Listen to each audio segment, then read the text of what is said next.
This is Audible.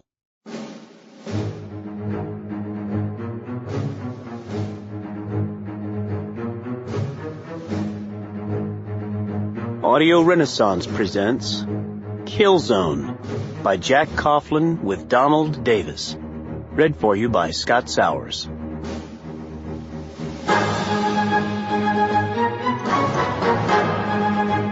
Prologue.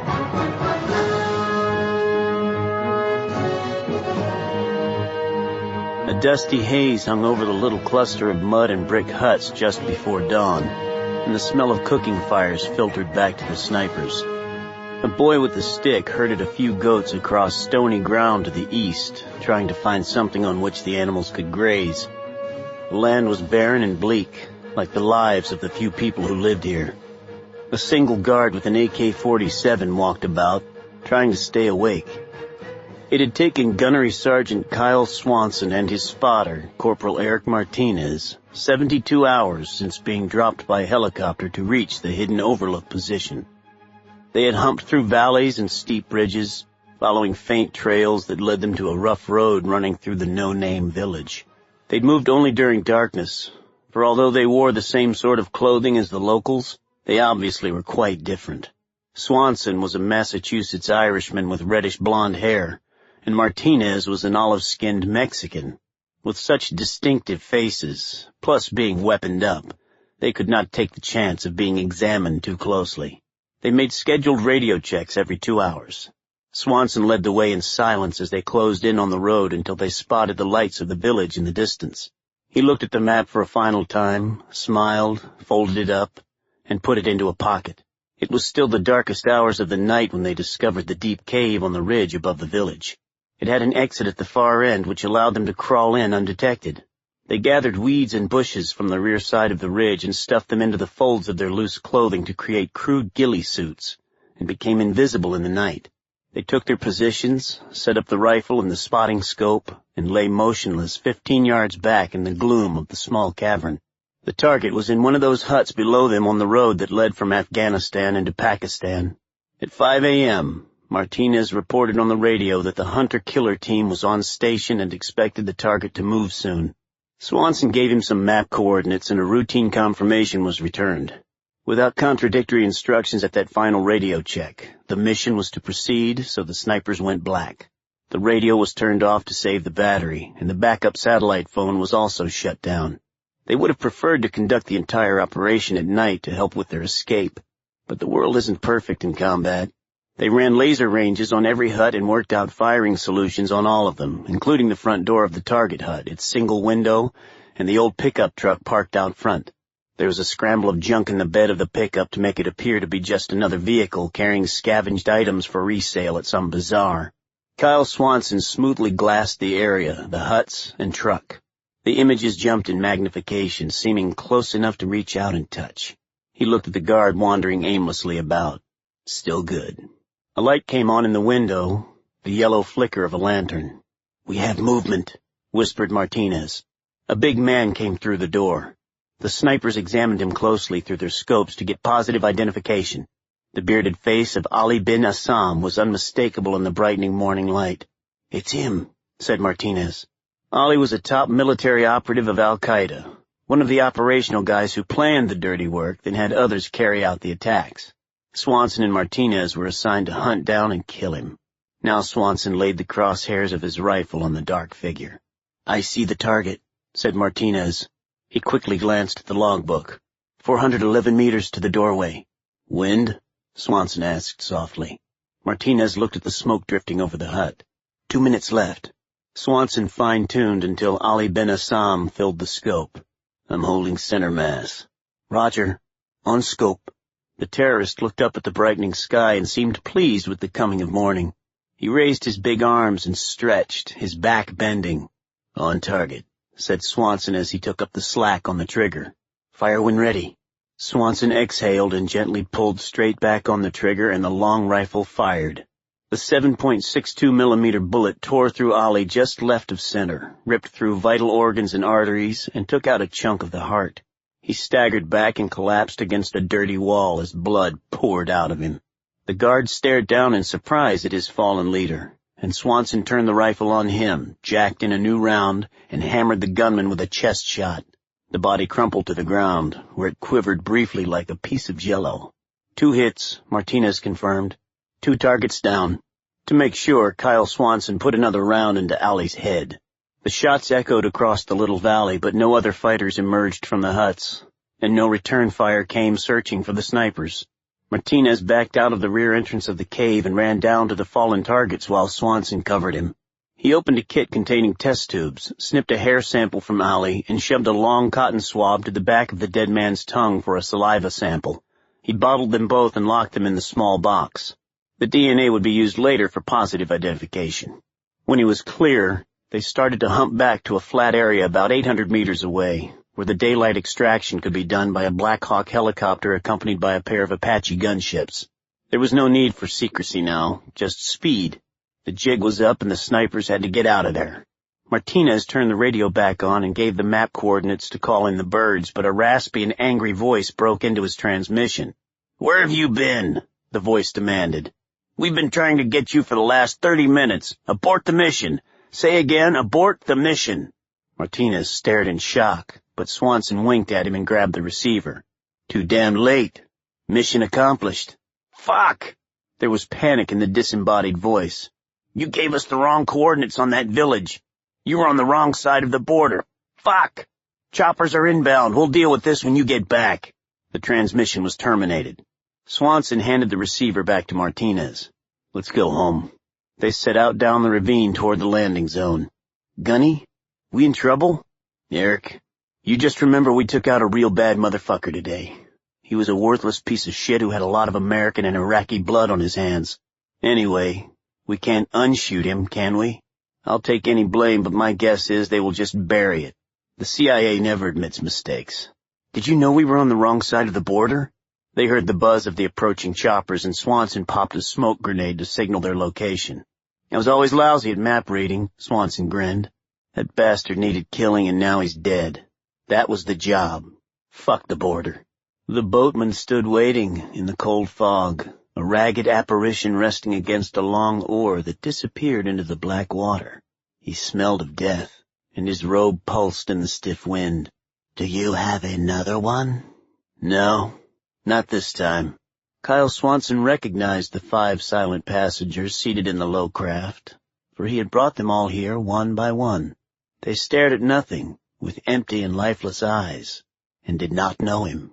"Then I still have an empty seat," said the boatman. "Will you furnish someone else soon?" "I don't know. Probably. Maybe not." Over the boatman's shoulder he saw tongues of fire raging along the far shore. "No." The spectral figure shook its head and exhaled a foul odor. "I cannot leave with an empty seat." "Yeah. Okay." Swanson looked about, but there was no one else around. He carefully put down his fully loaded M40A1 sniper rifle, unsnapped the web gear, and let the pack fall away. He took off blocks of C4 explosive and tossed them aside. 2 razor-sharp knives, gleaming blades streaked with blood, a silenced 9mm pistol, a sawed-off shotgun, an M16 and an AK-47, and a claymore mine and its clacker, smoke, fragmentation, and thermite grenades, a small satellite radio. He wanted to hold on to something. "Can I keep my boots?" "Keep them." "A favor." Bare, cracked teeth showed in the skull. Swanson took off his boonie cover and put it on top of the stack, tucking it so that the eagle, globe, and anchor emblem of the United States Marine Corps remained visible. Then he removed the plastic laminated photograph of a beautiful young woman with dark hair and eyes, kissed it, placed it on the pile. "Is there anything else?" "No." "Very well." The boatman extended a long, bony hand. Swanson grabbed it for support as he stepped aboard and took a seat among his latest 5 kills. Ali Ben Assam, looking gray and with a big hole through him, was beside him. Swanson felt the small vessel rock gently as the boatman shoved off, pushing hard on the oar to begin the passage across that black river to whatever was over there where the flames danced along a brimstone beach. "At least I still have my boots," he thought. "At least I still have my soul." Then the hand grabbed his shoulder. "Kyle, let's go, lad. Time to do some shooting." Sir Geoffrey Cornwell pushed gently on Swanson's shoulder, awakening him with a start. As a former colonel in the British Special Air Services, Jeff understood that warriors sometimes have dreams, and his keen gray eyes beneath bushy brows studied the sniper, who had been twitching in his sleep. Swanson blinked in the bright sunshine that made the Aegean Sea glow like burnished copper. The boat was rocking gently, but this was not a death cruise. He was safe aboard the Vagabond, one of Jeff's favorite toys. 180 feet long and 29 feet wide, the yacht was as sleek as a needle and carried 5 luxurious cabins and a crew of 11, plus a full-time captain. A pair of 3,240 horsepower engines thrummed quietly somewhere below the polished teak decks. Swanson yawned. "Okay," he said. "Let me wash up and grab something wet to drink and I'll be ready." His mouth was dry. Jeff smiled and slapped him on the back and returned into the air-conditioned main cabin where 3 venture capital money men, 2 Americans and 1 Brit, were having drinks, and resumed promising them an opportunity to buy into a river of gold. When Jeff retired from the SAS, he had made a quick fortune as a consultant to defense industries, then raked together an even bigger pile of money by designing, producing, and selling high-tech weapons on his own. At the age of 60, he had a knighthood for his outstanding, although undisclosed, services to the empire, a Bill Gates-sized checkbook, and better hair than Donald Trump. Kyle Swanson got up, stretched, adjusted his bathing suit, and walked to the hot tub area. Jeff's wife, Lady Patricia, was in a lounge chair. She wore a big white straw hat that provided a circle of shade that protected her face. She was drinking neat whiskey and smoking a thin cigar as she read a Danielle Steele novel. The venture capitalists had brought along the eye candy for the week of cruising among the Greek islands, their stunningly beautiful young trophy wives, who had been topless almost since the yacht left Naples 2 days ago. Now they lay bronzing on large towels beside the pool, toasting magnificent plastic breasts that gleamed with oil. He sat on the edge of the hot tub, stuck his feet in the warm water, and nodded in their direction. "You ought to do that," he told his girlfriend, Lieutenant Commander Sherrytown. "You know, take off your top for a while. Looks comfortable." "No," she said, protectively adjusting the top of her red bikini. "You're already way out of uniform, ma'am." Her long black hair lay wet against her dark shoulders, and just looking into her black eyes made his stomach do flips, because he considered Sherry to be the most delectable intelligence officer in the U.S. Navy.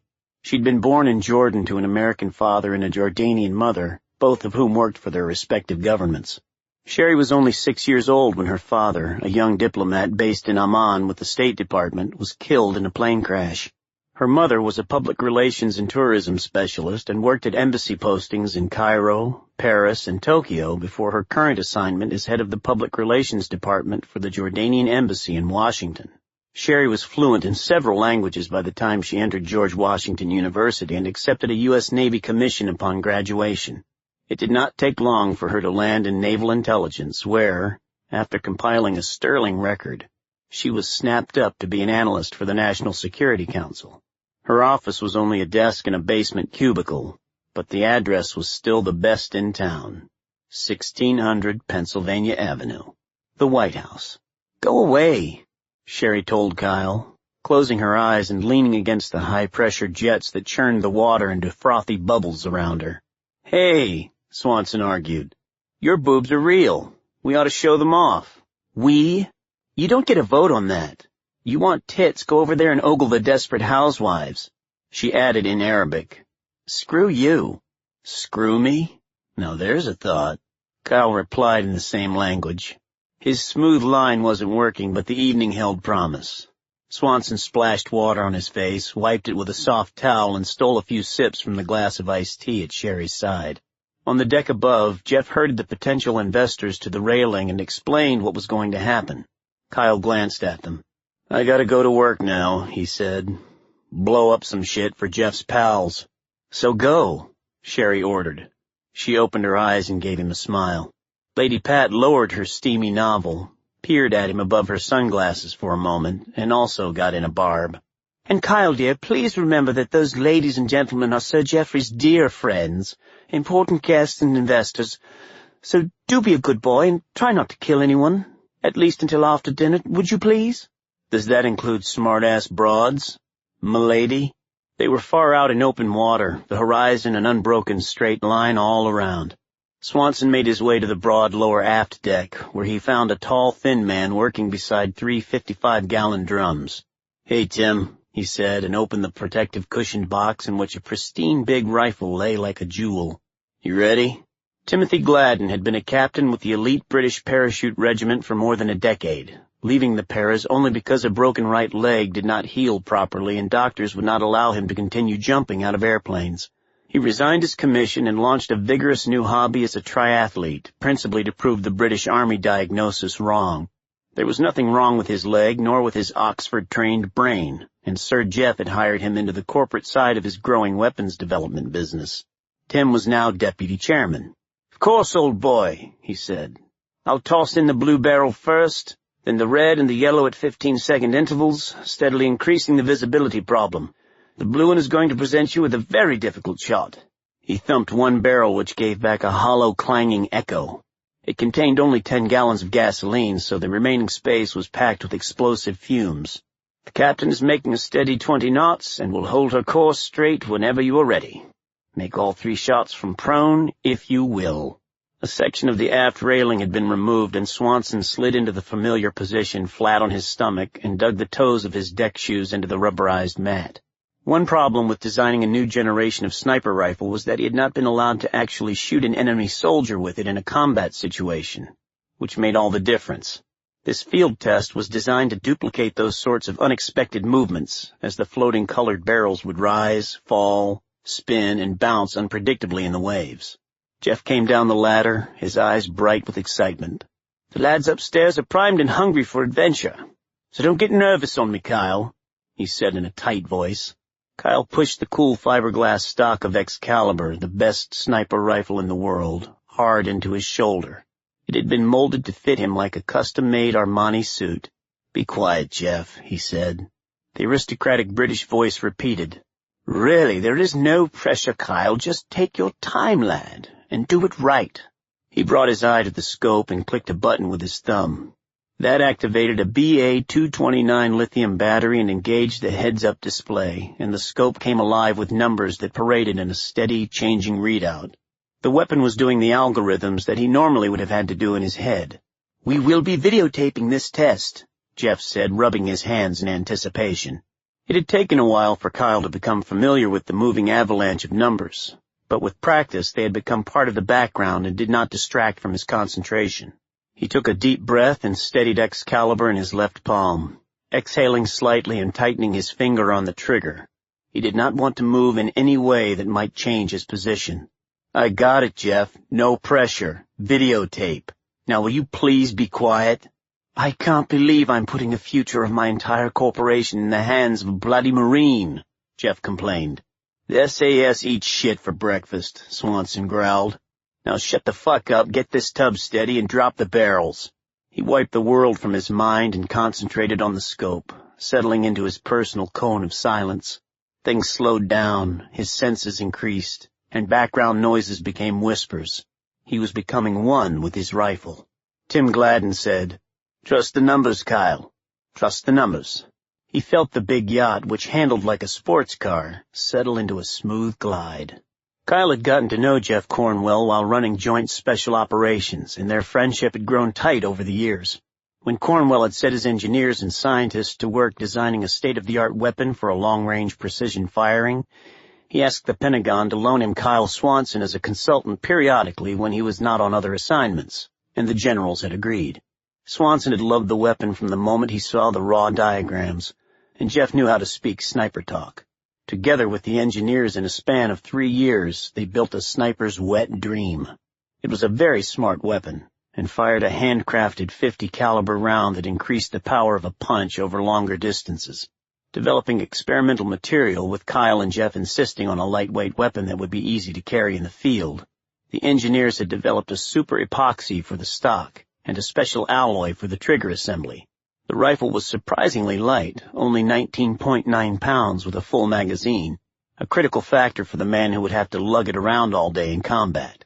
The normal 50-caliber sniper rifle weighs in at 37 pounds unloaded, The free-floating barrel provided space and could whip up and down when fired but not throw off the sight, which was further strengthened with an internal gyro stabilizer.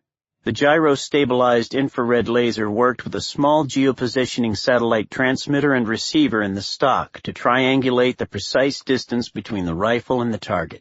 The GPS provided a further element of safety by letting a sniper know his exact position anywhere in the world. When the sniper is out there all alone, that little bit of information can mean a lot. The rifle, therefore, was more than the sum of its mechanical parts. It was an incredibly accurate weapon system that reduced the chance of a miss by at least 75%.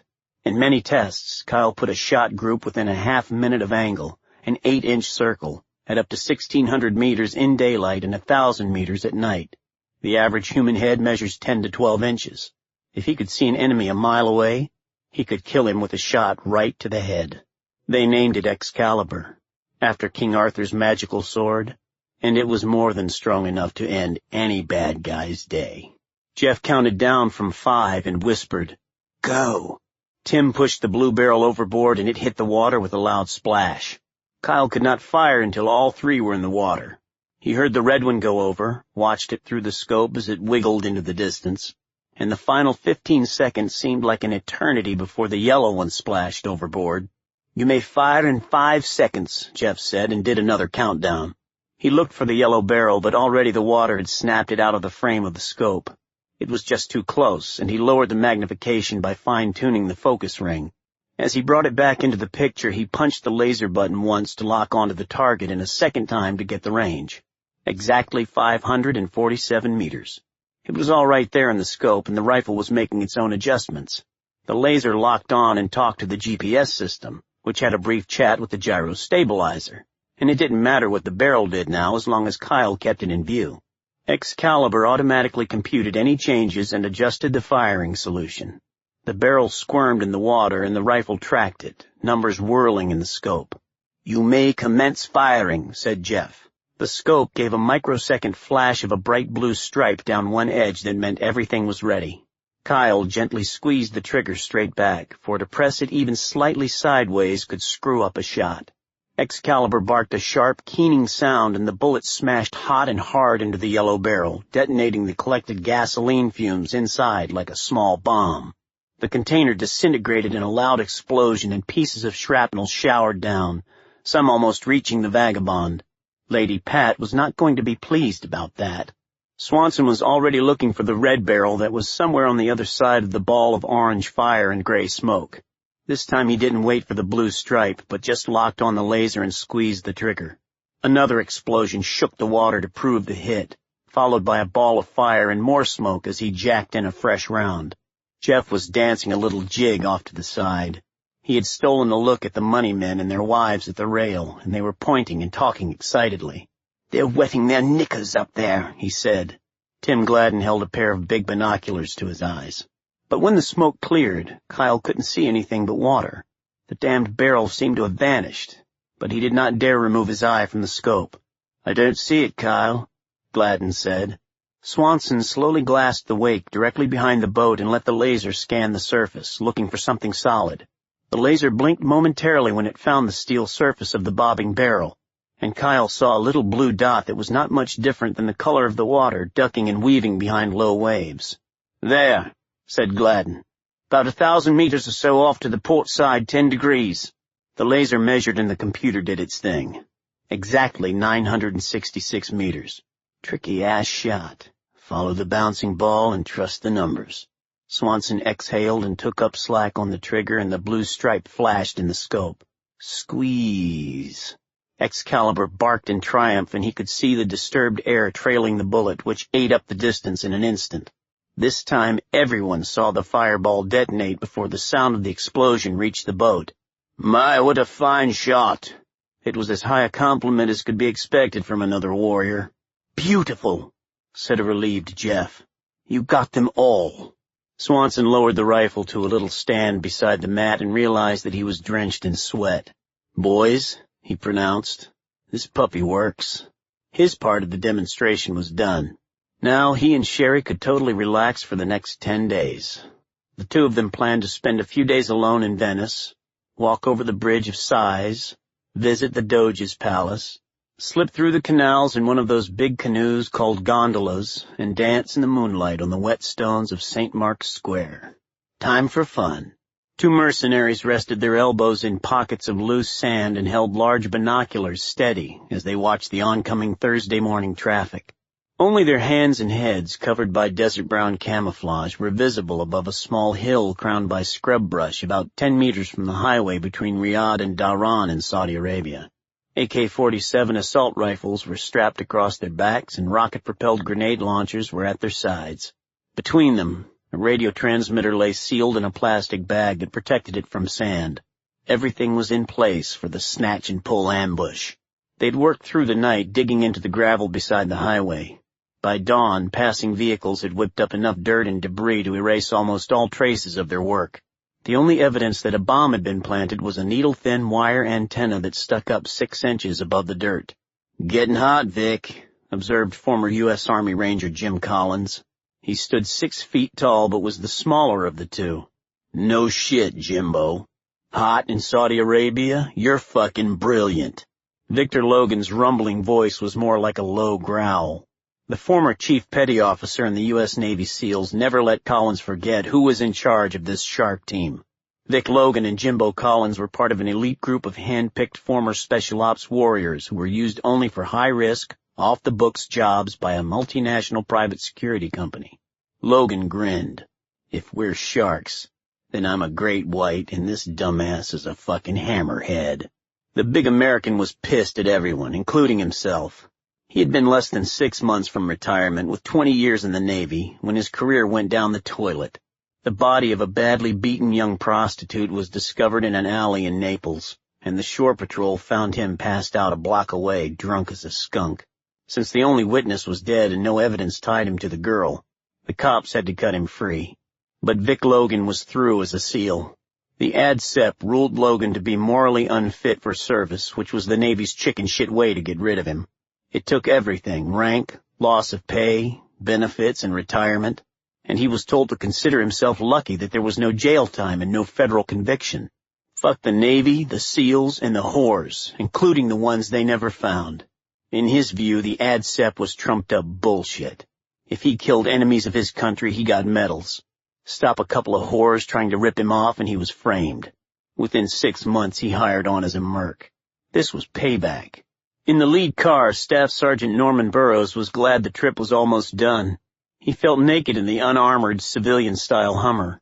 Burroughs did not like this place. Trouble just seemed to ooze from the desert sands. The Saudi guards and the driver were joking and smoking cigarettes instead of paying attention. Security was for shit. The staff sergeant tugged the brim of his hat lower, adjusted his sunglasses, and continued to stare into the morning sun as he counted off the miles back to the real world, which for him was the Marine Expeditionary Unit aboard the task force cruising in the Persian Gulf. His fingers unconsciously traced the trigger guard of the M16 rifle propped between his knees, locked and loaded. The driver smirked at the nervous American. Dhahran and Riyadh were the two safest places in the kingdom, and the long road between them was smooth as glass and totally safe. He had driven it 100 times or more just in the past year. Burroughs kept his eyes moving, looking for possible threats. But by the time he saw a glitter of sunlight bouncing off the thin wire antenna, the speed of the Hummer had taken them into the kill zone. The staff sergeant started to yell a warning but didn't make it. The bomb detonated with a horrendous roar, and the first Hummer catapulted into the air, flipped twice, and crashed down on its roof. The fiery wreckage skidded and ground forward on the pavement, bathed in churning smoke and flame. When the blast wave rolled over them, Logan and Collins moved smoothly into kneeling positions with the rocket-propelled grenade launchers on their shoulders. They triggered a pair of missiles that rushed with low hissing sounds toward the last Hummer, and the car exploded in a ball of fire. They tossed the launchers aside and ran down the slope with AK-47s in hand. Collins broke away to check the rear vehicle, while Logan opened fire on the middle Hummer, a careful fusillade that destroyed the tires, crashed into the engine, shot out the front windshield, and killed the driver and the guard in the front seat. Bullets sang in ricochets, glass shattered, and a smell of burning rubber and oily smoke oozed from the destroyed vehicle. Jimbo Collins returned from the rear vehicle dragging the general's aide, Captain Linda Hurst, by her arm. She was dazed, Her face and short blonde hair were caked with sticky blood, her ribs ached, and a leg was broken. She had barely been able to focus when she was pulled from the wreckage, and thought for a moment that she was being rescued. Instead, she was jerked from the car and pulled down the road, the pavement peeling away bloody strips of skin from her legs. She was dropped at the feet of a large man wearing old blue jeans, a brown T-shirt, tan desert combat boots, and a brown scarf that masked his face. Captain Hurst could not hear her own screams, because the RPG blast had destroyed her eardrums. "General Middleton, get out of the vehicle right now, or I kill this bitch." Logan pointed his rifle at the wounded and bleeding woman. Middleton, gasping for breath in the smoke, had his pistol out but recognized the situation as hopeless. He had seen the lead Humvee evaporate in the explosion, and when the RPGs took out the car and back, he dove to the floor for safety as his own vehicle was shot to pieces. His entire security detail was dead, and all he had left was his Colt .45 pistol, while the attackers had automatic weapons, RPGs, and a hostage. Although he knew all of this, he still hesitated because Marines don't surrender. Why hadn't they killed him, too? A few seconds later, another burst of AK-47 fire tore into Captain Hurst's right arm, and her screaming rose. Several cars that had slowed on the far side of the highway scurried away when the drivers saw what was happening. "I said get out of that damned car," Vic Logan roared again. Middleton opened the car door, raised both hands above his head, and stepped into the bright sun. Jimbo Collins jerked the general's arms behind his back and expertly slapped on steel Smith & Wesson handcuffs. Once he was secured, Vic Logan casually double-tapped Captain Hurst. 2 7.62mm bullets blew off the back of her head. The Shark team pushed and hauled the general away from the burning pyre of the highway, over the sandy ridge and down to where a dark green Land Rover was parked in the dry gulch. They threw him into the back seat and Logan got in beside him. Collins slid behind the steering wheel and started the engine, and the strong Land Rover surged forward in four-wheel drive. Middleton flinched when a hypodermic needle plunged into his arm. He felt the morphine circulate through his system and hissed through gritted teeth. "I'll kill you both." "Shut up," said Logan. "You ain't gonna be killing nobody." He tossed the needle out of the window. As he collapsed, Middleton's mind finally registered what he had been too busy to comprehend.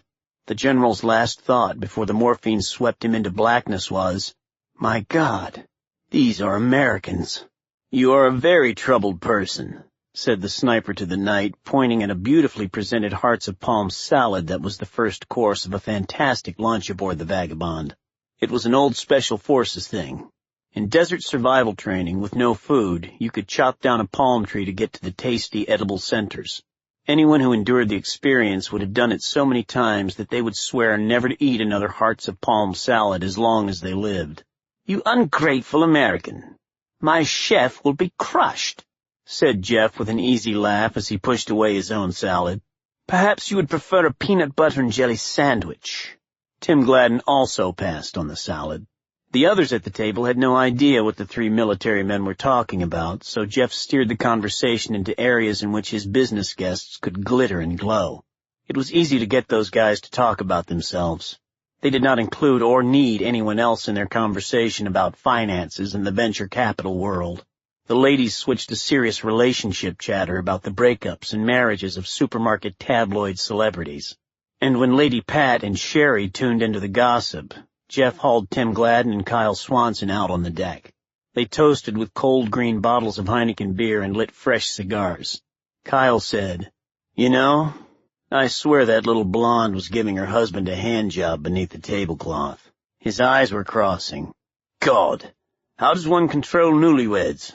She's 30 years younger than he. I hope she doesn't give him a heart attack before we can cash his Excalibur check," said Tim. "Our bank already confirmed it," said Jeff. "If he dies with a smile. We bury him at sea and console the grieving widow." He turned to Swanson and put on a serious face. "So, what's your answer?" "Same as always. Thanks, but no thanks." "Kyle, you're not getting any younger. You cannot do your sort of work forever." "I like what I do, Jeff. I'm a pretty fair sniper, and somebody has to do it." Tim spoke up. "I have news for you, old man. You're not indispensable. When you leave, another Marine will step into your place." Jeff agreed. The biggest hurdle is the first one, hanging up the uniform. You know it's going to happen sooner or later. Time isn't right. I'll know when. Not yet." Jeff emptied his beer, tossed the bottle overboard, and uncapped a new one. "You and Tim and I are the only people who know everything about the Excalibur project. We had the engineers work only on specific sections. Once we finish the field trials, those guns are gold, Kyle. After that show you put on yesterday, those investors couldn't write checks fast enough. You have more than earned a share." "I worked on it as part of my job, guys," Swanson replied. "The Marine crotch would throw my ass in the brig if I got paid extra for it." The sideways offer had caught him off guard. They were willing to put up part of the action on the future licensing and sales of Excalibur. A fortune. "We only bribe politicians," Gladden said. "We are just pointing out that you would be an extremely valuable asset to our company, and also that we could make it worth your while financially." Jeff looked at Swanson like a priest at a sinner and abruptly changed the subject. "Damn it, old man. Why don't you and Sherry both just get out of the military business? I know you want to get married, but you're wedded to your jobs instead of each other. You must grab time before it passes you by. Anyway, I want a grandson." "Been talking to her, have you? And you can't have a grandson by us because we're not related." "I was speaking in general terms. A granddaughter would be just as welcome. No, we haven't spoken with her about it. Although Pat has been planning the wedding for some time, something terribly romantic and worthy of a pop diva. You may not have reached the point yet where you want to make the change to private enterprise. But you will, my friend. When you do, I promise you a soft landing. We just want you to hurry up." "You'll be the first to know." Tim gave him his unsmiling commando look. "Maybe we have a competitor for your highly marketable skill. Does one of those dreadful PSCs come a-knocking on your door offering some big money to the super sniper?" He was talking about private security companies. The modern mercenaries. "Oh, hell no. I would never be a merc. There are a ton of those jobs out there, but you can never trust them because you don't know where their loyalties really lie. Anyway, if I kill somebody while I wear the uniform, it's okay. I don't know how that would play out if the mercs take part in combat ops." Gladden laughed.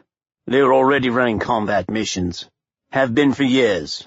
Some PSCs have armored vehicles, choppers, and even some old jet fighters now. Bleeding private armies they are for sale to the highest bidder. And with the U.S. military heading toward privatization, it's only a matter of time before they're authorized and paid to fight an entire war by themselves. If it's so great, why aren't you two in on it?" Jeff shrugged. "Like you, chum. We were professional soldiers for much too long. I'm more than satisfied with my company and its products, and I'm old-fashioned enough to enjoy being in the service of my queen and country. So as you Marines would say, fuck the Frankensteins," said Tim Gladden, holding his beer aloft. Jeff raised his bottle, too. "Fuck the Frankensteins." Kyle Swanson touched theirs with his own. "Fuck the Frankensteins." The Immaculate Pilates, a Swiss single-engine private aircraft painted midnight blue with gold trim, lifted smoothly away from a dry riverbed, its powerful turboprop engine leaving a triangle of sand hovering momentarily in the air behind it.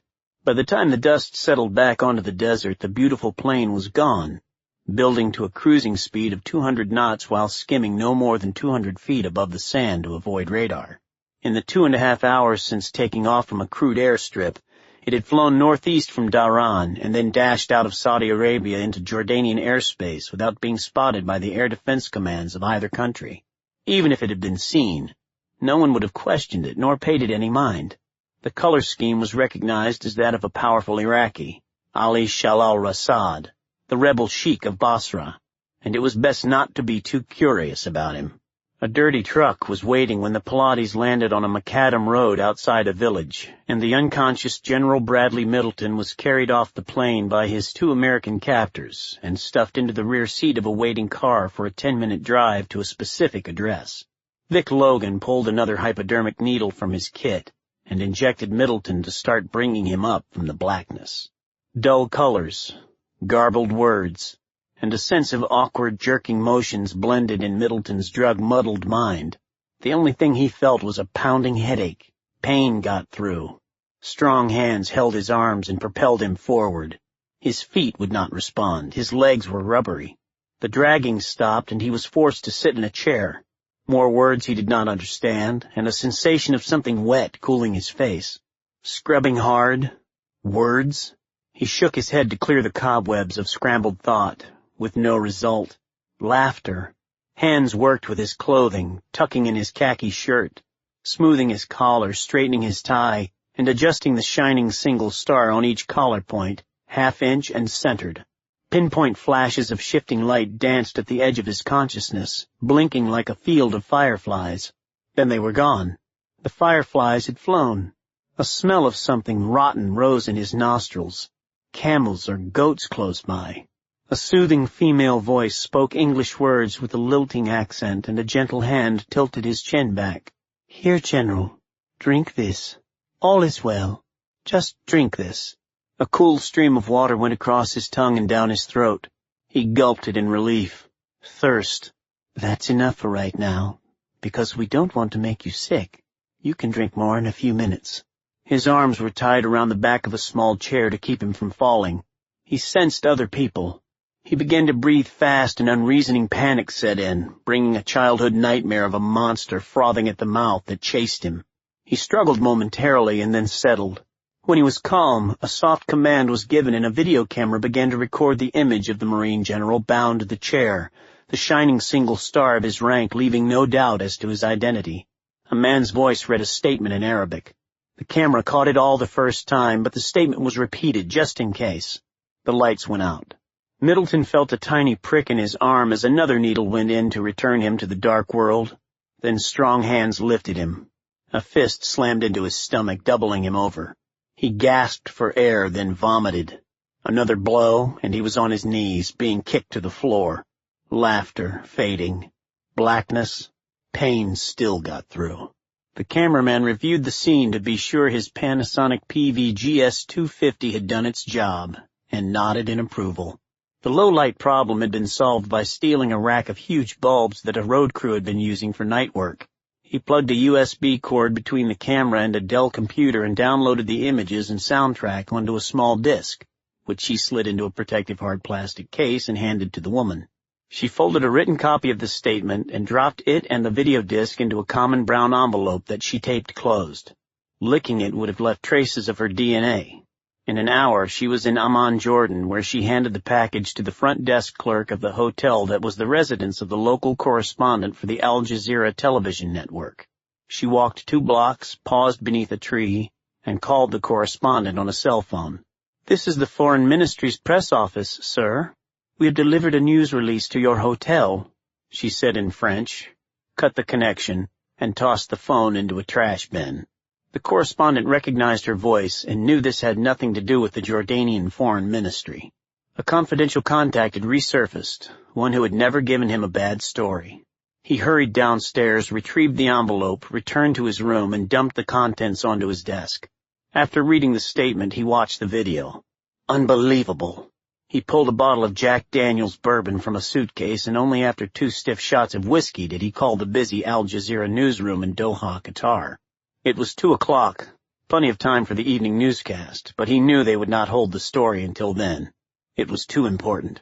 When it was broadcast, the sedated General Middleton was finishing a smooth hop aboard a twin-engine Cessna 421 into Syria. A Land Rover hauled him on the last leg of his journey, and he slept for 14 hours. "Good day, ladies and gentlemen. I have to brief the President in a few minutes, so let us get right to it. What's happening with this kidnapped general?" National Security Advisor Gerald Buchanan swept his gray eyes around the White House Situation Room at 9 o'clock in the morning. Every chair was occupied and staff members hovered nearby. "CIA, you start." John Mueller, the Deputy Director of Operations for the Central Intelligence Agency, flipped open a folder branded with a diagonal top-secret red stripe, hunched forward in his chair, and read the cover sheet that distilled the basics. General Bradley Middleton of the Marine Corps was abducted just outside of Dhahran, Saudi Arabia about 0300 hours this morning. Washington Al Jazeera was broadcasting the story only a few hours later. An anonymous caller to Al Jazeera after the broadcast claimed credit in behalf of the Holy Scimitar of Allah. The caller said the kidnappers would cut off the general's head unless all U.S., British, and NATO troops and citizens leave the Arabian Peninsula." The CIA man closed the folder and pushed it away. "The demand is obviously ridiculous, so we conclude there must be some other reason or reasons." Mueller quit speaking and crossed his arms on the big table. He had learned to keep his mouth shut when he didn't know anything. Buchanan glared at him and swore. "Holy Jesus Christ! I heard the same thing on CNN and Fox before I came in here. Does anyone have something that hasn't been on live television? FBI? Talk to me." "We have a team working with the Saudis on forensics. Nothing conclusive yet, it's just too early." The FBI director also knew not to go too far with Buchanan. The National Security Advisor ran a palm across his neatly trimmed hair and sighed. Then he removed his rimless glasses and wiped them with a handkerchief. "Anybody," Buchanan snapped. "How about you, Homeland Security? NSA? DIA? Pentagon? State Department? Anything other than what Al Jazeera has been showing to more than 50 million people in their part of the world? The domestic networks and cable over here are going to run it forever." No one wanted to challenge him. Gerald Buchanan would end a career without a second thought if he detected weakness or a lack of political loyalty, and the fuse was burning on his infamous Irish temper. "Ladies and gentlemen, I am not pleased. The President will not be pleased, and our countrymen will not be pleased that after spending billions of dollars to build a global intelligence apparatus, you have once again failed. I would strongly suggest that when we gather again later today, you have some facts for me. Is that clear?" "Excuse me, Mr. Buchanan, may I?" General Henry Turner, the 4-star Marine general who was chairman of the Joint Chiefs of Staff, was not afraid of Buchanan's bluster. Hank Turner was as close to untouchable as anyone in the room. Gerald Buchanan detested him. Turner had almost as many advanced degrees as he, plus the general had a heroic reputation, could do more push-ups than a boot camp private, and had even penned a volume of poetry. Still, Buchanan enjoyed recalling that Turner had stood third when he graduated from Annapolis, while Buchanan was first in his class at Yale the same year. And his poetry was not all that good. "Go ahead, General, please. I grow weary of this silence." "Sir, I really don't care much about what happened before Middleton was snatched. I'm confident that the intelligence agencies represented around this table will discover that. I want to focus on getting him back as soon as possible."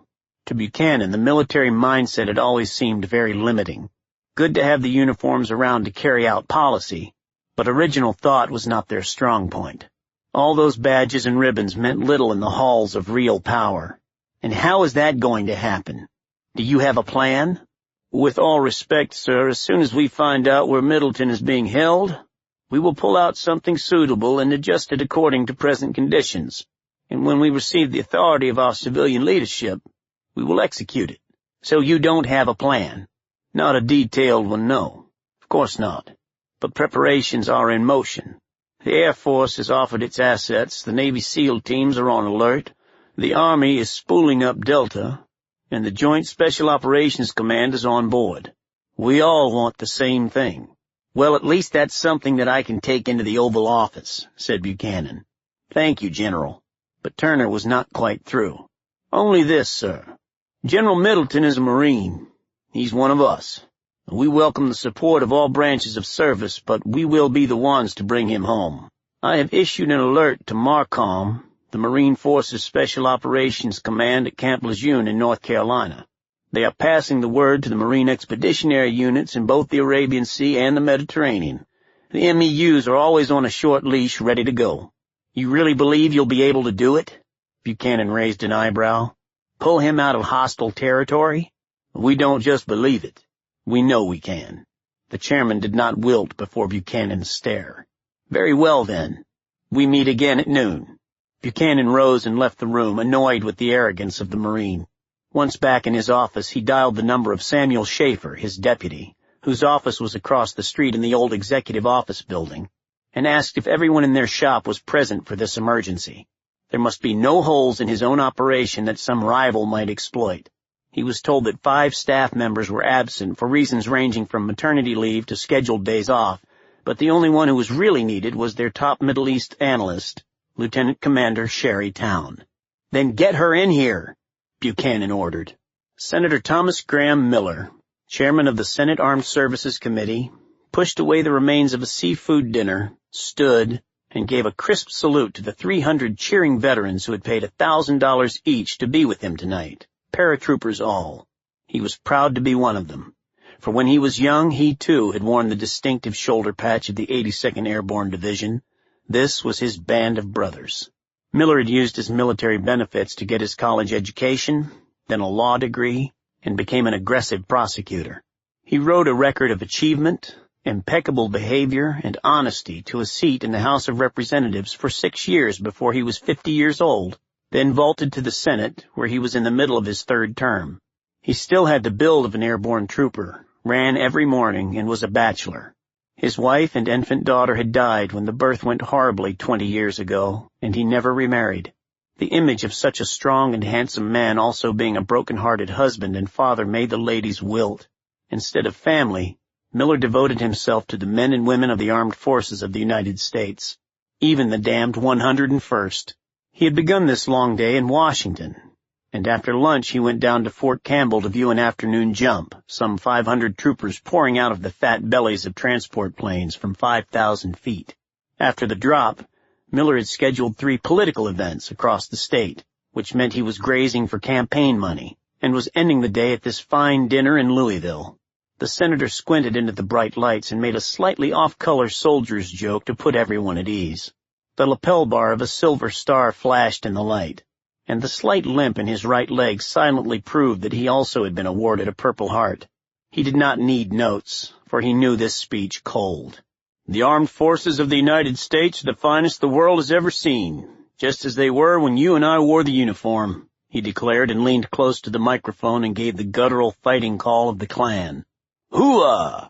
Although the audience had just resumed their seats after his introduction, they leaped up again in a standing ovation. The biggest threat we face is not an external enemy. None at all. There is no one, and I mean no one, out there today who can match our planes, our ships, our technology, the spirit of our fighting men and women. We own the sky and the space above it. We own the top of the seas and the waters beneath the waves. When our soldiers put their boots on the ground somewhere, well, we own that too. Yes, we have a huge budget, one worthy of a superpower, but we spend it wisely from communication satellites to bullets and beans, and we can take pride in what we have bought. Have no doubt, my friends, that we are still number one. Anyone who messes with us is going to lose. But we don't have time to relax and go to Disneyland. Our biggest threat is not from terrorism. The United States of America and our allies will root out those cockroaches and squelch their evil. That job will take years to complete. It will be done.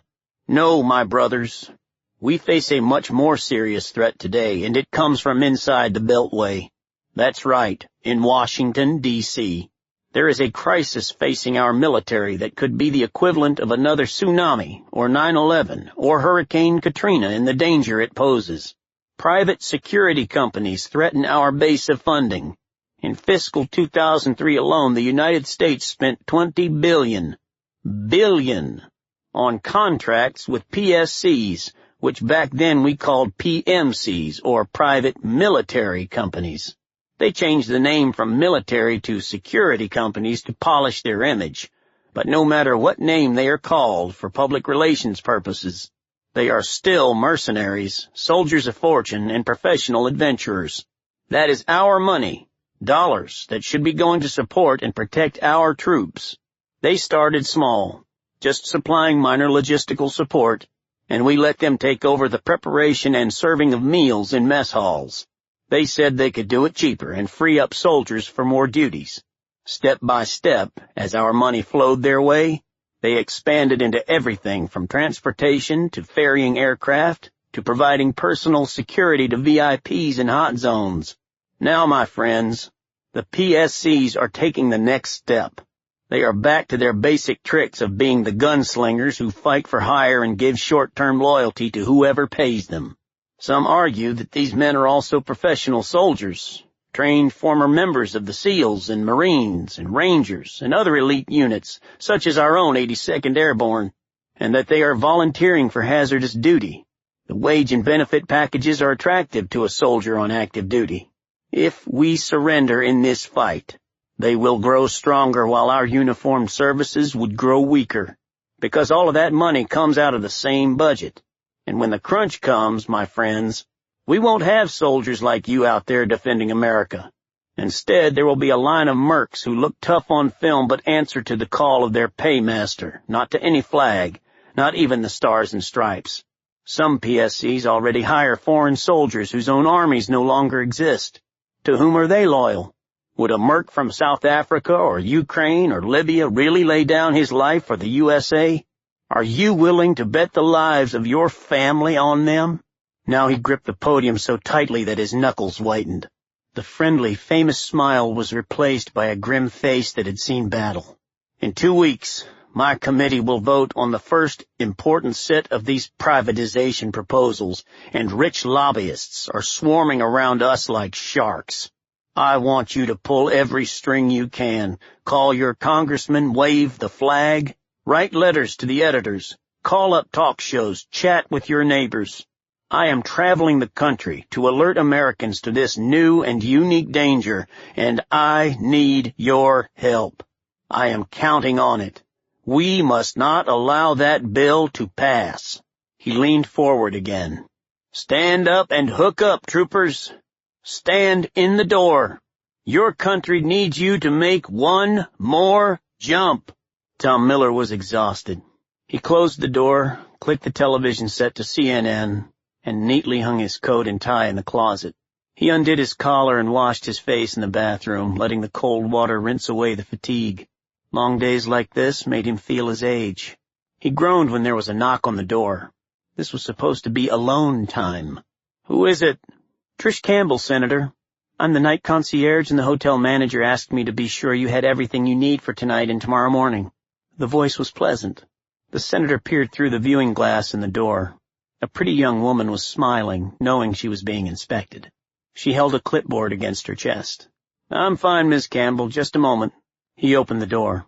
Trish Campbell shoved him backward hard, and a huge man hiding beside the wall spun into the room and immobilized Miller, slapping a big hand across his mouth. Miller tasted rubber and realized the man was wearing latex gloves. Trish closed the door. "Sorry for the intrusion, Senator. This is Big Lenny," she said. "We will be brief." She also pulled on a pair of gloves and removed from her pocket a plastic bag containing a syringe with a long tube on it instead of a needle. Trish clicked the stopwatch function knob on her big wristwatch, then fed the tube into Miller's mouth between Lenny's fingers and pushed the plunger. Miller tried to struggle as liquid flowed over his tongue and down his throat. Trish Campbell returned the syringe to its sealed bag, which went back into her pocket. "If you're wondering what is killing you, it's a particularly bitchy little strain of shellfish toxia along the lines of a solvent-based tropodotoxin and ricin. In addition to poisoning you, I'm to bid you a fond farewell from Mr. Gordon Gates." Senator Miller struggled as fire spread through his veins, the heart pumping hard. Gates. The short version, as I understand it, is that chemical agents are busy shutting down your central nervous system right about now, and that is going to cause your heart to fail. She looked at her watch. "You'll be dead in a couple of seconds. By the time your body is found tomorrow morning, the toxins will have evaporated and you will be ruled to have croaked from a simple old heart attack." She leaned close and peered hard at his eyes, which were rolling back. "Let him go, Lenny." Senator Miller fell to the floor and went into convulsions. A vicious spasm arched his back at an impossible angle. He gargled, and his hands flailed at his chest. A final breath was exhaled. Trish Campbell felt for a pulse. There was none. She clicked the stopwatch. 32 seconds, start to finish. Lenny went out first, and Trish pulled the door closed. When it locked, she hung a plastic white and blue "Do Not Disturb" sign on the handle, and the shark team left the hotel. Late that night, the Vagabond cruised through the narrow Strait of Messina. Since the dawn of written history, those waters had gobbled up ships, with the deadly whirlpool Charybdis at the edge of Sicily forcing captains to sail close to the very toe of the Italian boot, where the mythological monster Scylla prowled the rocks. Now the electronic eyes of radar and satellite navigation systems defeated the dangers of superstition. Sherry leaned against Kyle's chest as they stood at the port rail. and he buried his nose in her silky hair. It carried the gentle scent of an English flower garden. He wrapped his arms around her, and she covered his hands with hers as they watched the boiling bowl of the distant volcano Stromboli erupt in flashes of bright orange, with red flame illuminating the underside of passing clouds. "I love this," she said. "My favorite guy, a luxury yacht, a beautiful night, and an exploding volcano. What could be better?" He squeezed gently, and she turned her head enough to give him a kiss. They were alone on the deck at 2 o'clock in the morning, and the churning fire on the distant island made it seem that they might be the only people left at the end of the world. "Being able to stay out here with you a while longer would be better." "Did Jeff offer you a job again?" "Yep. Says we ought to get married and make a lot of money, and beget him and Pat some godchildren they can spoil rotten." "Sounds like a plan. You turn him down again?" "I told him it was all your fault. Because you make that white uniform with all the gold stripes look so good and you like people to salute you." Sherry turned in his arms, and the glow of the volcano reflecting off the water seemed like a halo around her. "Maybe we should reconsider, Kyle. I've had the strangest feeling that something bad is going to happen, and that I won't see you again." Sixth sense, witchery, hunches, woman's intuition, or whatever. She had it in spades. Her ability to not only connect the dots, but the spaces between the dots was what made her such a great intelligence analyst. Sherry's brain dwelled in a place where 1 and 1 did not necessarily always equal 2, and Kyle always paid attention when she got one of her feelings. This time, he downplayed it. "Fat chance. I'm like a boomerang. I always come back to you." She kissed him, pulled away, and looked around. The deck was empty. "Then maybe I should give you even more reason to come home." She slipped the straps of her black dress from her shoulders. They rushed off to wrestle between white silk sheets. There was a loud pounding on the door, and Kyle heard Tim Gladden calling loudly from the passageway. "Kyle! Sherry! Jeffrey wants you in the main cabin right away to see this incredible news report on television. A Marine general has been kidnapped." United States Senator Ruth Hazel Reed of California, called Ruth Hazel by her friends and Rambo by her enemies, would replace her very dear colleague, the late Senator Thomas Graham Miller of Kentucky, as chair of the Senate Armed Services Committee. She was an attractive woman with blonde, going gray hair that was as stylish as her tailored wardrobe. "Congratulations, Madam Chairwoman," said National Security Advisor Gerald Buchanan, lifting a glass of 75-year-old scotch in a toast. They were standing before a warm fireplace at the mansion of Gordon Gates, deep in the Fox country outside Culpeper, Virginia. The huge room had thick wooden ceiling beams, old furniture, old staircases, old books, old money. Lots of it. "A bit premature, Gerald, but thank you." She clicked her glass against his. "The Senate President will make his decision in a few days." "Oh, that's just a technicality. I've already told him that the White House will be pleased to work with you." Buchanan had reviewed her file again before coming out here tonight for the meeting. So much depended on this woman. Was she really up to it? She'd graduated from Stanford and married a helicopter pilot who was killed in Vietnam. Ruth Hazel buried her grief along with her pilot, obtained her real estate license, and opened an agency in Del Mar just as the sunny coast of San Diego County became the hottest housing market in the nation. She made a fortune before turning her boundless ambition and energy to politics. Reed had been in the Senate for the past 11 years. Despite all of her money, power, good looks, and adroit phrasing, Buchanan considered Reed to be just another politician to be used like a sweet-smelling bar of soap until there was nothing worthwhile left. She had been carefully selected for the role she was to play. Senator Reed moved to a soft chair and sat down, putting her drink on a small Chinese-style table with a polished marble top inlaid with intricate stonework of precious gems. She considered Buchanan to be a competent number cruncher and an above-average strategist. It was quite helpful to have him around, and he could be discarded the minute he did not deliver the goods. She hoped that Buchanan did not let his pride get in the way of the job he had to perform. Was he up to it? The senator wondered how much the table was worth. Reed had also spoken with the Senate president and knew her appointment to succeed Miller was a done deal. Buchanan had to make a big show of everything. To chair that committee was definitely another rung up the ladder, but it should be only temporary. Reed had no plans to run for re-election. By this time next year, she planned to be President of the United States. A slight, whippy man with the build of a marathon runner came into the big hall, walked over and gripped their hands with the enthusiasm of someone who relished life. "We're the first of a new generation of leaders, my friends, and we are going to kick a lot of ass and make a ton of money while we save our country." Gordon Gates IV had an easy, confident smile that indicated he did not have a care in the world. He wore a loose white shirt of Chinese silk, dark Armani trousers, and soft black Prada boots. A slim, clean Louis Vuitton tambour chronograph was on his left wrist, and thick sandy blonde hair swept down over his forehead. He was 55 years old and looked 10 years younger. The intelligent green eyes missed nothing. He was very rich. His great-grandfather, the original Gordon Gates, was a grease-stained machinist who had invented a tiny part for aircraft engines before World War II. Built on that modest success as aviation grew, and within 5 years owned a giant corporation. America's fighter planes and bombers could not stay in the sky without Gates equipment. The family groomed Gordon Gates IV to carry the torch. He was a very bright kid when he was attending an elite prep school, but he had a vision of his own. All he had to do was say the word, and he could step out of prep school and into Harvard, Yale, or Stanford, and then be prepared to take over Gates Global when his flashy playboy father was ready to pass the baton.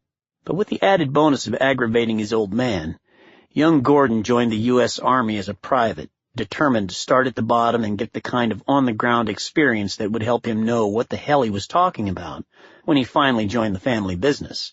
GG IV detested GG III, who felt the same about his only son and heir. The smart kid from the mansion in Mission Hills, Kansas, enlisted in the U.S. Army as a grunt soldier, became a ranger, and was a sergeant in the 101st Airborne when he was qualified for Delta Force. After 2 years as a Delta operator, he allowed the Army to pay for his higher education and was scooped from the ranks to attend West Point. Once commissioned, he took a Rhodes Scholarship at Oxford and then got back into the mud with a year's secondment to the British SAS. He returned to Delta deep selected as a major and served 3 more years on special missions to the dark holes of the world. The Pentagon loved having Gordon Gates on the payroll, brought him to Washington, made him a light colonel, and buried him deep undercover to plan and implement black operations. It was said around the E-ring that Gates was a slam dunk for his first star. Then Daddy GG III wrapped his Ferrari 512 Berlinetta Boxer and his mistress around an oak tree alongside a curving wet road. It was his turn to take over Gates Global, and he came to the job totally ready as a dues-paid-in full member of the Pentagon Gun Club. He established his supreme authority by bringing a squad of lawyers to his first meeting with the board of directors and fired most of the men and women who had been his father's staunchest friends and allies. Gates would leave a hand-picked CEO in place to run the public face of Gates Global. That person would be a technocrat and use terms like littoral battle space and net-centric communications and transformational combat force projection to lasso contracts for new ships and planes and weapons systems. Build whatever the fuckers want, Gates said. He would have nothing to do with that side of the company as long as it made a lot of money. In return, he demanded an unlimited budget that would not be answerable to them. Let the lawyers and accountants figure out how to hide it from the IRS, but it had to be a totally black account and available when he wanted. Gates Global is expanding and you don't need to know the details, he told them. Stop thinking in millions and start thinking in billions. You all will make a lot of money and nobody will ever be indicted for anything if you keep your mouths shut and stay out of my way. He stared around the room and then abruptly walked out, leaving no doubt about who was the company's new leader. Gates's vision was that the United States military was going right back to where wars are always won, with boots on the ground. Teams of highly trained special operations soldiers would fight the country's future conflicts because the national defense could not be entrusted to acne-pimpled National Guard soldiers or fat-ass regular Army colonels. In his plan, the private units could be combined in any size from the lethal 2-man shark teams that did special jobs all the way up to battalion size or even bigger. Gates was building the preeminent private security company in the world, and that was only the first step. Gates, Buchanan, Reed, the 3 people standing before the fireplace holding crystal glasses of scotch, would redirect the enormous and ever-growing Pentagon budget to fund private armies, with Gates Global positioned to provide everything from bullets to beans, transportation to firepower, for a nice price. PSCs were the future. American soldiers did not need to spill their blood abroad when mercenaries could do the same job better, faster, cheaper, under no political restraints, and without press coverage.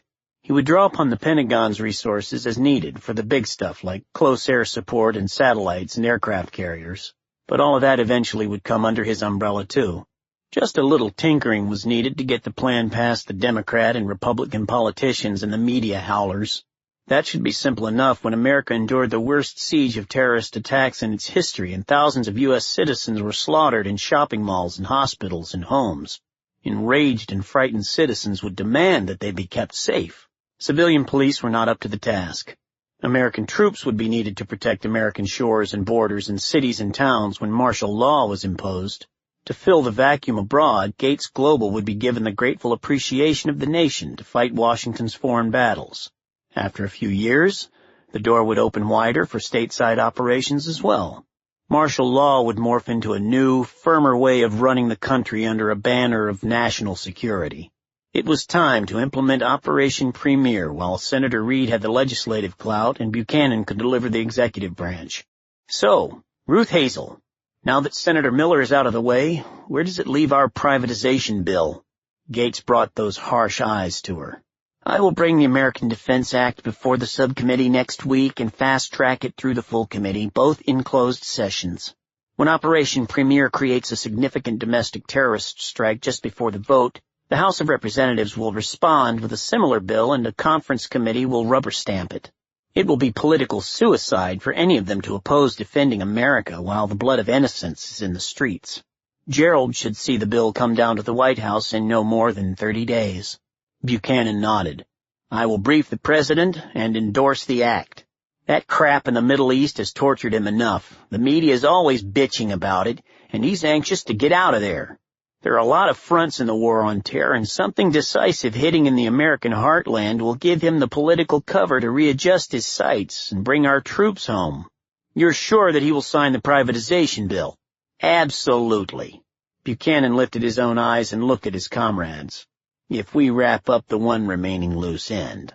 Gates laughed out loud. You mean with General Middleton? Middleton cannot be allowed to testify before my committee, Senator Reed said firmly, putting down her glass and crossing her arms.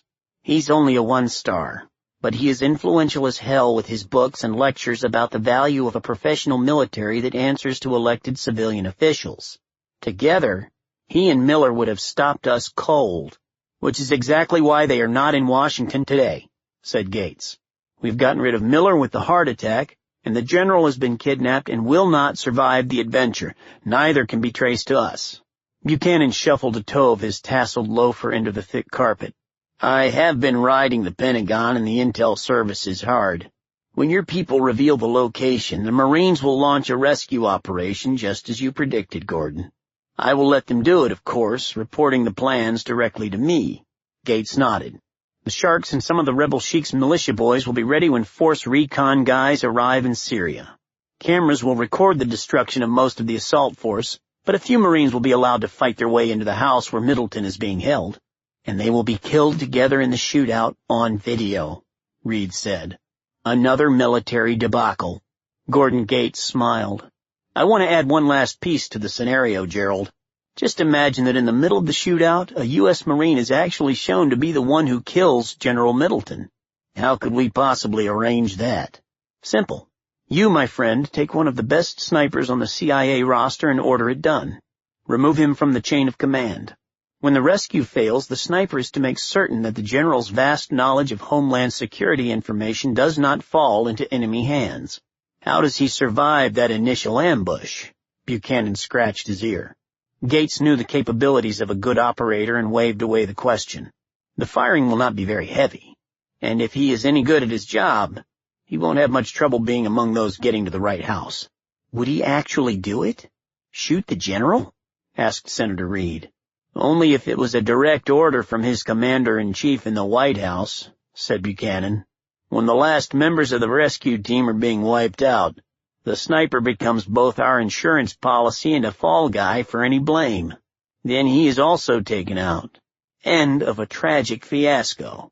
Now let's have a nice dinner and a good bottle of wine to salute this historic creation of New America. Kyle Swanson watched the television report silently. Bradley fucking Middleton. The general's picture came on the screen, a stock photo of him in full-dress uniform and an American flag in the background. It was not a face that Kyle ever enjoyed seeing. Every time they met, something bad seemed to happen, until finally Middleton had tried to cashier Swanson out of the Marines. As he watched the news report aboard the Vagabond that Brigadier General Middleton had been taken hostage, Kyle felt conflicting emotions. It made him angry because he hated that kidnapping shit. Terrorist assholes could not just go around snatching American generals or anyone else without consequences. That anger was on principle alone. Personally, the moment also made him proud to be an American because he knew the United States had a firm policy of never bargaining with terrorists. Well, almost never. So there would be no deals made to get the general back. Kyle believed that the unwritten rulebook on international terrorism was very clear on that point. Therefore, now that terrorists actually had taken Middleton, Kyle reasoned that they had to keep him. That was just fine with the sniper. Two old men leaned upon the railing of the bridge on which the Boulevard de la Guerre crossed the Seine. Clouds had rolled in to chase the sun, and a chilly afternoon breeze swept up the river, warning of coming rain. Sweaters protected their shoulders.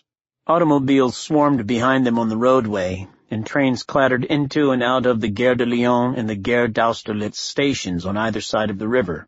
It would have been impossible for either to have been followed by someone without being seen, and the noise drowned out their soft voices. They'd been competitors, enemies, partners, allies, and opposing spies in their younger years. After retirement, both stayed in Paris, and a friendship followed. Buzz Higbee had grown up in the Minnesota woods and could have returned to the U.S. of A., but found the thought of retiring to a cabin beside a lonely lake that was frozen half the year to be unattractive. He had lived most of his adult life in Paris, and his wife, children, and grandchildren were all French. He was a healthy 82 years old with white hair, weak blue eyes, high blood pressure, and a hearing aid. Higbee had ventured out today to meet Jean-Paul Delmas, who was only 80. Delmas walked with the help of a cane, but his intellect remained sharp, and since his spy days he had devoted himself to an extensive collection of rare stamps. Buzz called him the Kid. "This is rather delicate," Delmas told Higbee. "Mare, John Paul. Where our two countries are involved, what is not rather delicate?" Delmas shrugged. He turned in a circle as if watching a passing pigeon, but checking to be sure no one was loitering nearby. "I have been asked to give you something to relay to your former masters at Langley.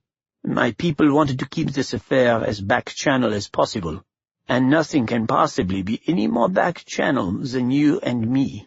Buzz put on his CIA game face for the first time in many years. "It is your missing general. You heard about him? This Middleton? Been all over the television, yeah? What about him?" "As you know, we depend heavily upon human intelligence sources, where you Americans rely more on technology. We don't have your capability in that field, but we have been growing agents in Africa and the Middle East for better than a century.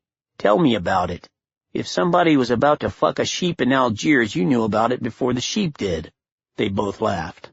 "Buzz, the Directorate of External Security has been contacted by one of our people, a former soldier in the Foreign Legion. He now lives in southern Syria. He saw your general being taken into a house in a village called San.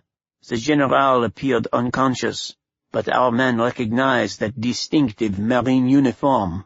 "Whoa, partner. You have a man on the fucking scene?"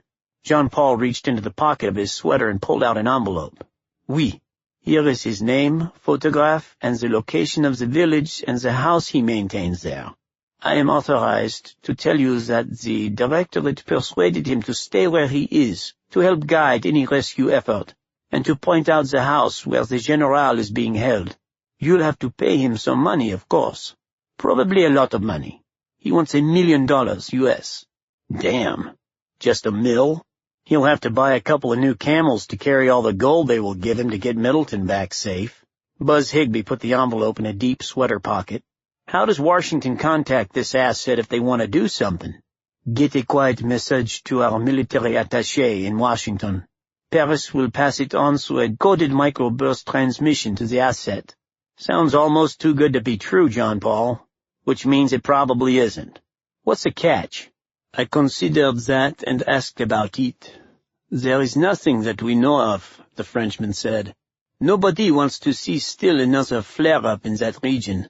This isn't Iraq, and Paris is more than willing to work with Washington on the problem. So, I believe the only downside, as you say, is that you are now in my personal debt. I demand a lunch, anywhere you want, and make it somewhere expensive. CIA is buying." John Paul smiled. "I was hoping you would say that. I will call you in the morning to name a place." They shook hands and parted, heading toward opposite ends of the bridge, hurrying to reach shelter before the storm broke. The CIA representative at the meeting of the National Security Council wore a private, satisfied smile. He had something that would get Buchanan off his ass. CIA tapped the keys on a laptop computer, and the photograph of a middle-aged man with dark hair and a thick, brushy mustache flashed onto one of the wall screens. His name was Pierre Fellet when he served in the Foreign Legion. He became a Muslim after his enlistment was up and took the name of Abu Muhammad. Father was French, mother Algerian. "Why should we trust the French on this?" asked National Security Advisor Gerald Buchanan. "The information was given to us through a totally reliable channel, Mr. Buchanan. Our own contact agent is retired but has known his French counterpart for many years. He believes the information is valid." CIA stopped briefly to consider his next words.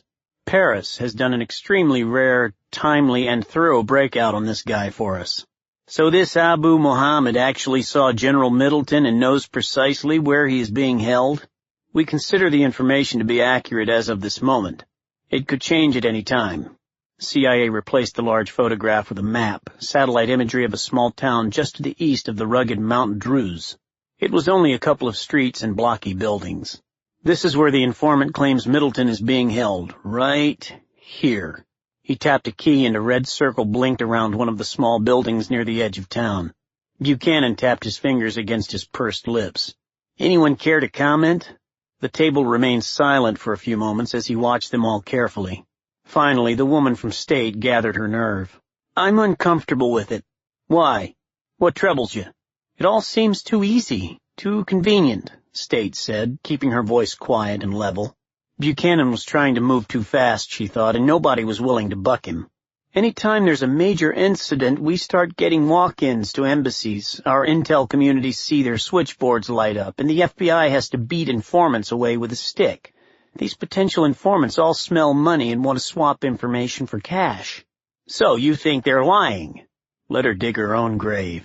"No, but it's possible that both Washington and Paris are being used.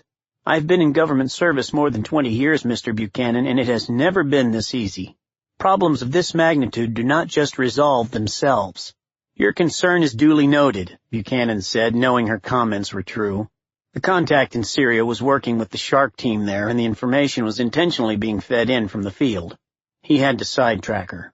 The others at the table remained silent as Buchanan smirked. "This one indeed has come out of the blue. I think Paris realizes just how deep in the crapper they are with us on other things, particularly Iraq, and are offering this up as a goodwill gesture without having to do so publicly. That's why they used the old boys. Okay, so everybody knows where we are. What's the next step?" General Henry Turner, chairman of the Joint Chiefs, leaned into his microphone. "We want to go in and get him as soon as possible. The Navy is moving a task force into position in the Eastern Med, and we can fly a force recon rescue team in over Israel and plop right down on these people. 30 minutes on the ground and we bring out both Middleton and the informant. All we need to greenlight the mission is the President's authorization." Buchanan nodded once. "Good." The general had shifted the attention of the group. He stood abruptly. "Sounds good. Make your final plans and prepare a briefing for the President." "Yes, sir. We will get him everything he needs to know." "Then let's go and get your general," said Buchanan. He turned and left the room. Gerald Buchanan stood at the window of his office with the door closed, ready to sign the death warrant. A high position carried burdens. He and he alone in this building, including the fool who sat in the Oval Office, had the guts to sign an order of the sort he contemplated. Few men in the entire city would be willing to sign it. That bitch from State certainly could never do it. They were weaklings who did not understand putting higher needs over the survival of one man. For the good of the United States of America, General Bradley Middleton had to die. He moved to his wall safe, placed his right palm against the biometric reader, and dialed a combination. When the heavy door swung open, he pulled out a file that had been secretly ordered from the CIA on a dozen Special Forces operatives who were occasionally used for unique missions. The wet stuff, CIA had explained. Taking it to his desk, sitting in the black, high-backed chair and studying the papers under the bright light, he flipped to a section that identified 3 Marines who were employed for such work and saw that 2 of them were already on other assignments. The remaining candidate was an expert scout sniper and gunnery sergeant. The statistics and the photographs showed that he was 5'9", 160 pounds, with gray eyes and short brown hair. A combat veteran, age 34, single, and numerous decorations including awards from foreign governments and letters of commendation that were marked top secret. Buchanan read the biography with some interest, for it seemed that the man had been in almost every hot spot around the world for the past 10 years, including special missions with the Israelis, the British, and the Russians.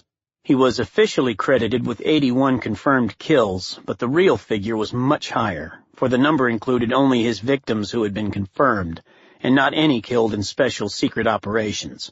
Interestingly, the file also had a couple of letters of reprimand that indicated problems with authority. His last mission had involved a questionable kill on the wrong side of the Pakistani border, which had caused a serious diplomatic incident. The shooter was reprimanded and temporarily banished from the active list of covert agents. This would be a good time to bring him back. Not only was he finishing a contract job with some weapons company and was free for new orders, but he also might be wanting to prove that he was still up to doing clandestine work. Buchanan underlined the name. Last name Swanson, first name Kyle. From his middle desk drawer, Buchanan slid out a single sheet of expensive stationery that bore the White House across the top in simple blue letters, and began to write in a neat, precise longhand. There would be only this one original, and it would rest in a briefcase locked to the wrist of a special courier. Once the instruction was read by the Marine sniper, the courier would destroy the document. No copies, no paper trail. Buchanan finished the note, sealed it in an official envelope, and put it into a light blue file folder with a red stripe diagonally across the front and White House Top Secret stenciled in big black letters. He sealed that, too. Then he told his aide, Sam Schaefer, to locate this Gunnery Sgt. Swanson and get him to that Fleet Marine unit in the Mediterranean as soon as possible.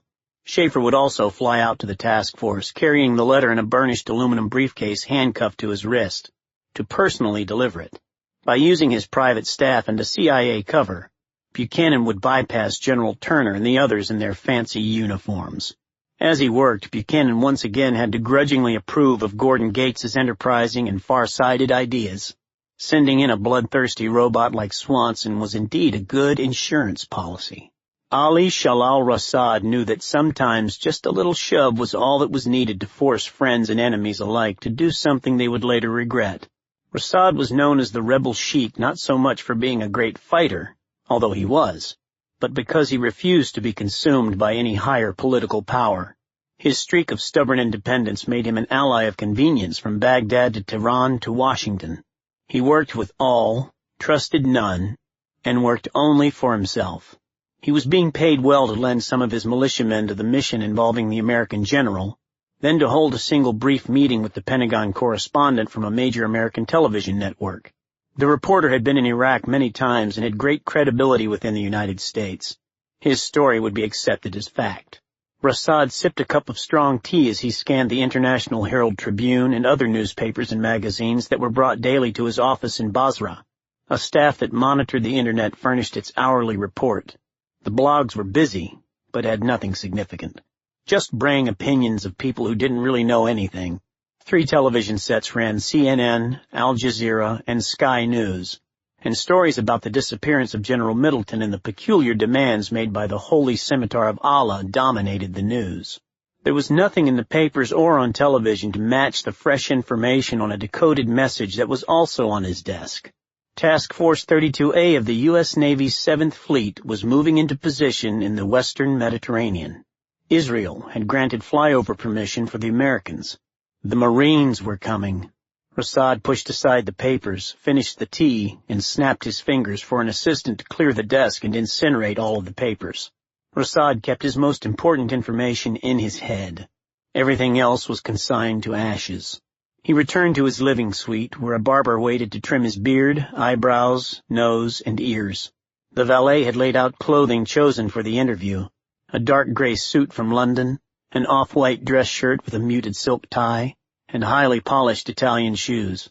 The trousers were tailored to help offset the fact that his left leg was an inch shorter than his right, a reminder of the year and a half he had spent in Abu Ghraib prison for the crime of defending his beautiful girlfriend when Uday Hussein's thugs had come for her. Uday himself, laughing, had wielded the long steel crowbar that smashed Rassad's bones. He was not beaten to get a confession, for he had nothing to confess. Uday just enjoyed beating him. In the end, when the Americans had released him, Rassad could not walk on the mutilated leg. The limp became a badge of honor for his new life as it healed, an unspoken reminder that he had paid dearly for opposing the dictator Saddam Hussein. When he was taken to prison, he had been just another bureaucrat in the Ministry of the Interior, but he emerged as a new political force, for he had channeled his powerful mind away from the pain and into how he could capitalize on his experiences. There were days now when he could almost thank Uday for the cruelty, because no one ever questioned Rassad's loyalty to his country. It was a wonderful political bargaining chip. In the end, Rassad had the final laugh on Uday by directing the Americans to the location of the Hussein brothers, where they were killed. He kept a picture of Uday's misshapen dead body in a folder in a desk drawer, and he looked at it often. Today, Rassad would wear the fine suit instead of the comfortable robes in order to appear as a reasonable, moderate, westernized Iraqi leader. He did not want the American television audience to equate him with some ordinary Koran-thumping radical mullah. He'd graduated from MIT, for Christ's sake. A sleek Bell helicopter, ornate in its coat of glistening midnight blue with gold trim, skimmed in to land at the palace after a smooth trip from the big American base in Doha, Kuwait. Jack Shepherd unfolded his lanky frame from the comfortable seat and stepped out, shielding his eyes against the rotor blast. He was disoriented. Something was missing.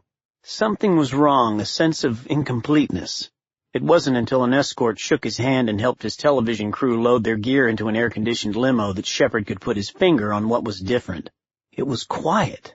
In Iraq, he usually came in tense and expecting danger, with bomb blasts echoing throughout the countryside, something somewhere always blowing up with the erratic constancy of a popcorn machine. But this area of Basra was an oasis of calm. The escort gave them a quick tour before going to the palace.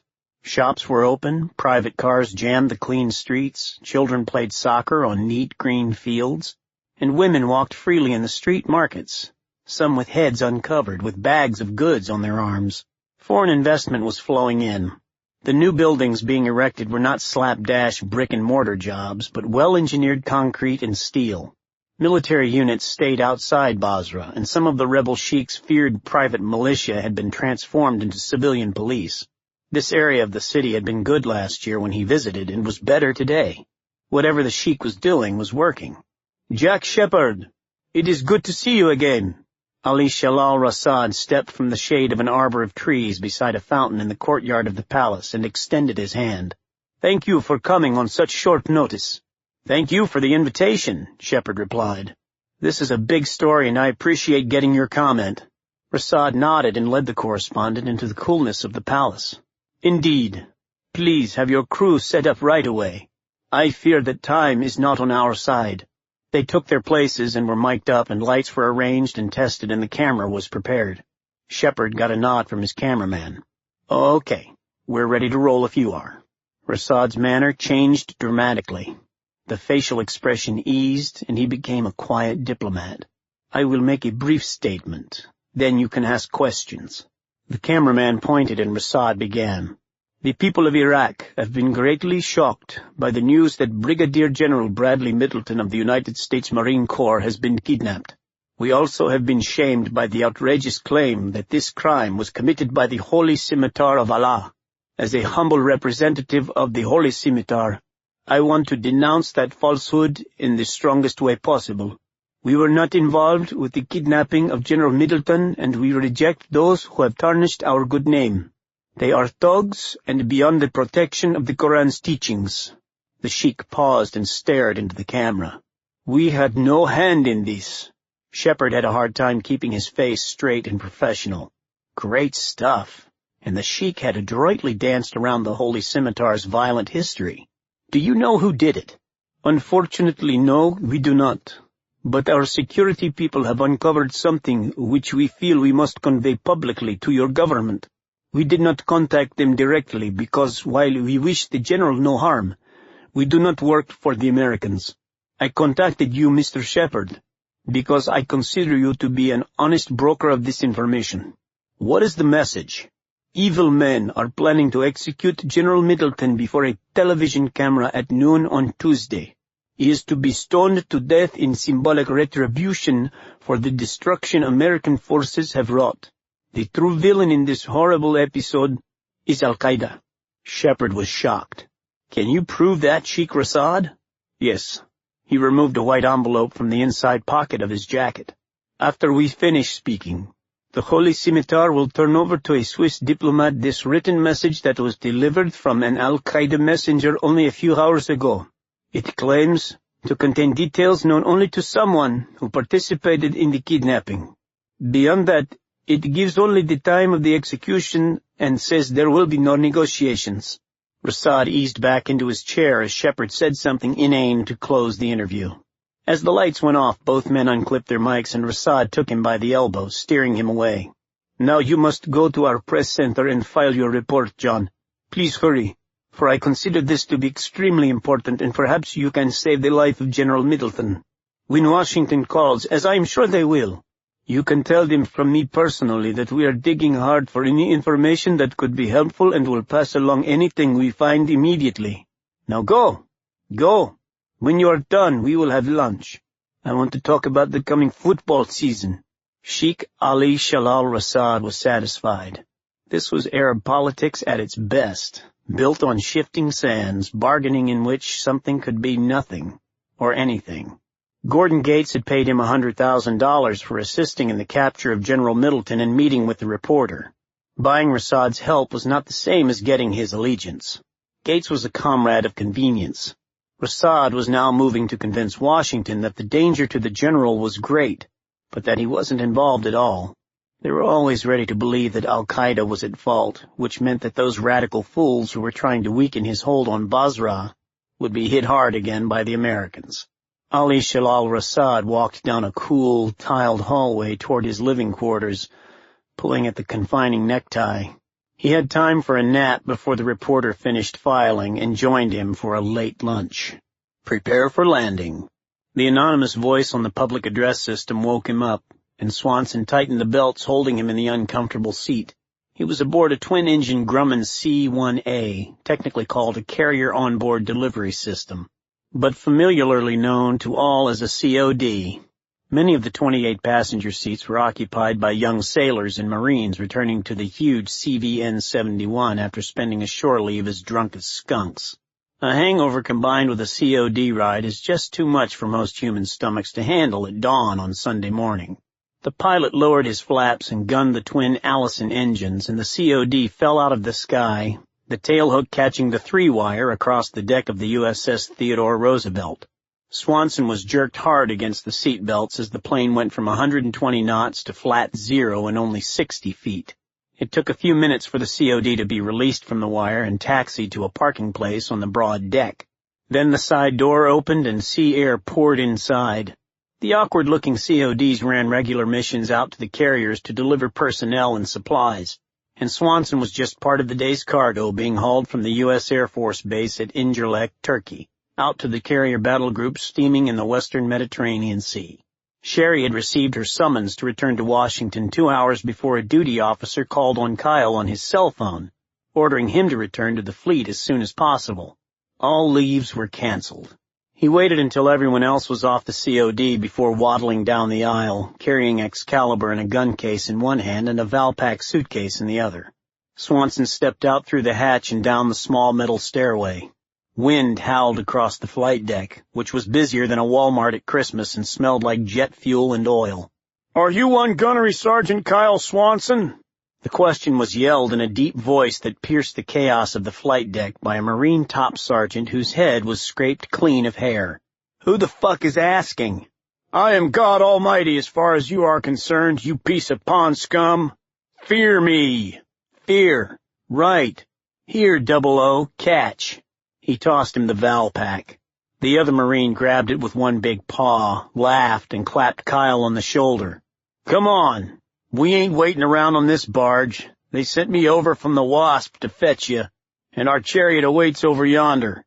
Master Sergeant Orville Oliver Dawkins of Pratt, Kansas, pointed across the deck to where a boxy UN-1H helicopter was warming up, the big rotor whomping the air around it. They went over to the port edge and down a couple of ladders and entered the subterranean pipe-laced caverns that were filled with planes and busy crew members in different colored jerseys. Mechanics and technicians burrowed into the parked aircraft. The two Marines did not speak openly with so many people about, but Kyle's curiosity was running away with him. He had learned in Turkey that for some reason he was a high-priority item, and now he had been met personally by a top sergeant with a private helo. So what's this all about, 00? Their boots thudded on the steel deck. I didn't catch the whole conversation, but the colonel said something about either giving you another Navy Cross or finally kicking your skinny little ass out of my beloved Corps. I forget which. Some god you are.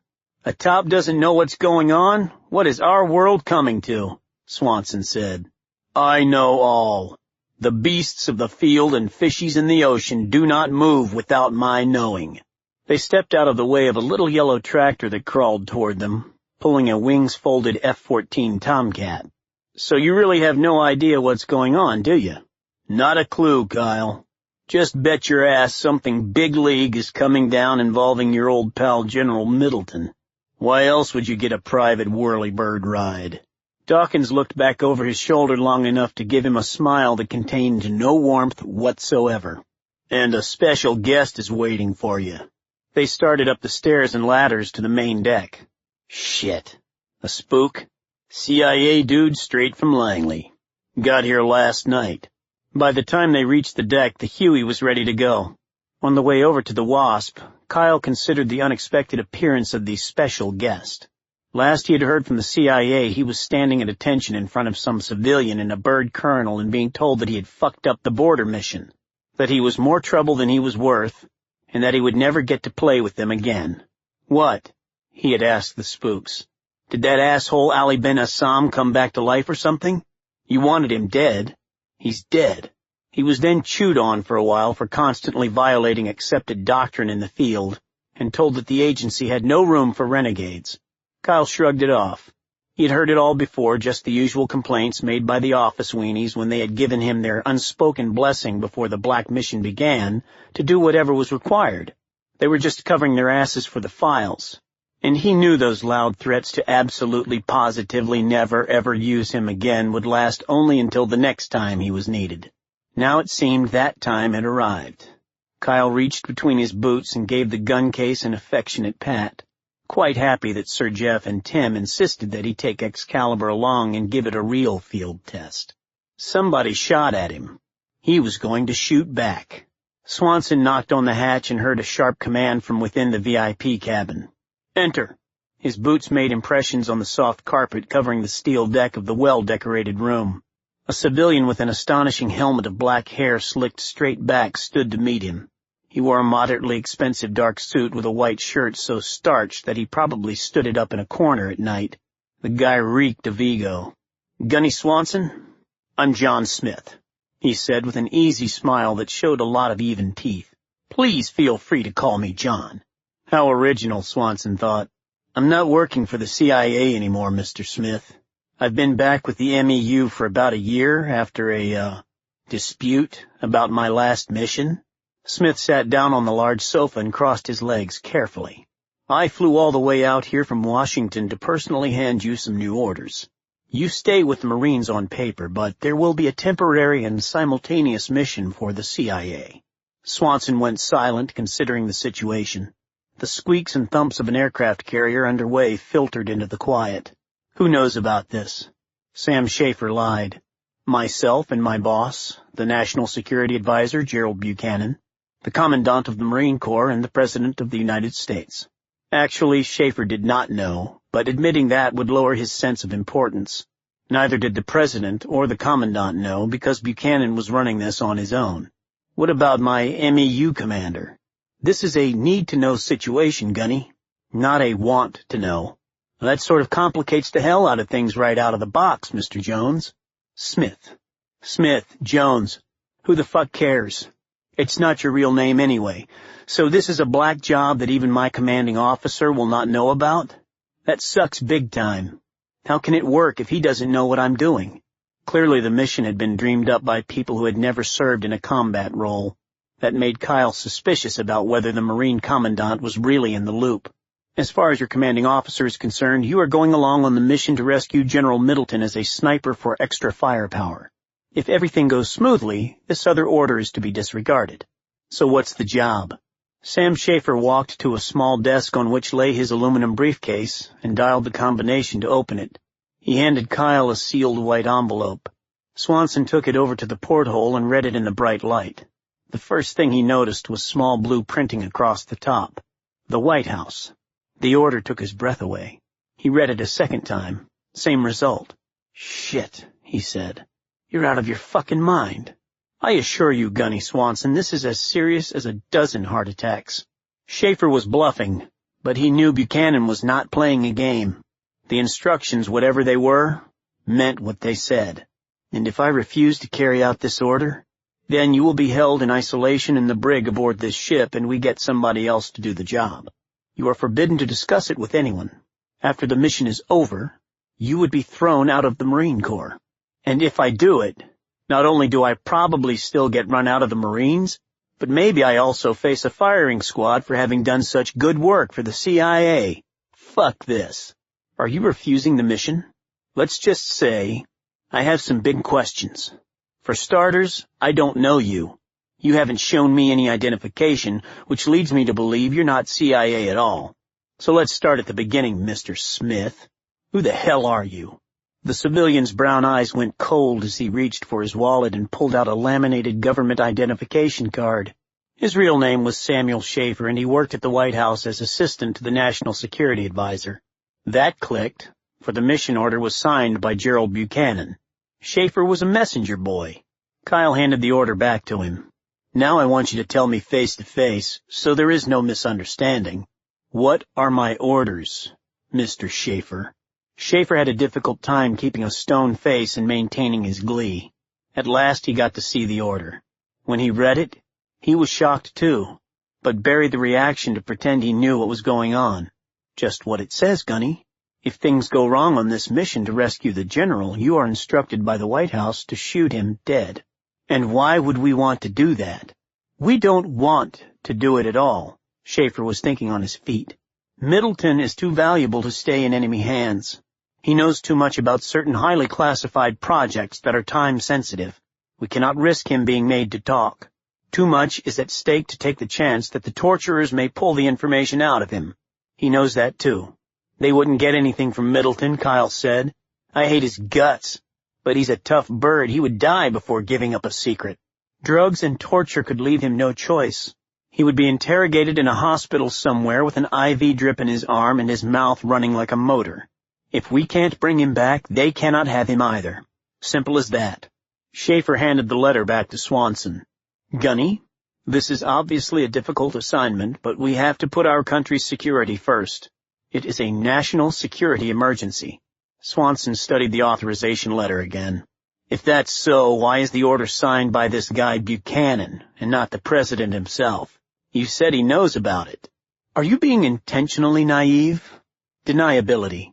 The president's name can't be on anything like this, even though this is the only copy and I'm going to destroy it right after you tell me whether you're taking the job or not. So, Gunny, time's up. Consider that to be an order to you directly from your commander-in-chief. You in or out? Kyle paused, then walked away from Schaefer, folding the letter and buying moments to think. Since there was no way the Marine Commandant would be in on this, was the president's involvement also a lie? Murdering a general is huge. But the order came straight from the White House. Swanson made a decision. Okay, I'll do it, Mr. Schaefer. But you're not going to destroy this letter. We'll have the captain put it in the ship's safe until the mission is complete. If I have to pull the trigger, the order is transferred into a secure safe under the control of the CIA Director of Operations.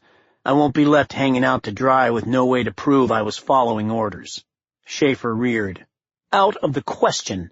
Give me the letter, Gunny. I will burn it, and then you go off and do your goddamn job as you have been ordered to do. He put on his angry face, raised his voice, and pissed Swanson off. No. The letter goes in the safe.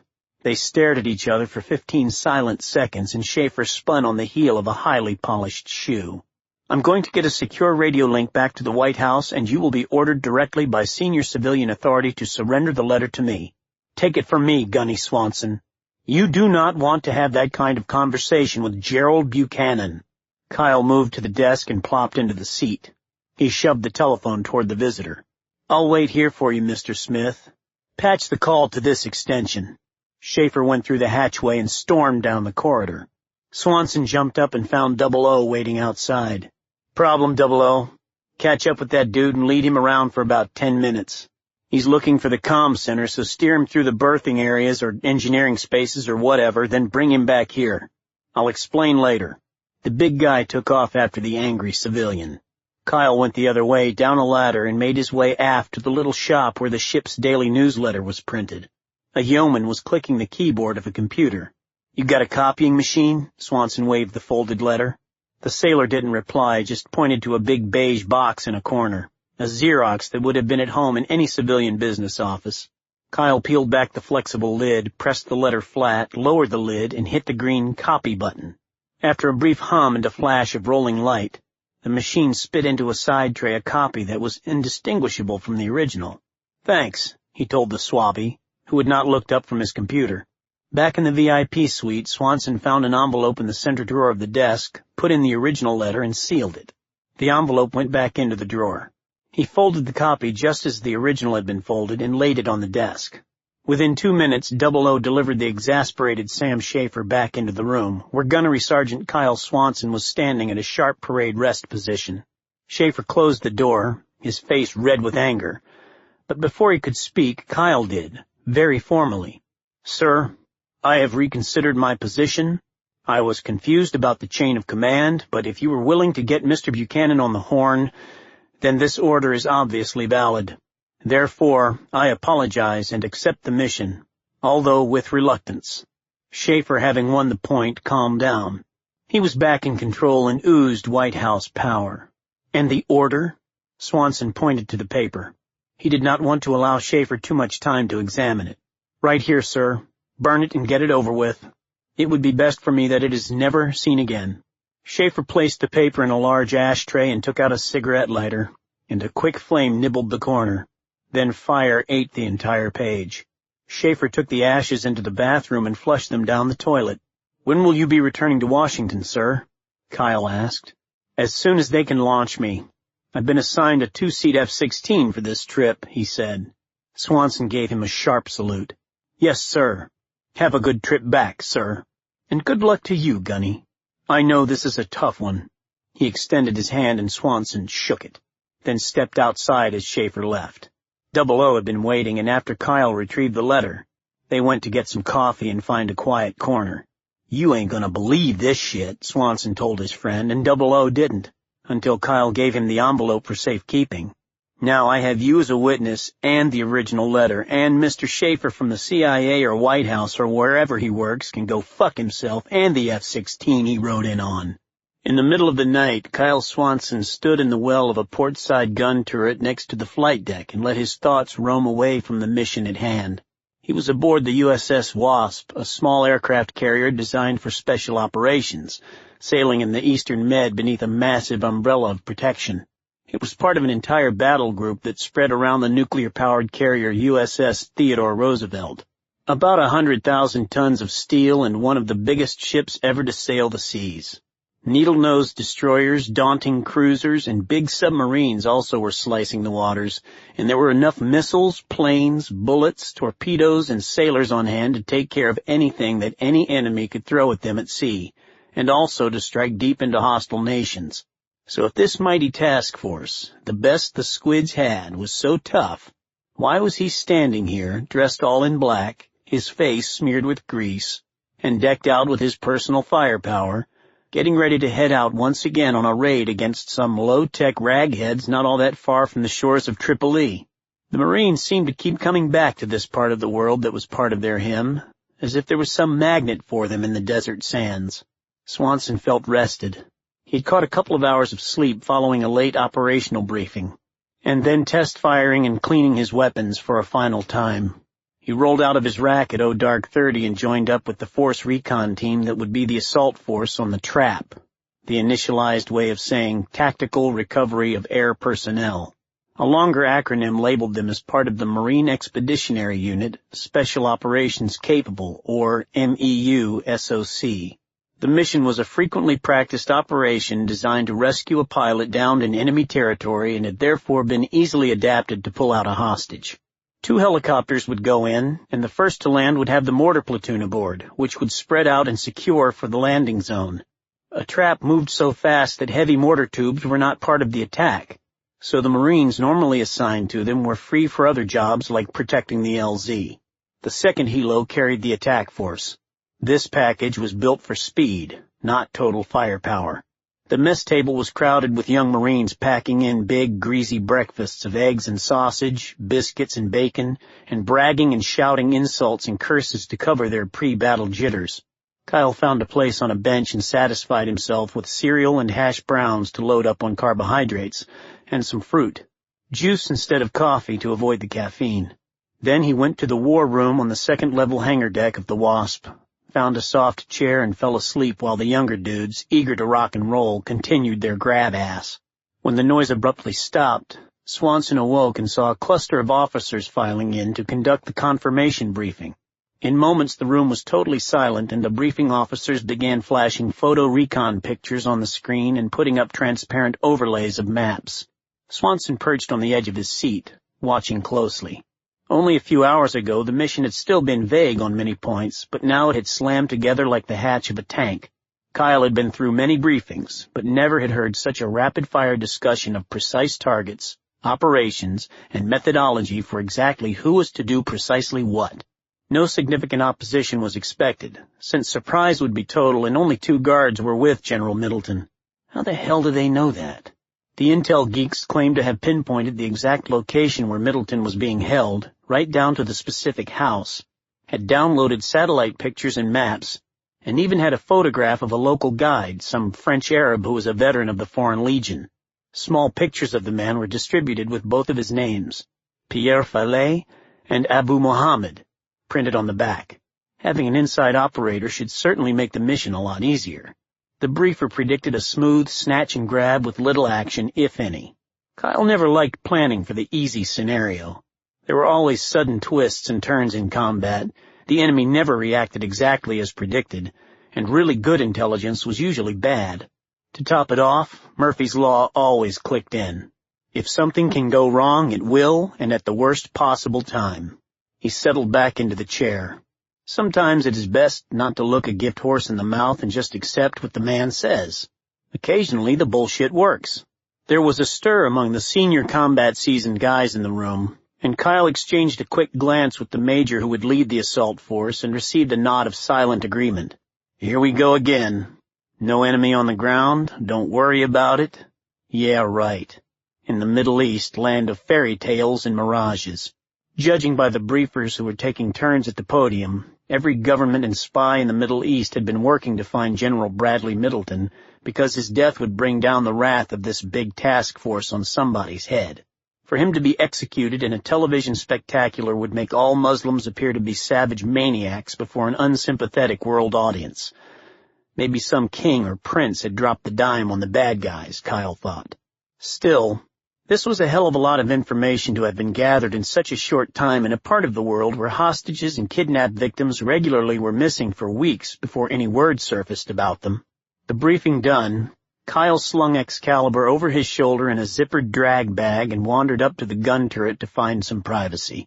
Noise and movement assaulted him as soon as he stepped through the hatch, for it is never quiet on a ship. The pungent smell of oil, grease, and jet fuel hung over the carrier despite the stiff wind, and grease-stained sailors looking as dirty as coal miners were working everywhere. He punched the button on his cell phone for frequently dialed numbers, hit the send button, and listened as the beep, beep, beep sounded on the east coast of the United States. "Hey, you."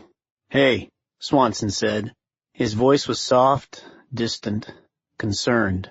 "You okay?" "Yeah, I'm good. How was your trip home?" "Quick and comfortable, but boring. Some kind soul laid on a little jet plane just for me. The movie was a chick flick that you would have hated."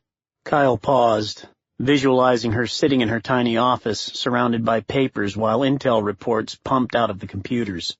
"I just needed to hear you," Kyle said. "I'm going to be gone for a little while."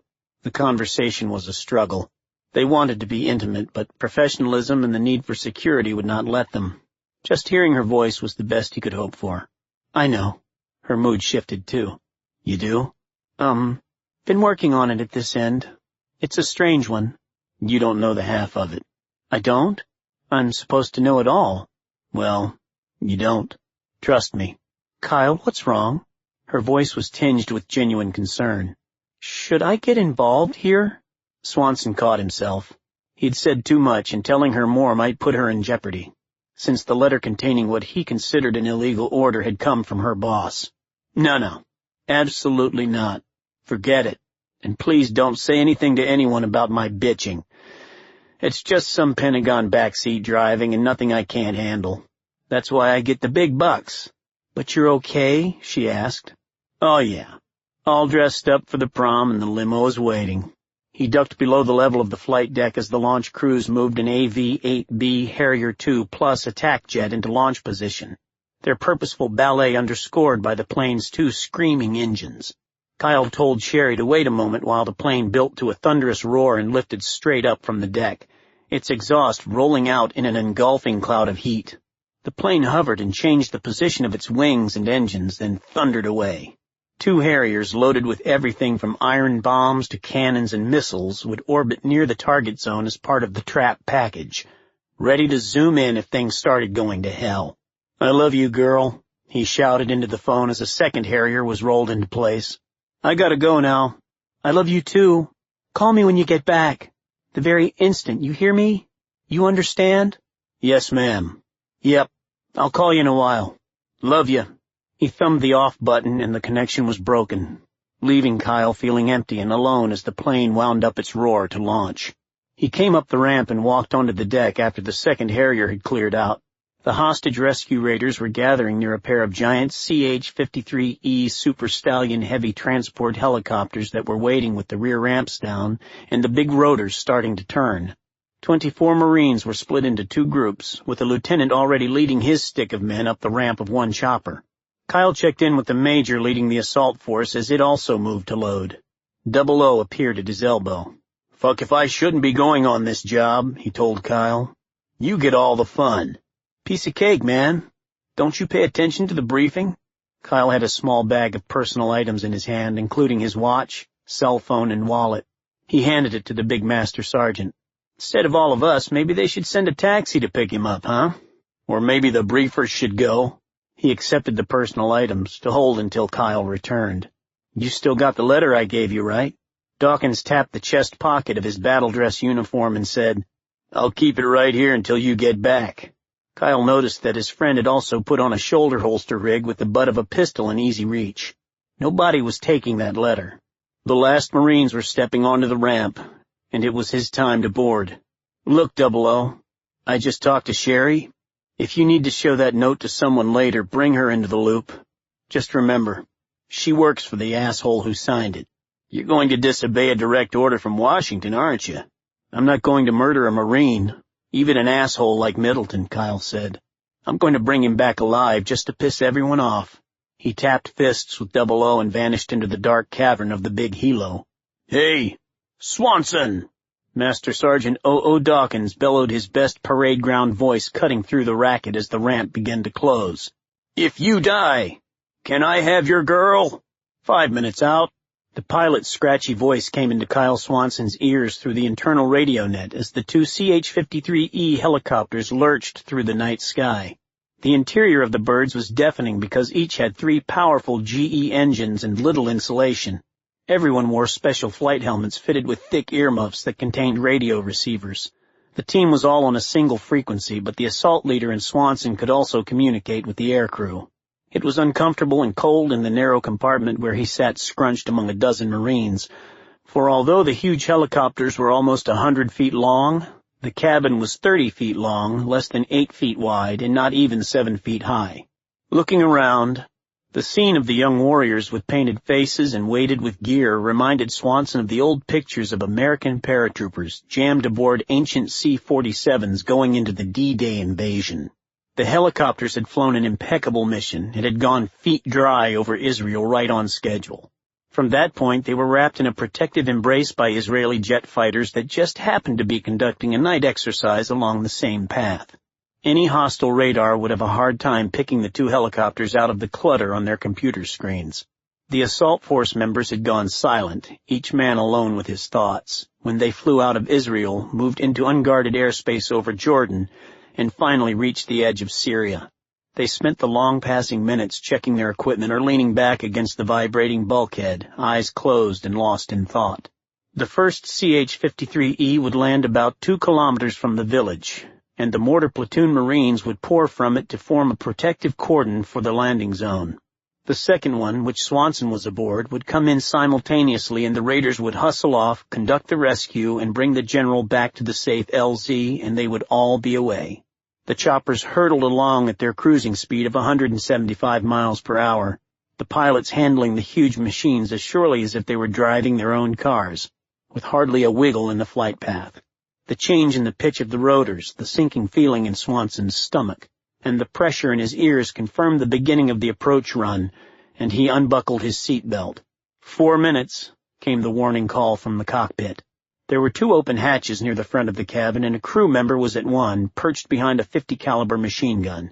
At the 3-minute alert, Swanson unplugged his commo line from the net and made his way forward to the second hatch, trying not to step on anyone as he sidled past the small motorcycle lashed in the aisle. The dirt bike was to be used by a scout if the mission commander wanted extended reconnaissance. A typhoon of wind rushed through the open hatches, blowing hard when he reached the opening and looked out.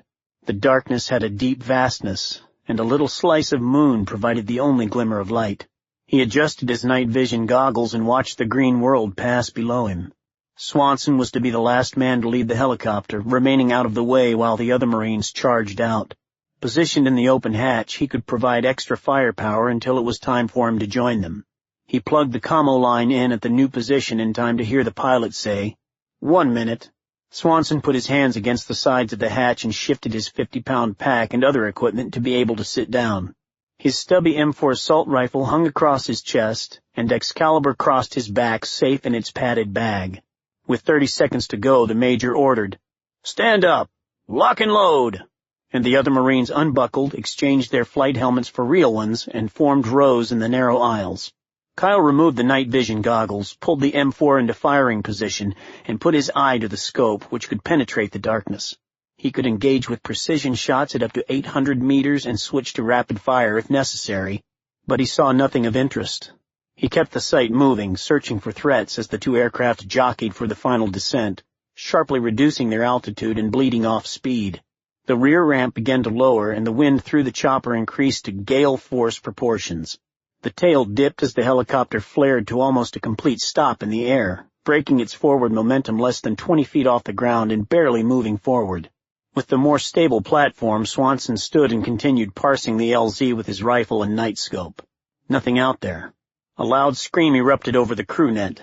The 2 helicopters were hanging almost motionless in the air when a freak wall of wind that had swept unimpeded across 100 miles of desert tore through the LZ and threw the birds together with train wreck violence.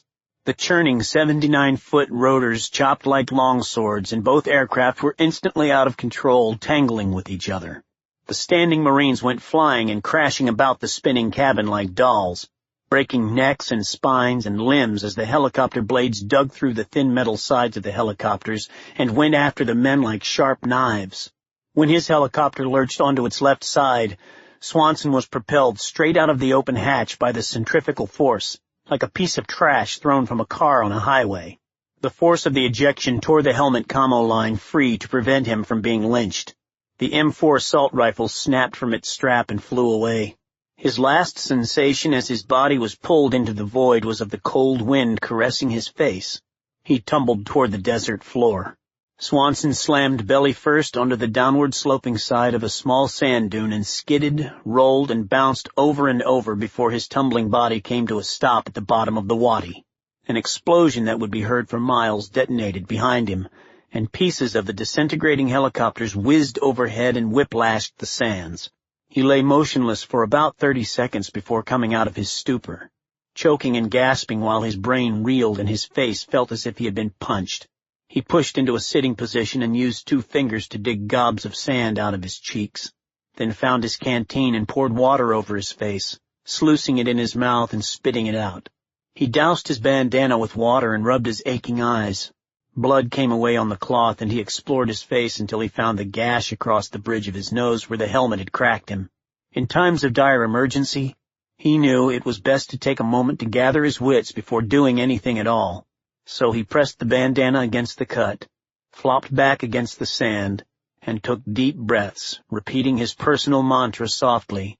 Slow is smooth, smooth is fast. When he felt able to move, he crawled to the top of the dune and looked in horrible fascination at the wreckage that only moments before had been 2 powerful transport helicopters loaded with combat-ready Marines. It was hard to tell one of the birds from the other now because they had come down in a heap, cutting each other into chunks and merging into a single pile of smoldering wreckage. Twisting columns of red and yellow and orange flames spun into the dark sky. Swanson dropped his gear and ran to the wreckage, stepping through the hot, sharp metal and pockets of burning debris to check for signs of life, and finding only bodies and parts of bodies. There were no moans, no cries for help. Had the Marines been seated and strapped in, some might have survived. But he found nothing but carnage. The machines had slaughtered each other as well as every human being aboard except him. Almost 30 men had been killed, and the scene sickened him. "Fuck me," Swanson said. He turned away, took a few steps, and threw up. It was a fiery end for the ambitious plan that the briefers had predicted would be a cakewalk. Get your shit together. He could see if there was a workable radio and call the fleet, where everyone would be listening to the net. But Washington probably was also plugged into the radio chatter, and the White House would simply hand the assassination job to someone else. If Swanson called for help, General Middleton would surely die. Think, damn it, think. If he didn't call, everyone would think that he was dead too. But that would allow him to work alone, and although Buchanan would probably still assign another assassin, Kyle stood a good chance of reaching the general first because he was already on the ground. Hell, he should be dead anyway, so why not continue the mission by himself in total secrecy? The odds were astronomical, but Kyle would not allow himself to think of it as a suicide trip. That's it then. Just get on with it. Go. He looked toward the village, which was about 1,500 meters away. That distance had not been changed by the crash. With the crash, the jig was up as far as surprise went, and everybody in the village might be temporarily stunned by what happened. But they would be coming his way in a hurry. Time was not his friend. He went back into the wreckage and gathered canteens of water, more ammo, plenty of blocks of C4 explosive, a couple of claymore mines, a portable satellite telephone that still had power, and a survival radio from one of the pilots. He snapped them both off. Even when not in active use, they would still send electronic signals, and when the little green power lights vanished, Swanson could no longer be tracked. On the screens, he was dead. He found an M16 rifle, locked and loaded. Kyle stepped over bodies and debris until he was beside the little Kawasaki motorcycle. He gave it a quick check and it seemed undamaged, having been held tight on the deck throughout the disaster. Unlike the Marines, it had been professionally secured. And Kyle unsheathed his big knife, cut away the loading bands, and pushed it out. He loaded everything he had on it and rested it on the kickstand. Now came the hard part. Leaving a clue for Sherry, something only she would recognize. She was in the informational loop about the mission and would assume that he had died in the crash. He wanted to let her know he had survived, but also to provide some misdirection for anyone else. He scanned the dead Marines and found one in the jumble of corpses. Someone whose face could not be recognized but was about Kyle's size. The rubber-rimmed dog tag identified the man as Lance Corporal Harold McDowell, and his neck had been snapped when he was thrown against the bulkhead. A Marine Corps tattoo was inked on his right forearm. The kid had been proud to be a warrior and would not object to doing one more job. Kyle exchanged the neck dog tag with his own. "It's this way, McDowell. Swanson whispered while he untied the kid's left boot, then his own, speaking to the pale-face. "I need your help here. The bad guys are going to be looking for survivors. If they figure out some crazy sniper is missing, they'll really start hunting. If a radio man is missing, no offense, they won't give a rat's ass and think you will holler for help and get picked up sooner or later. You would pose no threat to them." Kyle unbuckled the big radio from the dead man's shoulders. He would dispose of it later, but he needed to take it along to complete the disguise and misdirection play. The pursuers would logically believe that a missing radio man would have kept his radio. And for the good guys, well, Harold, some of them ain't so good. For this plan to have any chance of working, we need those assholes to also think I'm dead. That's where you come in, Harold. What did they call you? Hal? Mac? So convince them that you are me, okay, Lance Corporal McDowell? Swanson stood and threw the youngster a quick salute. Semper Fi. He hustled over to the bike, hooked the radio pack over the handlebars, straddled the motorcycle, and with a prayer, pushed the starter button. The little engine coughed once, then kicked to life, ready to run. He adjusted his night vision goggles and drove away from the wreckage, the muffled exhaust helping avoid making any more noise than necessary. In the unlikely case that someone from the village figured out there was a survivor, Swanson steered the motorcycle to the east, leaving clear tracks that would indicate he was running to the Israeli border. A minute later he was on the paved road that ran through the village behind him, and far enough away from the wreckage to pile on a little more speed with the 1200cc engine. Dawn was coming, and he had to be invisible by then. When radio contact was broken between the operations center aboard the USS Wasp and the trap team helos, several minutes elapsed while the sailors at the consoles tried to reestablish a voice link. A download from a stationary satellite watching the area showed a flash in the darkness and the lingering bloom of immense heat at the landing zone. Colonel Ralph Sims, commander of the 33rd Marine Expeditionary Unit, chewed a fingernail. "Get the Harriers in there to take a look," he ordered, and the pair of fighter jets broke out of their orbit over Israel, heeled over from 40,000 feet, dropped to the ground, and sped into Syrian airspace, riding their afterburners. Nearing the scene, they saw the fire, cut their speed, coasted over the wreckage, banked into a sharp turn, and ran past it again. Aboard the Wasp, the speakers crackled in the quiet commo room. "Henhouse, this is Rooster 1. They're down and burning," a pilot reported. "Survivors?" Sims asked. The radio man relayed the question. "Negative. No sign of life or movement at the scene, but there are bad guys coming out from the target zone. Request permission to engage." Sims wanted to say hell yes, but could not. An attack run by the Harriers would probably result in casualties among Syrian civilians, which would make a bad situation a lot worse. It was time to call it a day. "Negative," he barked and turned to the commander of the ship's Marine Air Wing. "Get those planes back home." The Tactical Air Center sent the order. "Egress, egress, egress." The pilot hesitated. "Henhouse, Rooster 1. What about a bombing run on the wreckage? I can torch the scene." "Negative," came the immediate reply from Colonel Sims. He needed higher authority for that and didn't have time to get it. He would message Washington for permission to send in a cruise missile for that demolition job. "Repeat, negative. Return to base." "Rooster 1, roger that. I copy egress, return to base." The Rooster flight headed home. The Harriers hugged the ground as they dashed back to Israeli airspace, where they would climb high for the rest of the return flight to the Wasp. Aboard the Wasp, Colonel Ralph Sims sent the message about the cruise missile to Washington, then walked rigidly out of the command center, seeking fresh air and a moment of privacy. He lit a cigarette and thought about his Marines lying entombed in the helicopters in Syria. There would be a lot of investigations, and people, including him, would probably lose their jobs. At the moment, he didn't really care, for he had a bigger worry, one that was much more personal. What the hell am I supposed to tell their families? The sky was losing its blackness, and the first rays of the new day crawled across the Middle East. "Rooster 1, roger that. I copy egress, return to base." The Harrier flight leader sounded calm and professional as he was heard in real time over a satellite link-up straight into the Situation Room of the White House. Members of the National Security Council had been there for an hour monitoring the Middleton rescue raid. Now they were immobilized in shock. Lieutenant Commander Sherry Town brought both hands to her mouth, fighting not to cry out in anguish at what she heard. "Kyle, No. National Security Advisor Gerald Buchanan was at the head of the long table in his big chair, tapping a yellow pencil against a legal pad as he listened to the disembodied voice. This was something he had not counted on. He looked around at the military people and detected an advantage. Make it their fault. The chairman of the Joint Chiefs of Staff, General Turner, was chewing a knuckle, and lines of thought creased his forehead. He was, after all, a Marine, although he represented all of the military services. He had previously been the Marine Corps Commandant, so those were his men who had lost their lives. He was emotionally involved. "Your Marines failed, General, so we now have a situation," Buchanan said quietly. Turner had to agree. "Yes, sir. It does appear the mission was unsuccessful." Buchanan did not follow up his first jab.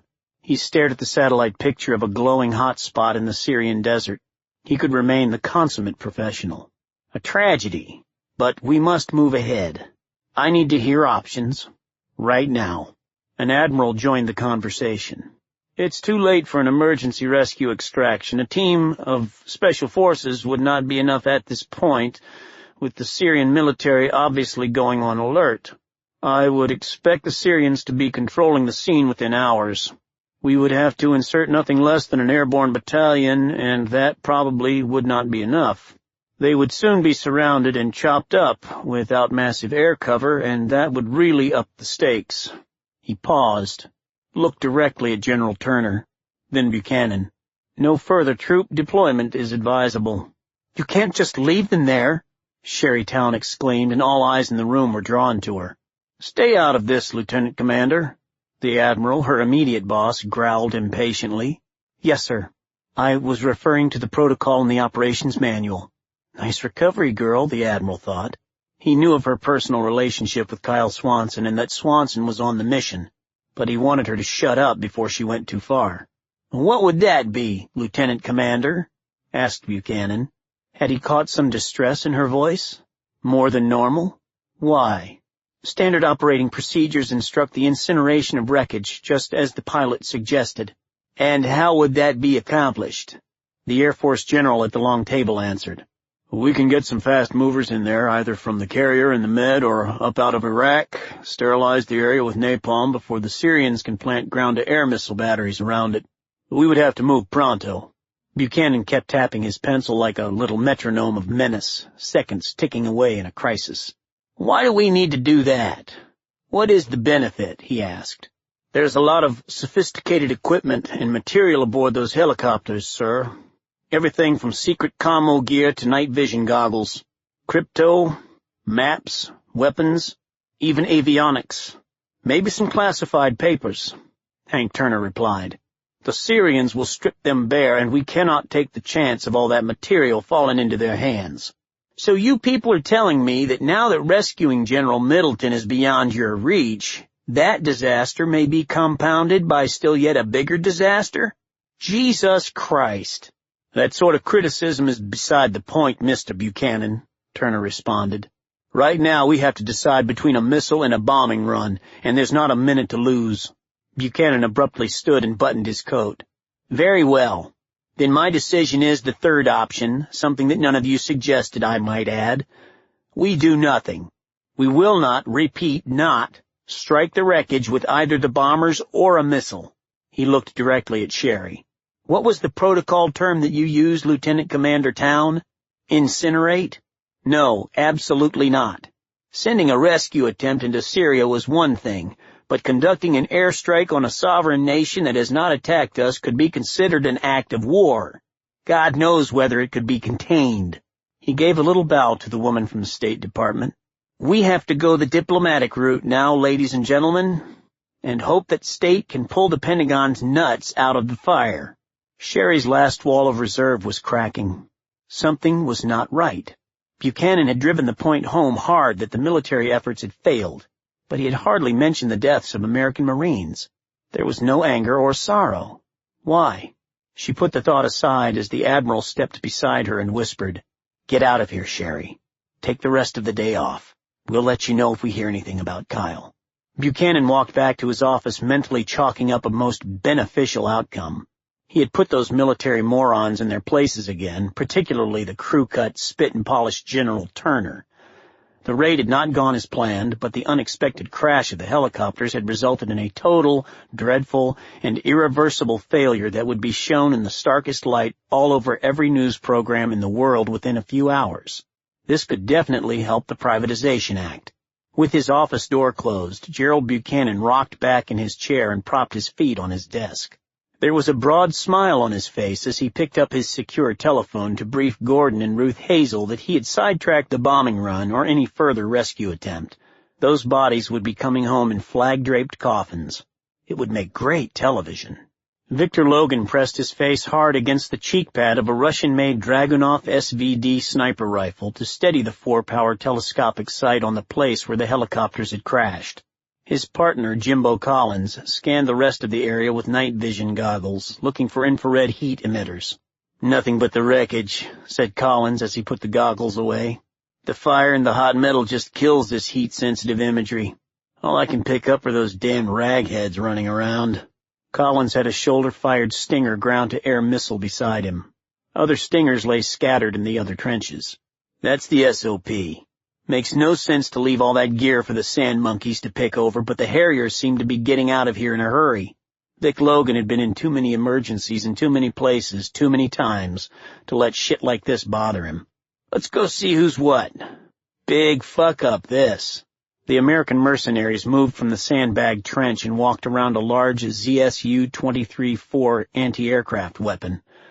The gunner had abandoned his position behind the ammunition feed trays immediately after the helos went down, leaving the powerful radar-guided gun useless in his run to get to whatever booty he might steal from the helicopters. The quad rack of 23mm cannons was still locked into position, useless if the Harriers returned. Logan and Collins walked easily, not bothering to keep distance between them, because they were in no danger. "Too damned bad, Vic," said Collins. "This was a good ambush configuration." Logan's big strides ate up the ground. His head was on a swivel and his hard eyes captured the tactical situation. The ragheads from the trench to the right, which would have supplied a crossfire, were also out of their holes and heading toward the wreckage. From soldiers and civilians to scavengers in the blink of an eye. A verse of Kipling came to him. "When you're wounded and left on Afghanistan's plains, and the women come out to cut up what remains, just roll to your rifle and blow out your brains, and go to your God like a soldier." Fucking vultures. Logan sort of hoped none of those jarheads were still alive, although the idea of killing Americans had not cost him a moment of sleep. The fact that the birds went down by themselves made no difference to Logan, because the result was the same.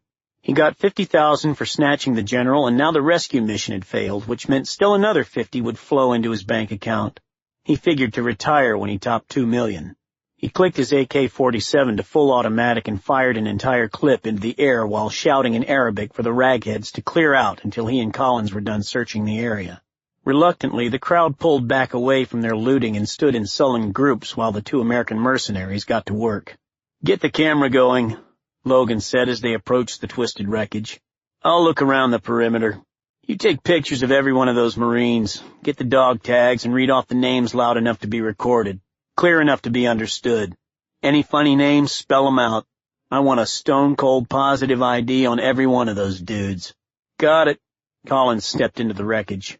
It was a mess in there. He started photographing. "And make sure all the arms and legs add up," Logan called, then began a slow walk around the site, circling from the nose of one of the choppers out to about 100 meters. That put the helicopter in the center of an imaginary clock, with the nose pointed to 12 o'clock, and Logan switched on a powerful flashlight as he worked back and forth in pie-shaped segments. 1 o'clock, 2 o'clock. Raghead footprints and chunks of debris from the aircraft reached out in all directions. He would have missed the puddle of vomit near the 7 o'clock position had he not smelled it before locating it with the bright beam of his flashlight. Nothing much more than some discolored yellow bile. A raghead sickened by the sights and smell of new death? Not likely, but possible. He walked on, and 2 slices of the clock later, almost obscured by the scuffed footprints of the scavengers, he found the unmistakable tire tracks of a motorcycle. He did not recall hearing any. How old was the track? Some civilian ride through yesterday? It led toward the road. East. "Hey, Vic!" Collins hollered from the ruptured end of one of the helicopters. "Take a look." Logan was there in a couple of big strides. "What?" Collins was squatting down and had the loose end of a big strap in one hand. He tugged on it to show that the other end was secured to the deck of the fuselage. 3 more of these straps. There, and there. All 4 ends had been sliced clean. Something had been secured here. Had the ragheads already stolen it? Something large? No, he would have noticed. Logan backed out of the wrecked bird and Collins followed, putting away his camera after photographing and identifying the final 2 bodies. They went to the fuselage of the other helicopter. A little Kawasaki dirt bike, badly damaged, was still lashed to the deck with straps like the ones that had been cut on the first helo. Logan scratched his neck, came to a conclusion. He waved to the onlookers and they poured back into the wreckage like honeybees after a lump of sugar. "Somebody survived that mess," he told Jimbo as they returned to the village in their satellite radio. "We got a runner." He hated noise. Kyle Swanson valued silence, for stealth was his cloak of protective comfort. So although the dirt bike had a silenced muffler, the steady throbs of the engine still reverberated in the desert night. Kyle believed any fool with ears could hear him. Combined with the coming dawn, that would leave him exposed and vulnerable.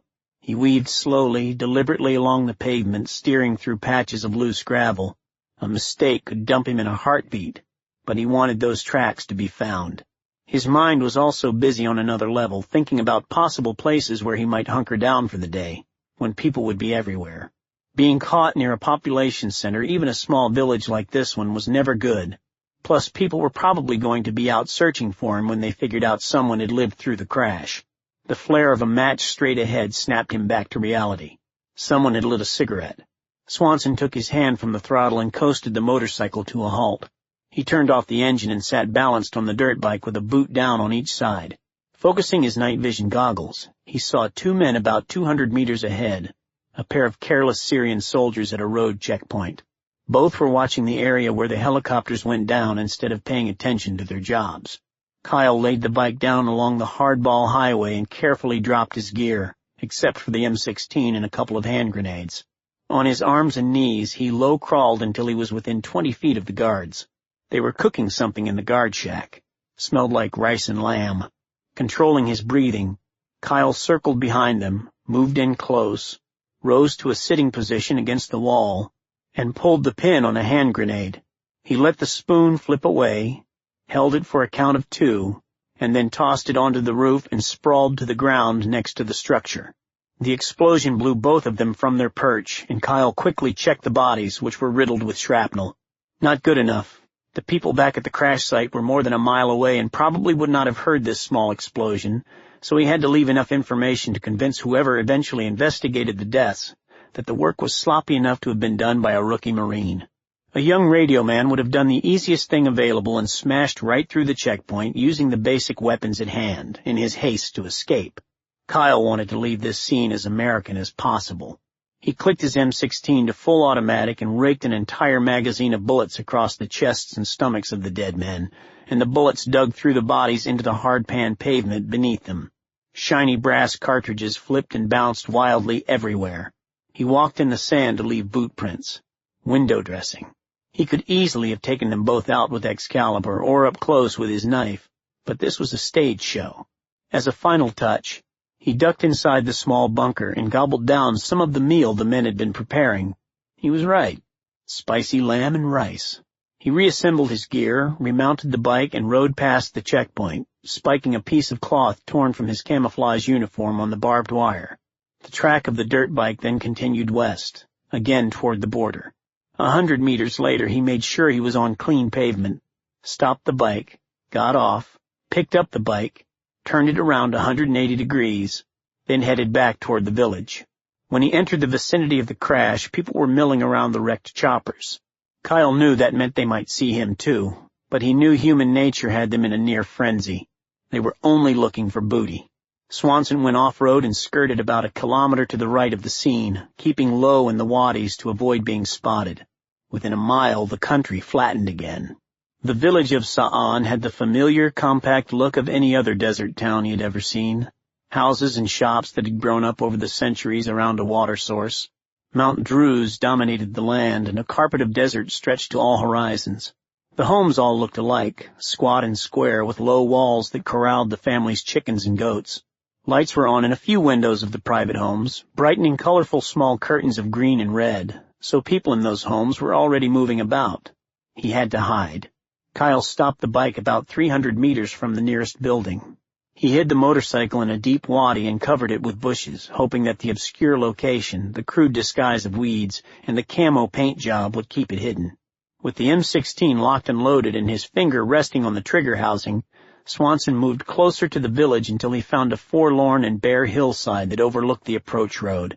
A berm lined with thick brush rose like a dirty pimple near the top, and he ducked behind to keep it between himself and the town. This was it. He circled around to the backside and dug a shallow trench straight up to the rim of the berm. The rising sun was already heating the dirt, and Kyle sweated the last few meters. But when he came up in the middle of the bushes, he had a clear view from the high ground. Dumping his gear, he wiggled back down, gathered more brush from random spots in a radius of about 20 meters, and swept his tracks. Then planted the foliage around his new hide until he was sure that it would look to a passerby like a single big bush. Time would slow down for him now, so he arranged things in his shady nook to get some rest.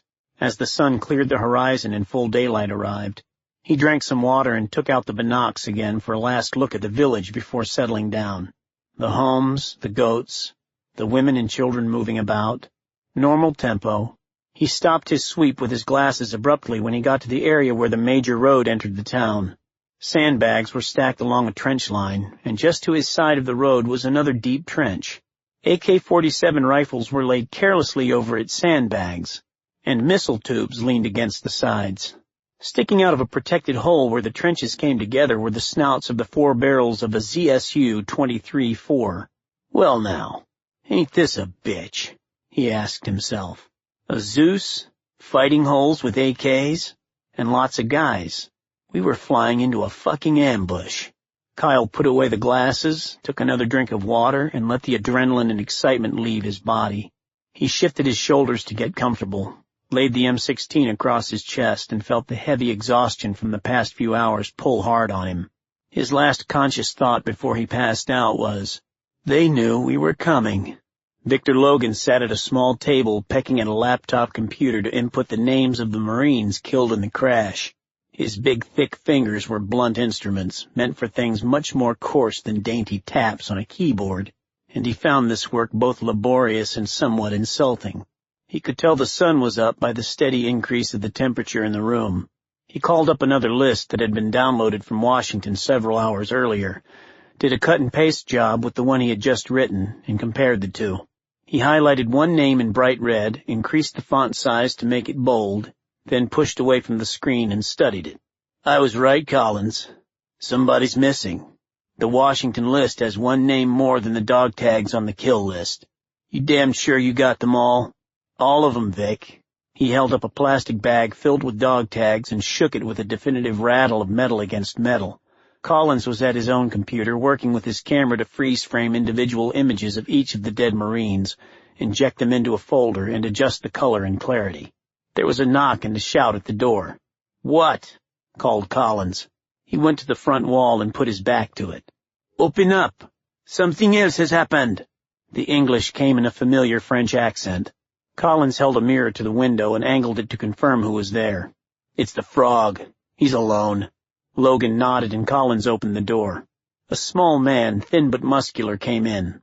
He had a sharp face with prominent cheekbones, dark eyes, and a slit of a mouth that never smiled and was almost invisible in a long, thick, black beard. Pierre Dominique Fellet was a familiar figure in Sa'an, where he had settled after getting out of the Foreign Legion. As a converted Muslim, he was welcomed everywhere. The Syrian villagers considered Abu Muhammad to be a most generous man and an honest trader.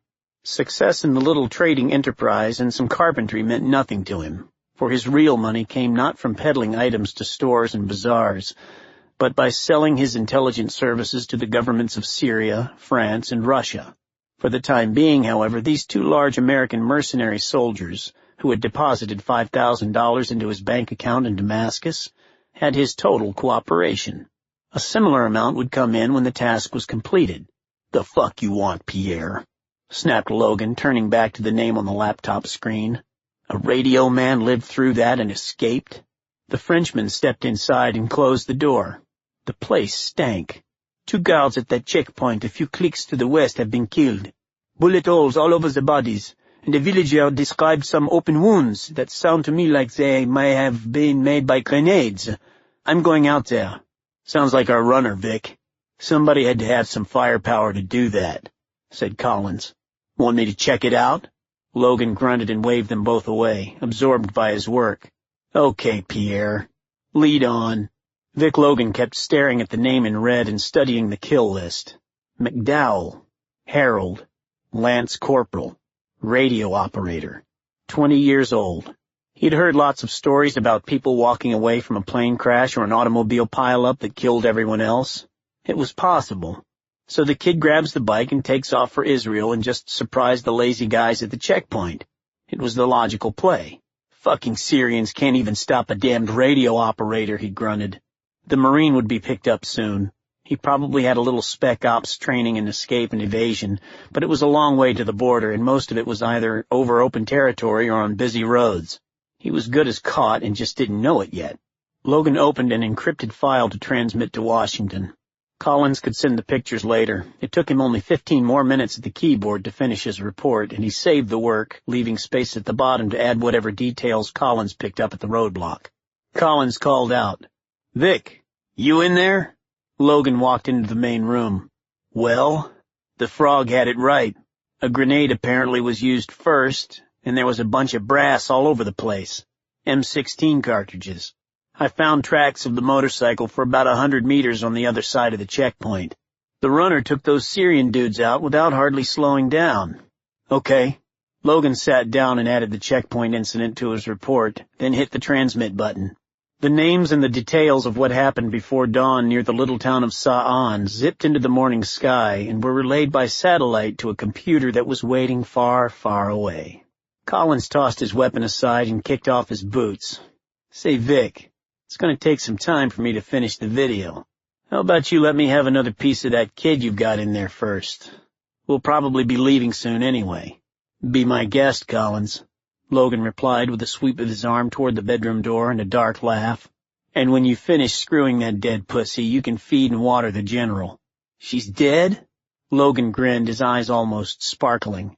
Little whore just laid there like a pillow. No enthusiasm at all. The scrawny bitch didn't earn her life. Jimbo Collins looked into the bedroom. The girl and the bed were covered in blood. This was not the first time that he had thought there was something really wrong with Logan, but it was wise to keep that thought to himself. A few more hours and he probably would never see the asshole again. Concentrate on the money, not the corpse. Good thing we got dirt floors, Collins remarked as he turned to his camera equipment. We can bury her right here, then burn this shithole to the ground.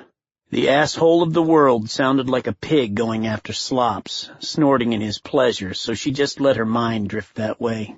Sprawled in the pig pen, down in the muck, a worthless piece of pork wallowing in a place where feelings were meaningless and the next oink meant only that she was still alive to hear it. A surge, heat, a final groan, and her father released her wrists and rolled off, spent. I'm going downtown, the asshole muttered, wiping himself on her bunny sheets. Like I even care. Ruth Hazel Pierce blinked her blue eyes and came out of the pig pen stench enough to hear that. On this night, the 14-year-old girl decided to care very much, a moment of decision that changed her life and ended his. Usually she curled into a fetal position for a while, safe in her happy place, a pretend enchanted castle surrounded by good friends and fire-breathing dragons that protected her. Only after an hour or so would she return to the real world of fear and shame and hate and get cleaned up before her mother came home from her late shift as a waitress. On that final night, however, Ruth Hazel exhaled a big sigh and headed for the hot shower and sweet bath soaps and freedom. From her dresser, she removed the tight one-piece black swim team suit she wore for school meets, stretched into it, and then put on old jeans with torn knees, a bulky San Diego State University sweatshirt, and jogging shoes. Out the door and down the hall to her parents' room, where the asshole of the world, the gun nut, kept all those weapons loose in the closet. She grabbed the Ruger 22, made sure it had a full 10-round magazine, tucked it into her waistband, and walked out of the house to change her future. One of them, either herself or the asshole of the world, would not be coming back. She walked along the beach from the trailer park to Oceanside in the early darkness, thinking she could see his footprints, since he always came this way. He walked because he'd been picked up too many times for driving drunk. On the edge of the seedy downtown area, Ruth Hazel found a dumpster in an alley directly across the street from the asshole's favorite bar, a run-down strip joint, and she sat on the concrete in the shadows, crossing her legs and listening to the traffic on the street and the rumble of the surf. He staggered out 2 hours later, alone. Either he had run out of money or he had been thrown out again. She didn't care. It didn't matter. He ambled down the sidewalk and cut through a vacant lot to the high, dry ground of the beach. She followed his wavering silhouette against the starry night as the waves nibbled and sloshed at the sand about 40 yards away. The tide was coming in. Not a soul in sight. Ruth Hazel pulled out the Ruger and began a little jog that closed the space between them in only a few steps. She stopped and took a firing stance, both palms around the grip like he had taught her. "Daddy?" she called in her little girl voice as she snapped off the safety. The asshole of the world turned. The first bullet caught him in the stomach, but he was a big man and a single .22 shot was not much more than a hard punch to the gut. Not enough to put him down. The other 6 shots went into the chest. Careful shots, one after another, and sprawled him on the sand like a beached porpoise. Ruth Hazel stepped closer.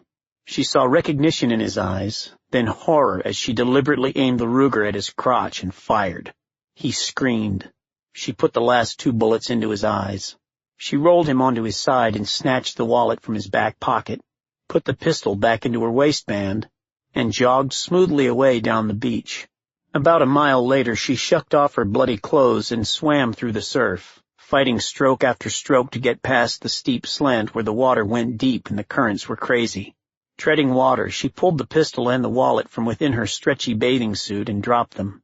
As the items settled to the bottom of shifting sand, Ruth Hazel went into an easy butterfly kick and let the waves carry her to the beach. She walked home, her feet light on the sand. Another hot shower, stain remover on the blood spots on the jeans and sweatshirt, and those went into the washing machine. Ruth Hazel was drying her hair with a big blue towel, watching TV and eating popcorn when her mother came home. "Hi, Mom," she called. The small woman who had lived with the beatings for years cast her worried eyes around the mobile home, puzzled as to why Ruth Hazel was in such a good mood. "Is your father here?" "Nope. He was in for a little while after work, but then went out again a few hours ago. Come on and sit with me, Mom. This is a hilarious movie. Have some popcorn. Have you done your homework?" Her mother put down her purse and went to the sofa and smiled at her. So much happiness. She seemed to glow. "Yes, Mom. I did everything I had to do." Senator Ruth Hazel Reed kept 2 framed photographs on the long polished credenza behind the desk in her office in the Russell Senate Office Building off of C Street. One was of her handsome young Army warrant officer Chuck Reed, lounging against a helicopter in Vietnam, the black and white picture taken 4 weeks before he was killed in action. The other was a family photo of 10-year-old Ruth Hazel snuggled between her smiling mother and father during a vacation to SeaWorld in San Diego. All of them were gone now. The Viet Cong had killed Chuck, cancer had taken her mom, and Ruth Hazel had murdered her father. Ancient history. She never told anyone about the shooting, not her mother, not her husband, not even her hairdresser. The cops did a brief investigation and decided it was a robbery by some Mexicans coming up from the border. Although the savagery of the attack, the clear rage, made them suspect a family member had done it. But they had alibis, sitting at home watching TV and eating popcorn together. Had to be Mexicans. Ruth Hazel had absorbed the lesson that her rapes had not been about sex as much as about her father exerting power over her until she became more powerful than he. Since then, the search for power was her fuel in everything from sex to academics to business to politics. She might allow a man equality, as she had with Chuck, but she would yield to no one, ever again. That included Gordon Gates and Gerald Buchanan. When she became President of the United States, she would be the most powerful person not only in New America, but in the world. Under her reign, New America would be secure. Now discomforting news had come from Syria, and the three powerful people were alone in a long black limousine parked near the Lincoln Memorial. Gates had told his chauffeur to come back when he called on the cell phone. "Is our plan in trouble, Gerald?" asked Ruth Hazel. "You said it was foolproof." "No, Ruth Hazel, the plan is not in trouble. The Marine rescue fiasco actually plays into our hands."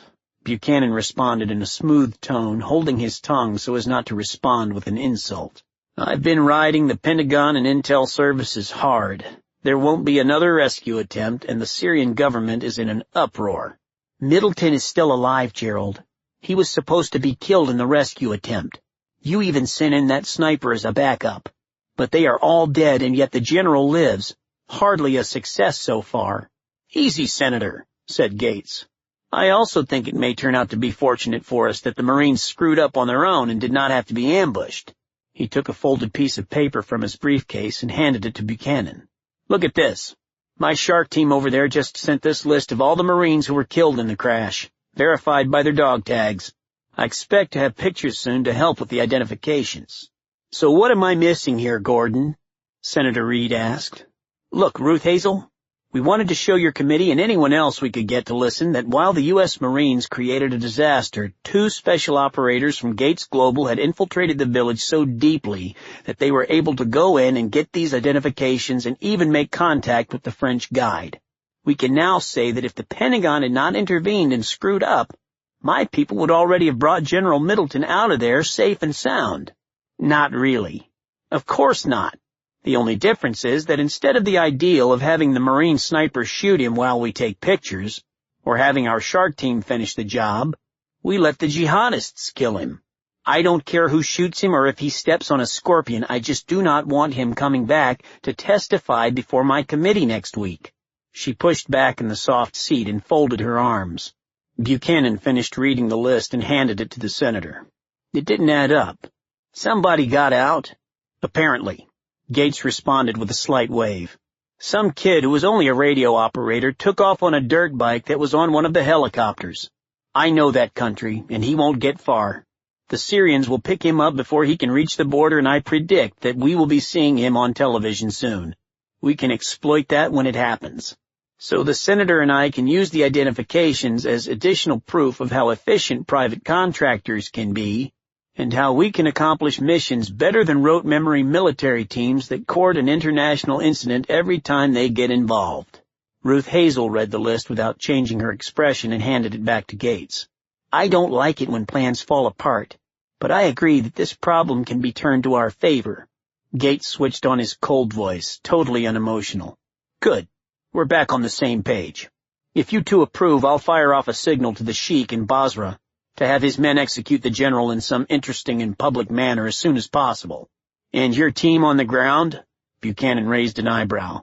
"They will not be seen, nor will they interfere.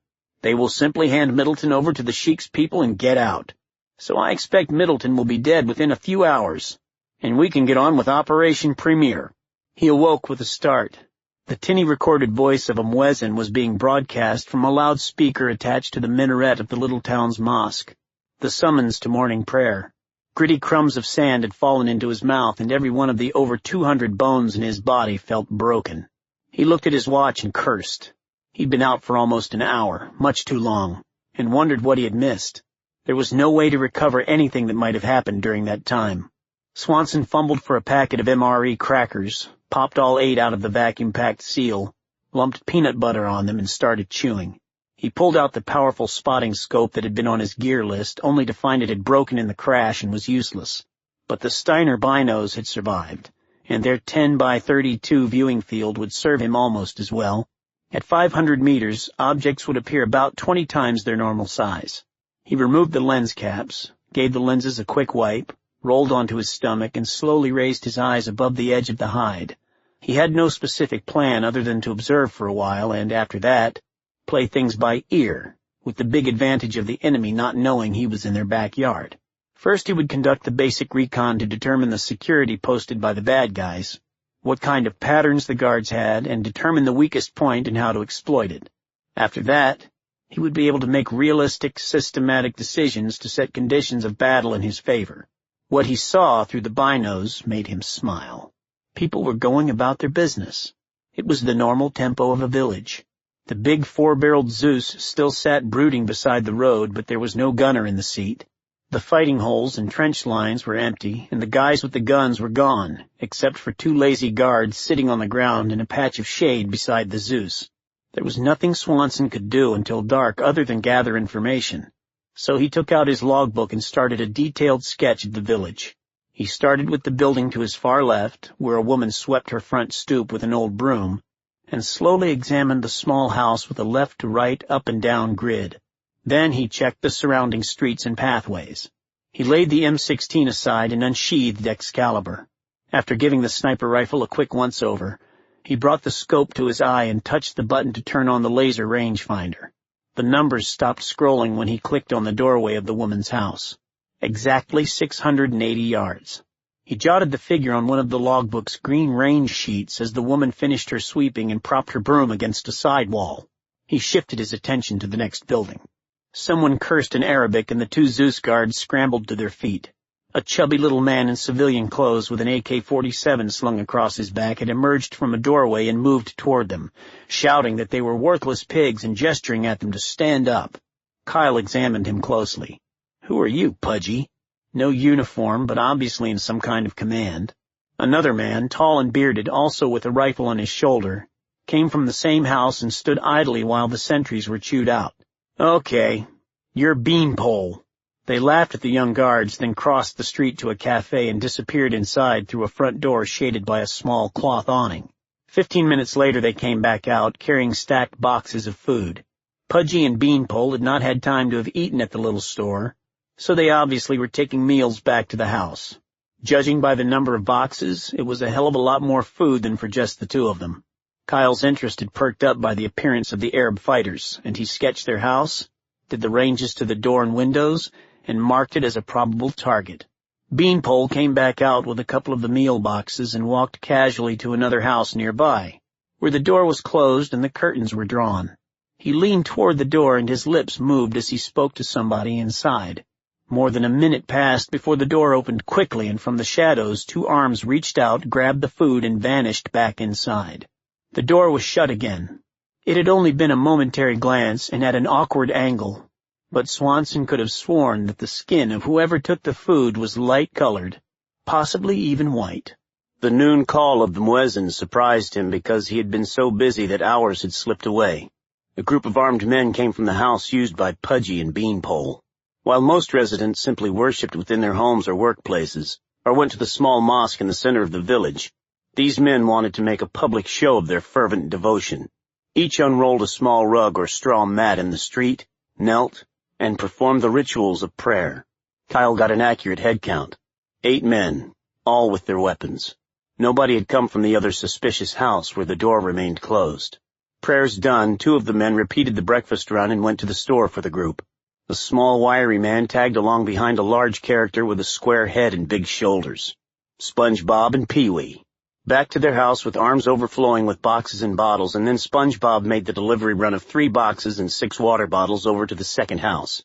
This time Swanson was ready when the door opened and was looking only for the hands that reached for the boxes and bottles. White. Not a damn doubt in the world. Swanson turned over to rest. Seeing all those clowns down there made him start to think that he might have bitten off more than he could chew with this.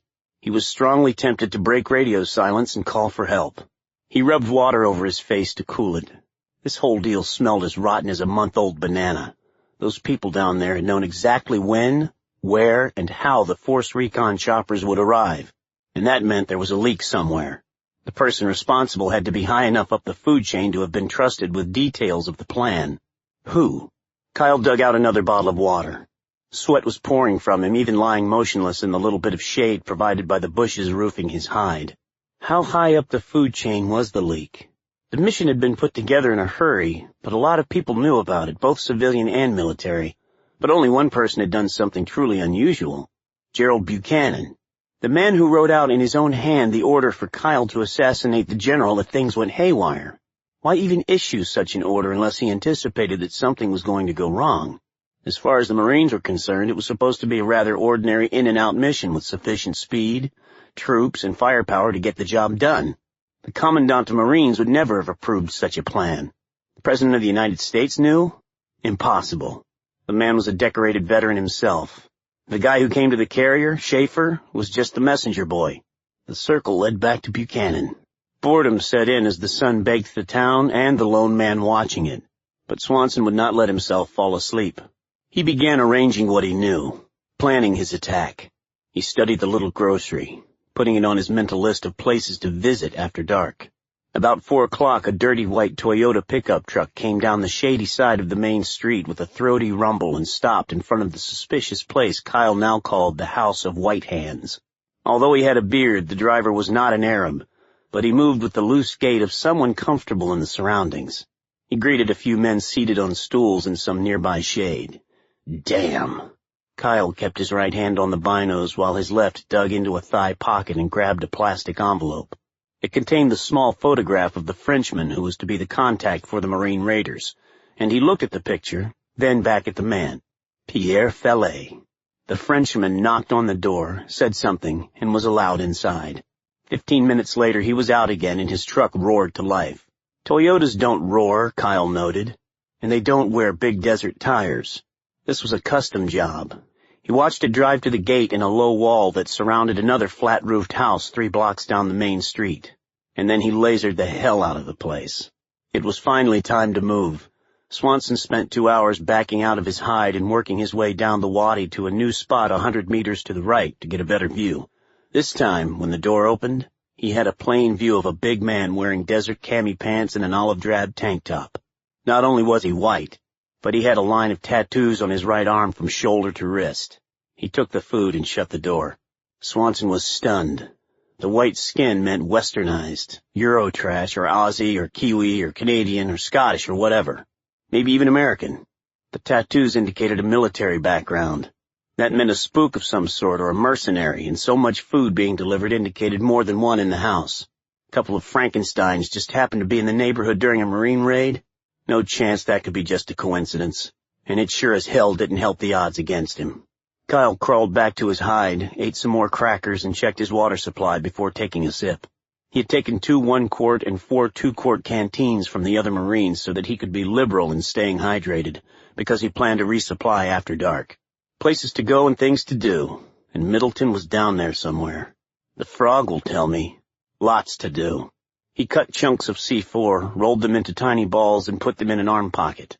A handful of pencil-sized detonators went into another pocket. From a full roll of black duct tape in his pack, he ripped off a half-dozen long strips and stuck them along the legs of his pants. He cleaned his weapons. He waited for darkness. News from the front, General. Guess what? You're gonna be a fucking TV star again. Victor Logan squatted before his captive, grabbed Brad Middleton hard by the jaw, and turned him so the prisoner had to look into his eyes. As the heat of the day was easing, Middleton, prone on the bunk, was able to breathe a bit easier, pulling air into his lungs despite the aching rib that had been broken in one of the beatings. We just got some new instructions. Jimbo and I are going to clean you up, get you all dressed in that spiffy uniform hanging on the door over there, and hand you to the Raggedy Heads. The jihadists plan a big show. Might call it the local version of American Idol. Middleton slowly swung his feet to the floor and spat on the floor to disrespect Logan. He knew that he would never be released, so damned if he would go down sniveling. Middleton decided to interrogate the big man. If you have something to tell me, Logan, just say it. You and your partner, dumber and dumbest, the general said with a condescending sneer. I can't understand why a company as big as Gates Global, with hundreds of pretty good people on the payroll, would stoop so low as to bring a couple of losers like you aboard. Logan reacted sharply and stood to his full height, glaring down at Middleton. They came recruiting me, not the other way around. The company uses shark teams to handle the uncomfortable side of things. Middleton gave a wry smile. And you were stupid enough to sign on? Look, I know Gordon Gates personally. He eats guys like you and Dumbo for breakfast. Sharks? Jesus. He's paying me a hell of a lot better than the military ever did. Way better. I got more money in the bank than you ever dreamed of. Good for you. I hope your 401k brings you peace and comfort for the next few hours, because you're already a corpse too, and just don't know it yet. Bullshit. The general stretched to loosen his muscles. "You are not going to live long enough to spend it, Logan. You and Dumbo are the only links to my actual kidnapping, and Gates Global is going to cover its own ass. You are loose ends. Let's make a bet. I say your freedom fighter buddies will bury all three of us in the desert tomorrow. You and me and Dumbo together through eternity." The general lay back down as if he did not have a care in the world, but continued the questioning. "No wonder they kicked you out of the shitbird SEALs. You weren't even good enough to meet their low standards." Logan moved to the door. "I've listened to enough of your shit. Anyway, let me tell you how it's going to come down tomorrow. Once we get you all pretty again and give you to those Iraqis..." Middleton snorted a bark of a laugh. "See? You just did it again." "Did what?" "Gave me information I did not need to know. I had no idea those guys were Iraqis. You furnished another piece of the puzzle, you shitbird." "Fuck you, I'll tell you something else because you're going to be dead real soon. Not only are they Iraqis, but they work for that badass rebel sheik down in Basra. At 8 o'clock tomorrow morning, they're going to prop you up in a chair and cut off your fucking head." He let the big cocky grin creep across his face. "And I'm going to be standing there to watch. Gonna really enjoy the show." Middleton closed his eyes as if bored. "Okay, Logan. See you in the hole." The general turned his back to the mercenary and did not move again until the door closed. Even then he did not move, thinking about beheadings and the alliance between Gordon Gates and the rebel sheik. Master Sergeant O.O. Dawkins had not slept since the choppers had lifted off earlier that morning from the Wasp, and had smoked a whole pack of cigarettes. He flipped his cigarette butt overboard and made his way through the chutes and ladders up to flag country. His boss, Colonel Ralph Sims, looked like he'd been punched in the gut and waved Dawkins to a chair in his small but private stateroom. Sims was commander of the 33rd Marine Expeditionary Unit, the first one to work under the banner of the Joint Special Operations Command. Sims and Dawkins had been friends for more years than they cared to think about, and just sat there staring at each other in silence for a time across the desktop. "Anything new?" Dawkins asked. Sims shook his head. "The Harrier pilots are thoroughly debriefed, 00, and their stories match. We lost them all." "So you think it is a safe bet that Gunnery Swanson is dead?" Sims nodded. "Pilot said no signs of life. With daylight we got better satellite imagery, but it still shows nothing useful. I don't see how anyone got out of that mess in one piece, even a ghost like Swanson. Hard to imagine him gone. What are you trying to tell me, 00? You didn't ask for a private meeting just to talk about old times." Dawkins took a deep breath. The colonel had the uncanny knack of reading right through people. "No, sir. Well, since there's always room for more bad news, I guess I need to give you some." Dawkins undid a Velcro snap on the sleeve of his flight suit and retrieved the envelope. "You remember when that spook from Washington came aboard to meet privately with Gunny Swanson?" Figured he was getting tagged for a special mission when this was over." "Sir, this was the special mission. Kyle was put under some top-secret orders, and his death leaves us with a situation." He slid the letter across the smooth desktop with his fingertips. "It's all in there, sir. Swanson told you about this?" "He refused to carry out the order until the spook threatened to get the White House to verify it. Then Kyle somehow snuck a copy without that Washington fuck realizing it, and the fool burned the copy, thinking it was the real thing. Gunny gave me the original in case he got whacked. He got whacked. So here it is." The colonel held the envelope as if it were scalding hot, turning it over and over in his hands. "What's it say?" "If it looked like the rescue attempt was going to fail, Gunnery Sgt. Kyle Swanson was under orders to execute Brigadier General Middleton. The reason I went around the chain of command to get straight to you is that we don't know who may be involved in this thing. I guess it's going to be a very special need-to-know category." Sims dug out some thin plastic map overlay sheets from his desk, folded them around the letter and envelope, and carried them to his private safe to lock them away. As the colonel resumed his seat, Dawkins stood. His leathery face actually wore a smile. "The 33rd MEU is an independent special ops unit, and as its commanding officer, you report straight to Central Command. I suggest you pack your bags for a routine trip back to Tampa to give the boys at MacDill a special briefing about why the helicopters crashed. Have your staff type up a bunch of papers and make a PowerPoint show for cover." Sims rubbed his thumb across his lips, which had gone dry. "And while I'm there, I get some private FaceTime with CENTCOM?" "No, sir. Halfway across the Atlantic, your flight will be diverted because the Pentagon will decide it wants to hear your lame-ass excuses in person. I can cash in some favors and get the sergeant's network to cut orders that far and keep you below the official radar. Once in Washington, it'll be up to you to snag a meeting with General Hank Turner, our old boss from the 1st Mardiv. Turner will kick in the doors to find out what is going on." The colonel folded his hands behind his head. "Make it happen, Master Sergeant." "Semper fucking fi, Colonel."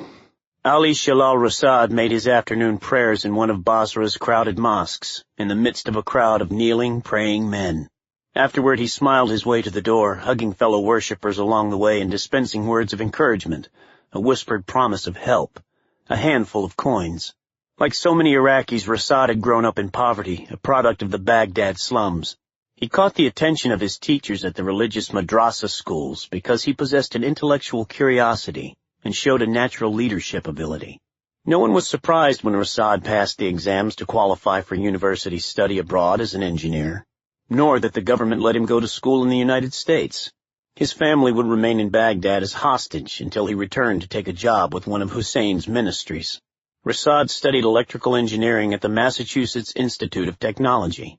In his senior year at MIT, he expanded his studies to include an exploration of United States history to include racial hatred.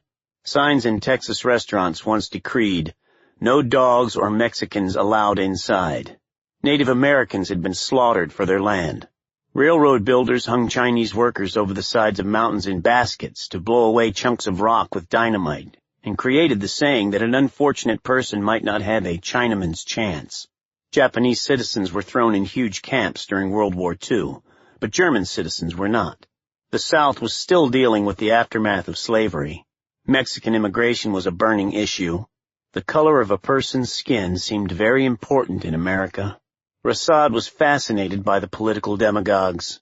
His professional degree was as an engineer, but his life was about politics, a thirst for power that increased when Saddam's son threw him in prison, where he somehow endured until the Americans came. Prison always seemed to be a good place for visionaries, and torture was excellent fuel for serious thinking. Within a few years of the occupation, the people of Basra thought they had chosen him, when in reality he had created a political vacuum by getting rid of his enemies. He was trusted by other Iraqis and bridged the gap between the religious factions by showing them there was more to be gained by working together. Peace got the oil flowing, and the oil brought in money enough for everybody. His private militia kept the peace by frequently reminding citizens about the horrors of war. He had recognized the precise moment to shed his old skin as the leader of violent opposition and be reborn as a strong political savior, the man of peace. Rasad had the grace and intelligence to win the confidence of other foreign leaders, and the Americans were desperately begging for someone, anyone, to step forward and become the Iraqi George Washington.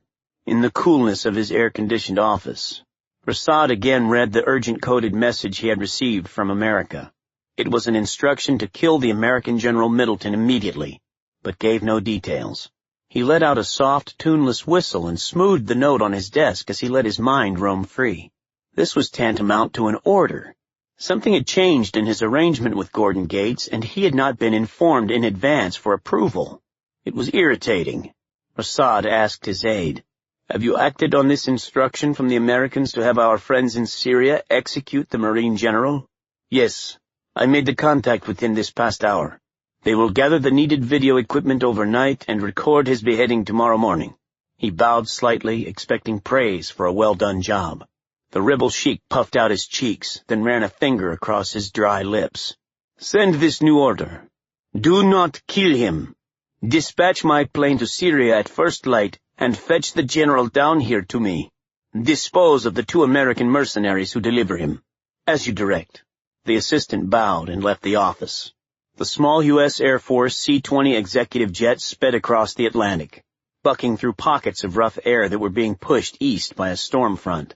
Colonel Ralph Sims, the only passenger aboard, was strapped tightly into a wide, comfortable seat. He thought about the valuable hours that were falling from the clock, never to be recovered, A helo carted him from the Blue Ridge to the battle group carrier in time for the last COD run of the day to Aviano. He boarded the plane carrying a large briefcase that contained the mystery letter amid the other papers, and wore the grim look of a dejected officer going to a balls-cutting session. Rumors spread that he was being called back to CENTCOM to explain the fuck-up in the desert. The telephone beside him buzzed. The colonel answered his encrypted STU-3 satellite telephone. "Sims, 00 here, sir. Your pilot is going to be getting the course change message from Tampa to Andrews in about an hour, but there's a problem." Sims gripped the telephone tightly. "What?" "General Turner has left the Pentagon. He won't be there when you get to Washington." "Damn, 00, where is he?" "The general is on his way to China, sir. Some kind of emergency defense committee meeting about the new round of North Korean missile tests." "Oh, fuck me," said Sims, closing his eyes. "Not to worry, Colonel. I got the network on it. His plane lands at Elmendorf in Alaska to refuel before jumping the Pacific by the polar route. A mechanical problem will keep him on the ground until you get there. We will have another C-20 waiting in Andrews. Keep closing the gap, sir. He's got to stop. You don't." "But he's got a half a world head start," Sims replied. "Okay. Do your thing. Keep me posted." Darkness came slowly, a gauzy haze of dust-laden, fading light streaks. Even when the final fiery edge of the sun disappeared, the temperatures stayed stuck in the 90s. He'd finished the logbook, done the surveillance, eaten some more crackers and water, and pissed into a hole in the dirt beneath him. A Syrian army contingent had shown up at the helo crash site, done some cursory investigation, loaded up the bodies, and taken them away. Swanson felt pangs of guilt while he watched. What were they going to do with the bodies? Give them back? Deep in his gut he had a sense of failure and was angry with himself. The saying that Marines don't leave their own casualties behind was not just a catchphrase. Dead or alive, everybody comes home. Then reason took over. He did not have the resources to change this situation, and if he survived, he could report what had happened. And importantly, there was still one Marine who was alive and needed his attention. So all Swanson could do was bid a silent goodbye to the dead rescue team of Marines and hope the pinheads in Washington fought to bring them back. Swanson waited without anxiety as life began to slow down with the approach of action. His focus would narrow and he would see things differently, at a slower speed, more of a black and white film in a neighborhood theater than as a jerky, quick-cut television story. The metamorphosis would continue, like he was changing into someone new, and the sounds would amplify. The smells would become more intense, his eyesight would sharpen, and his reactions would quicken. Each breath would be slow. He had been an observer all day. Now, he was becoming a sniper. The village activity settled into an easier pace for the evening prayers and meal. Stores closed and the streets emptied. He used the final hour to finish settling into his zone, almost physically filing things away in mental drawers and cabinets and closing them tight. Turning to Excalibur, he checked the ammo load. He pulled the bolt back enough to slide a fingertip into the raceway and tap the brass bottom of the big 50 caliber round seated in the chamber, then pushed the bolt home again. 4 more rounds rested in the magazine below. Another hour passed and he hardly moved at all, just waiting. Black dark now. Dark as sin. It was time to roll.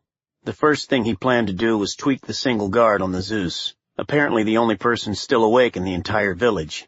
Swanson checked the logbook for the range, 547 yards, then brought Excalibur's cool epoxy stock to his cheek, stared down the scope and saw the figure standing motionless, probably leaning against a tire, with an AK-47 drooped across his shoulder.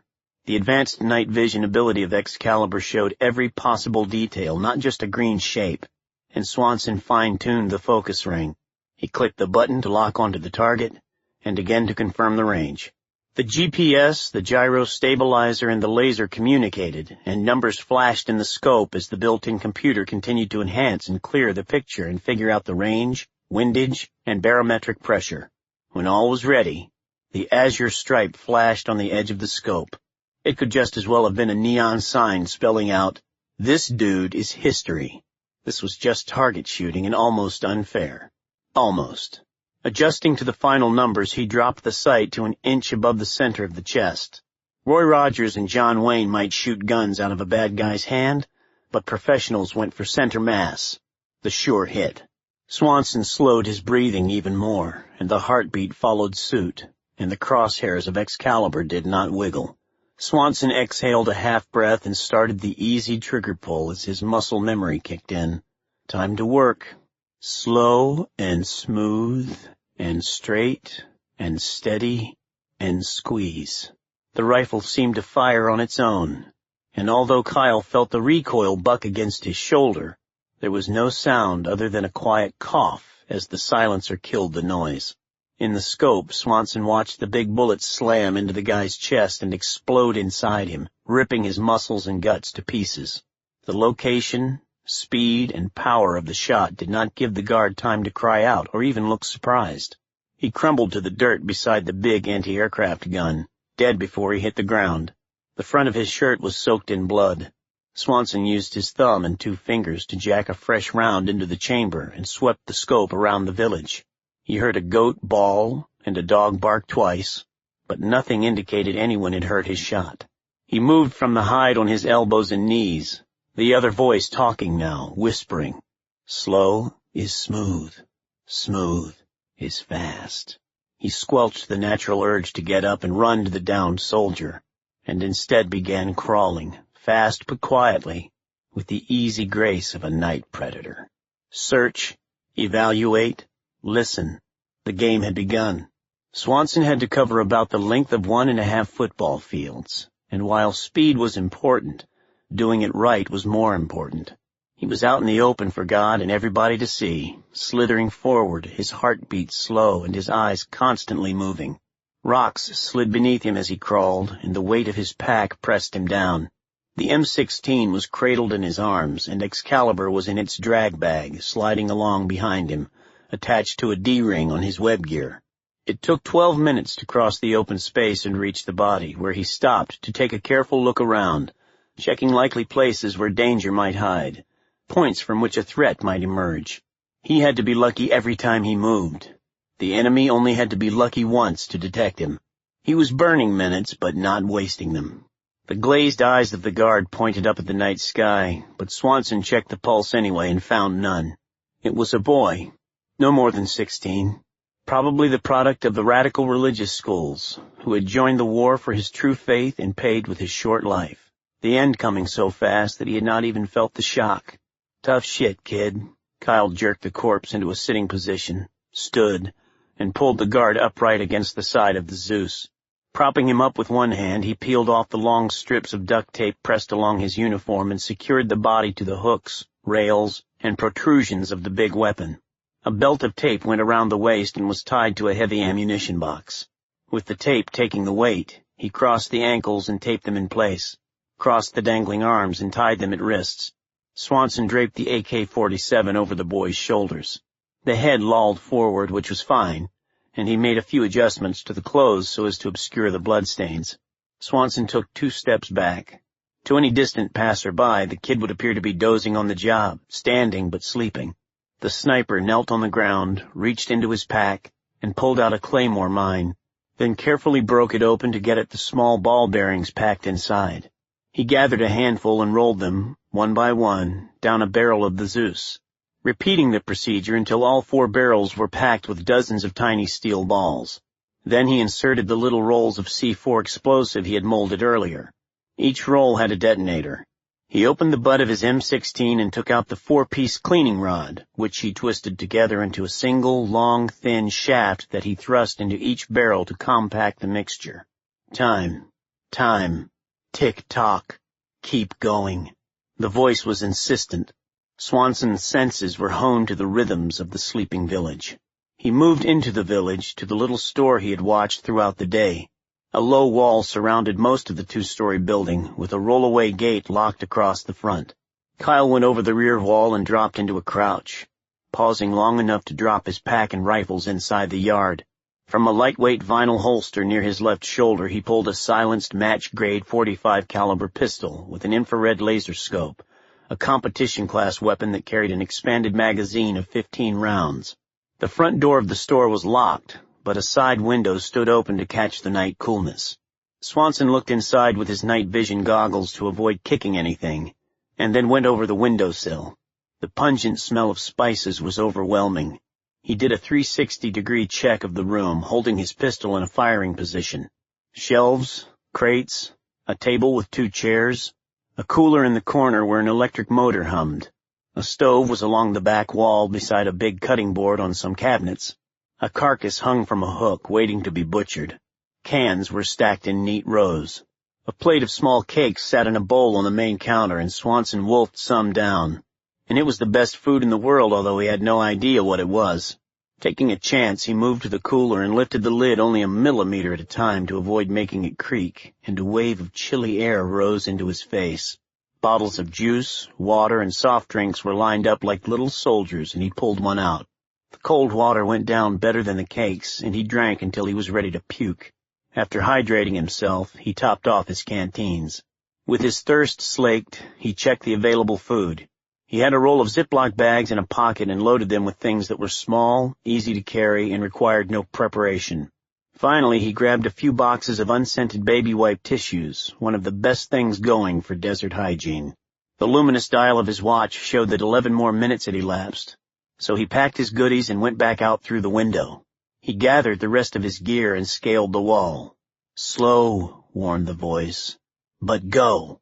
Swanson reassembled everything, took some deep breaths, and turned the NVGs to his next target, the house where the fighters nested. Nothing stirred, not even a fucking mouse. He crossed the street and stalked completely around the wall of the house, peering over the wall and into the shadows. Nothing. He hoisted himself onto the barrier and spider dropped down the other side into the space between the wall and the right side of the house. A window was open, and he could hear the grunts of sleeping men. At least 2 were snoring. He had counted at least 8 men going into the house and guessed there were probably a few more, each having a gun within reach, and he planned to kill them all. His first move was to check the inner perimeter, and he again stashed the pack and took out the pistol. Holding it in his right hand, Swanson flattened against the wall of the house and slid in a sidestep to the first corner on his right. He did a quick peek around and saw the dark backyard crisscrossed by clotheslines laden with tunics and robes. With careful strides, he turned that corner and stepped along the rear wall to the next one, where he again stopped and slowly leaned his face around the edge. A guard with an AK-47 on a shoulder strap, who had been obscured by the drying clothes when Kyle had studied the place, was staring straight back at him face to face within a foot of each other. The guard's eyes went wide with surprise at the goggle-eyed creature that had appeared before him out of the night. He had one hand on the stock of his AK-47 and started to raise it at the same time Kyle brought up his pistol and pulled the trigger. The gunfire sounded like the explosion of an ammunition dump to Swanson, and he felt and smelled the heavy warmth of blood wash on his head and chest, and pieces of flesh and bone plaster his arms and face. "I'm hit. It's over. I failed." Kyle Swanson staggered backward and fell to the ground. Lieutenant Commander Sherry Towns spent a long time in the restroom preparing for the afternoon meeting of the National Security Council. Through every source of effort she could summon, she donned the professional, no-nonsense mask of a neutral expert. Her mind was still on Kyle, and tears were only a couple of blinks away. Doing her duty, making automatic responses to familiar sights and sounds and questions, had propelled her through the personal sorrow so far, and she would be back on the job tomorrow because what was happening in Syria was much bigger than any one individual, even bigger than 2 people in love. When it was all done, she intended to call Jeff and Pat and get back out on that yacht and forget everything, particularly this job. Sherry made a final mirror check and grimaced at what she saw, and 5 minutes later she entered the Situation Room to take her seat along the wall behind Gerald Buchanan, beside Sam Schaefer. She neither liked nor trusted Schaefer, who was smart, slim, and handsome, with thick black hair slicked straight back. He was nothing more than Buchanan's slavish go-to guy for shortcuts on things that might stray over the foul line. Schaefer was always flirting with her, eyeing her with open desire and working sexual innuendos into almost every conversation. He turned as she sat down and handed her a brown folder with a red stripe running diagonally across the front. "Here's the new file on the helo crash. Crazy stuff. Turns out that Gates Global had a couple of operators near the village looking for the general on their own. They made it to the crash site and brought back these images of the victims." Sherry looked at him. "Gates Global? The private security company? What were they doing there?" God knows how they did it. It's really making us look bad. Not only did the rescue mission fail, but a PSC team infiltrated and got these photos. Buchanan received the file from Gates himself. Now the boss wants somebody in this meeting to explain how a private company could do something we could not. Good question. Sherry hesitated before accepting the folder. If these were the dead Marines, then she surely would see Kyle's body. But she wanted to do it, for maybe photographic proof would finally erase any lingering hope that somehow the man she loved actually had survived. I've got to back up Buchanan during the meeting, so could you take a look at it and let us know if everything is in order? Brace yourself, because it's awfully graphic, Sherry, but you have the best eyes for detail of anyone at this table. We need to match up the Gates global data with the names of those actually on the mission. The roster is in there. She nodded and put the folder in her lap, then looked around the table. So much power. The Vice President, the Attorney General, the Secretary of State, and several cabinet members, the American representative to the United Nations, and military leaders. Buchanan, quiet and arrogant, sat directly across the table from the President. She tuned one ear to the conversation and reluctantly opened the folder, then snapped it closed again, her heart beating hard. The first photo was of a charred corpse, the skin of a blackened skull dried out and pulled back so tight by the heat that it was set into a horrible grin. Sherry felt a nudge from Schaefer, who whispered, "You okay?" She nodded again and listened for a few minutes to comments of the NSC principals. Buchanan railed about the Gates global identifications, letting unspoken accusations of Pentagon incompetence hang in the air like invisible vultures. With a deep breath, she turned her attention to the folder again and steeled herself against the ghastly images. The names of the dead Marines were on a separate page that she removed and found Swanson, Kyle M., Gunnery Sgt., listed close to the alphabetical bottom. An asterisk beside the name of McDowell, Harold H., Lance Corporal, indicated that he was missing. She turned the pages slowly one by one. Each photo had the matching dog tag image superimposed in the lower left-hand corner. Sherry mentally checked off the names against the complete flight manifest. The names were seared into her brain.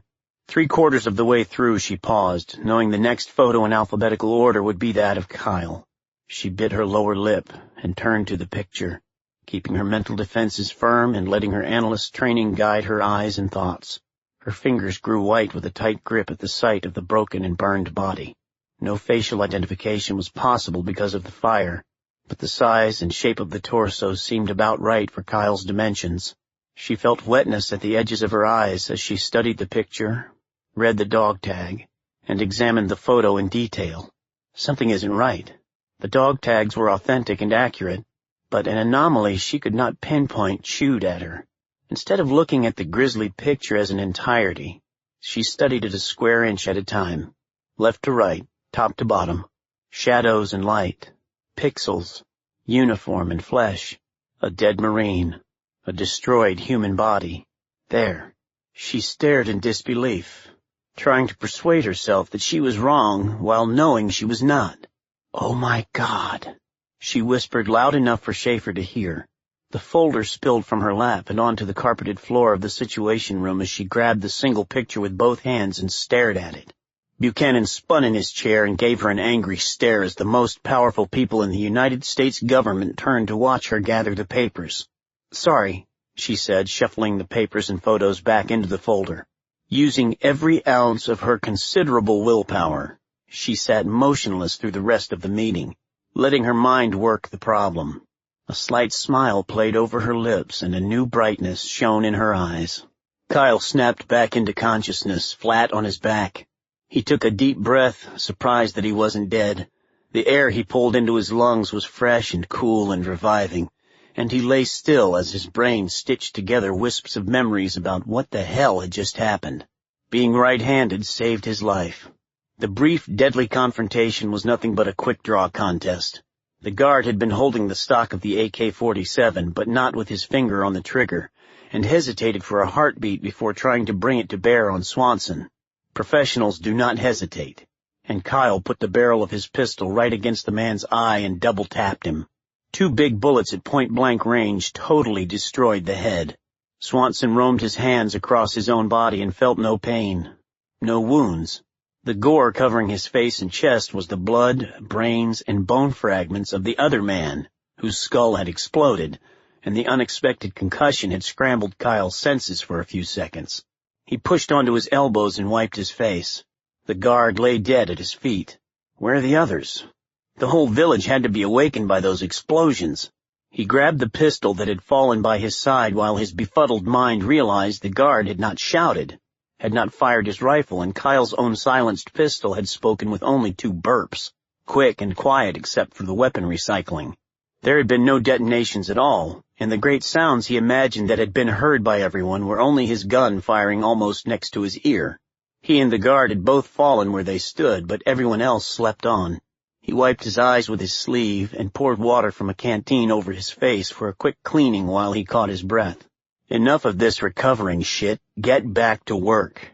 The shadow of the house loomed like a big castle, and Swanson dropped the pack and stuffed 8 blocks of C4 into his pockets. He'd guessed right back at the helicopter crash by topping off with C4. Before the night was over, he would need a lot of explosives to help him survive. He found a handful of pencil-thin detonators that had small timers like a digital watch and spent a moment activating them all to blow at exactly the same time. He needed at least an hour, with extra time for unforeseen circumstances, but he wanted to keep as much darkness as possible to help his escape.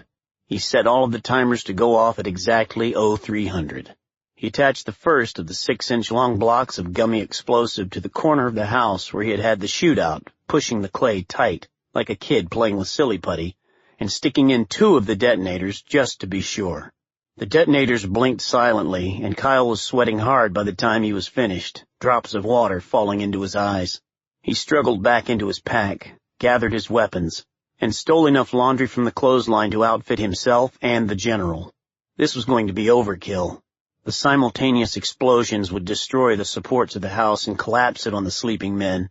Then the surrounding outer wall would bounce the concussion wave right back toward the house instead of letting the blast effect roll away. It was time-consuming, but the house was the roost of his biggest source of potential opposition, the jihadists, and to wipe them out in a single attack was worth the risk of time. It would also be a hell of a diversion, and Swanson had to be gone before the place lit up like a space shuttle launch. It had taken him another 8 minutes to plant the C4, and he was at the wall at 01:53. That left only another hour and 7 minutes to do what he had to do and get the hell out of Dodge, including the 10 minutes he had built into the timetable for the inevitable visit by that black cloud asshole, Mr. Murphy. He pulled himself onto the wall and rolled over. He headed down the street, sticking close to the walls. Time to parley-vous with a Frenchman. 00 was emotionally exhausted after working the sergeant's network most of the night and stood at a rail of the USS Blue Ridge, letting the sea wind revive him with its chill. His Air Force and Marine contacts in Washington were unable to rustle up another spare C-20 for him, and even the Army guys down at CENTCOM couldn't find anything appropriate that they could spring loose. So as far as he knew, Colonel Sims would be landing on a bare runway at Andrews, but he was confident that the sergeants would turn up at least some sort of rust bucket with wings so Sims could continue chasing the chairman of the Joint Chiefs. Weariness and tension had crept into his bones, and he was ready to go below to his quarters, one of the 6 racks in a small squad bay reserved for chief petty officer ranks. Once he entered that steel-walled room, there would be no cell phone reception, so he made one last check of his messages before putting the phone away until morning. He pressed a button on his Nokia, and the screen showed that 2 calls had come in while he was busy, both from Sherry Town. Each flashed a red exclamation point icon that meant urgent. He hit the automatic dial and heard the beeps and squawks of an international commercial call. Then the phone was answered after the first ring. "Sherry? What's happening?" "Thank God you called back, Orville. Something is going on here that I don't understand, about the mission." Her voice was agitated, unusual for Sherry. "Have you heard any more about Kyle?" 00's thoughts began to race. She worked for Buchanan at the NSC. Had she found out about the letter? "No, we haven't." "Listen," she said rapidly. "I apologize for bringing you into this, but just listen. I've got what may sound like a silly question, but it's very important." "Okay, shoot." "Did Kyle get a tattoo before he left the boat?" "What?" 00 was rocked by the question. "Hell no. First, there is no place to get a tattoo around here because we are at sea. Anyway, you know how he feels about that stuff. No markings for a sniper, ever. No way would he put any distinguishing marks on his body. If a sniper was captured, he did not want the enemy to know his job. Sherry exhaled, and Double O heard the breath from thousands of miles away. Well then, he's alive. What makes you think that? Double O was suddenly wide awake again. They gave me the official file on the crash to examine, and it contained horrible photographs of each of the Marines who were killed. Photographs? How the hell did you get individual pictures? That's just one of several weird things. They came to Buchanan through Gordon Gates. Seems a couple of his PSC guys were near the village and able to get into the crash site. We have no idea how. Anyway, each photo included a close-up of the dog tags for identification. Double O, the picture that was supposed to be of Kyle was of someone burned beyond recognition about the face, but the dog tags were clearly readable. They had not even been charred, and the rubber ring was still intact. How can a torso and a face be destroyed by fire, but the dog tags around the neck remain untouched by heat? The tag laced into his boot was identical. No doubt that those were Kyle's tags. The big sergeant was holding tight control of his voice. He was not going to jump to conclusions. A couple of mercs were at the scene? Maybe they made a mistake. Screwed up with the wrong dog tags. Doesn't matter, Orville. It was the left forearm that really caught my attention. It was visible and in pretty good shape, with Death Before Dishonor lettering around a good-sized USMC tattoo of the eagle, globe, and anchor. I think Kyle was betting that you or I would see the report and would pick up on it. Sherry paused, then said, They report one Marine is missing and presumed alive. A young radio man with no combat experience. So far, this kid is out there on his own and has not only managed to escape the crash site without being spotted, but has evaded the Syrian army, dodged all of the civilians and any Bedouins in the area, and has not even been spotted by our own satellites. You tell me, Double O, how many men on the mission could do that? Not some dial spinner, that's for sure. So who would it be? Jesus. There was a moment of silence, then Double O agreed softly. Gotta be Kyle. He's alive. Yes, he is. I just needed to confirm my conclusions with you before I did anything. We have to go get him. I'm going to talk to my boss and get things moving from this end right away. No! Double O's voice changed from wavering uncertainty to parade ground intensity. You can't do that, Sherry. Why? Are you calling from your office? I'm on my cell outside of Starbucks. I took a walk after the meeting to clear my mind and call you to confirm my thoughts about the tattoo. Okay. Listen up. I've got to bring you up to speed on something that's going on. My boss, Colonel Sims of the 33rd MEU, is heading your way. He outlined the letter Kyle had received from Gerald Buchanan's courier. Tell me about the courier. She dropped the cardboard cup of coffee in a trash can. Down the street she could see the White House, the black fence in front of it, and the broad open plaza. Protesters, cops, and tourists mingled. Buchanan secretly sending a Marine sniper in to kill the general instead of rescuing him was illegal. No wonder there'd been no memo about it, not even top secret. The man who came out there to meet with Kyle, what did he look like? Civilian dude, playing at being a spook. He admitted later being from the White House. He was slim and tall, with a big mop of black hair that was slicked back like he was a singer for some doo-wop quartet. I never caught his real name, but he was a real cocky asshole. Sherry sighed. That's Sam Schaefer. He's Buchanan's right-hand man. Double O said, Look, Sherry, this is spinning off the deep end fast. Did you tell Buchanan and Schaefer what you were thinking about Kyle? Not yet. Like I said, I wanted to call you first and make sure. You can't trust those two. If they are suspicious about why you acted strangely at the meeting, they are going to force you to give up the information. What do you want me to do, Double O? I can't just sit here while Kyle is in big trouble. Don't worry about Kyle right now. He can take care of himself. I'm more worried about you calling me on an open circuit. Sherry, my special ops nerves are shaking like leaves on this. Those two guys will do anything they have to in order to keep that letter secret, because if they don't, it will mean prison for them. His voice went softer. That includes getting rid of everybody who may know about it. That means Kyle. It means me. Now it means you, too. Me? Yeah.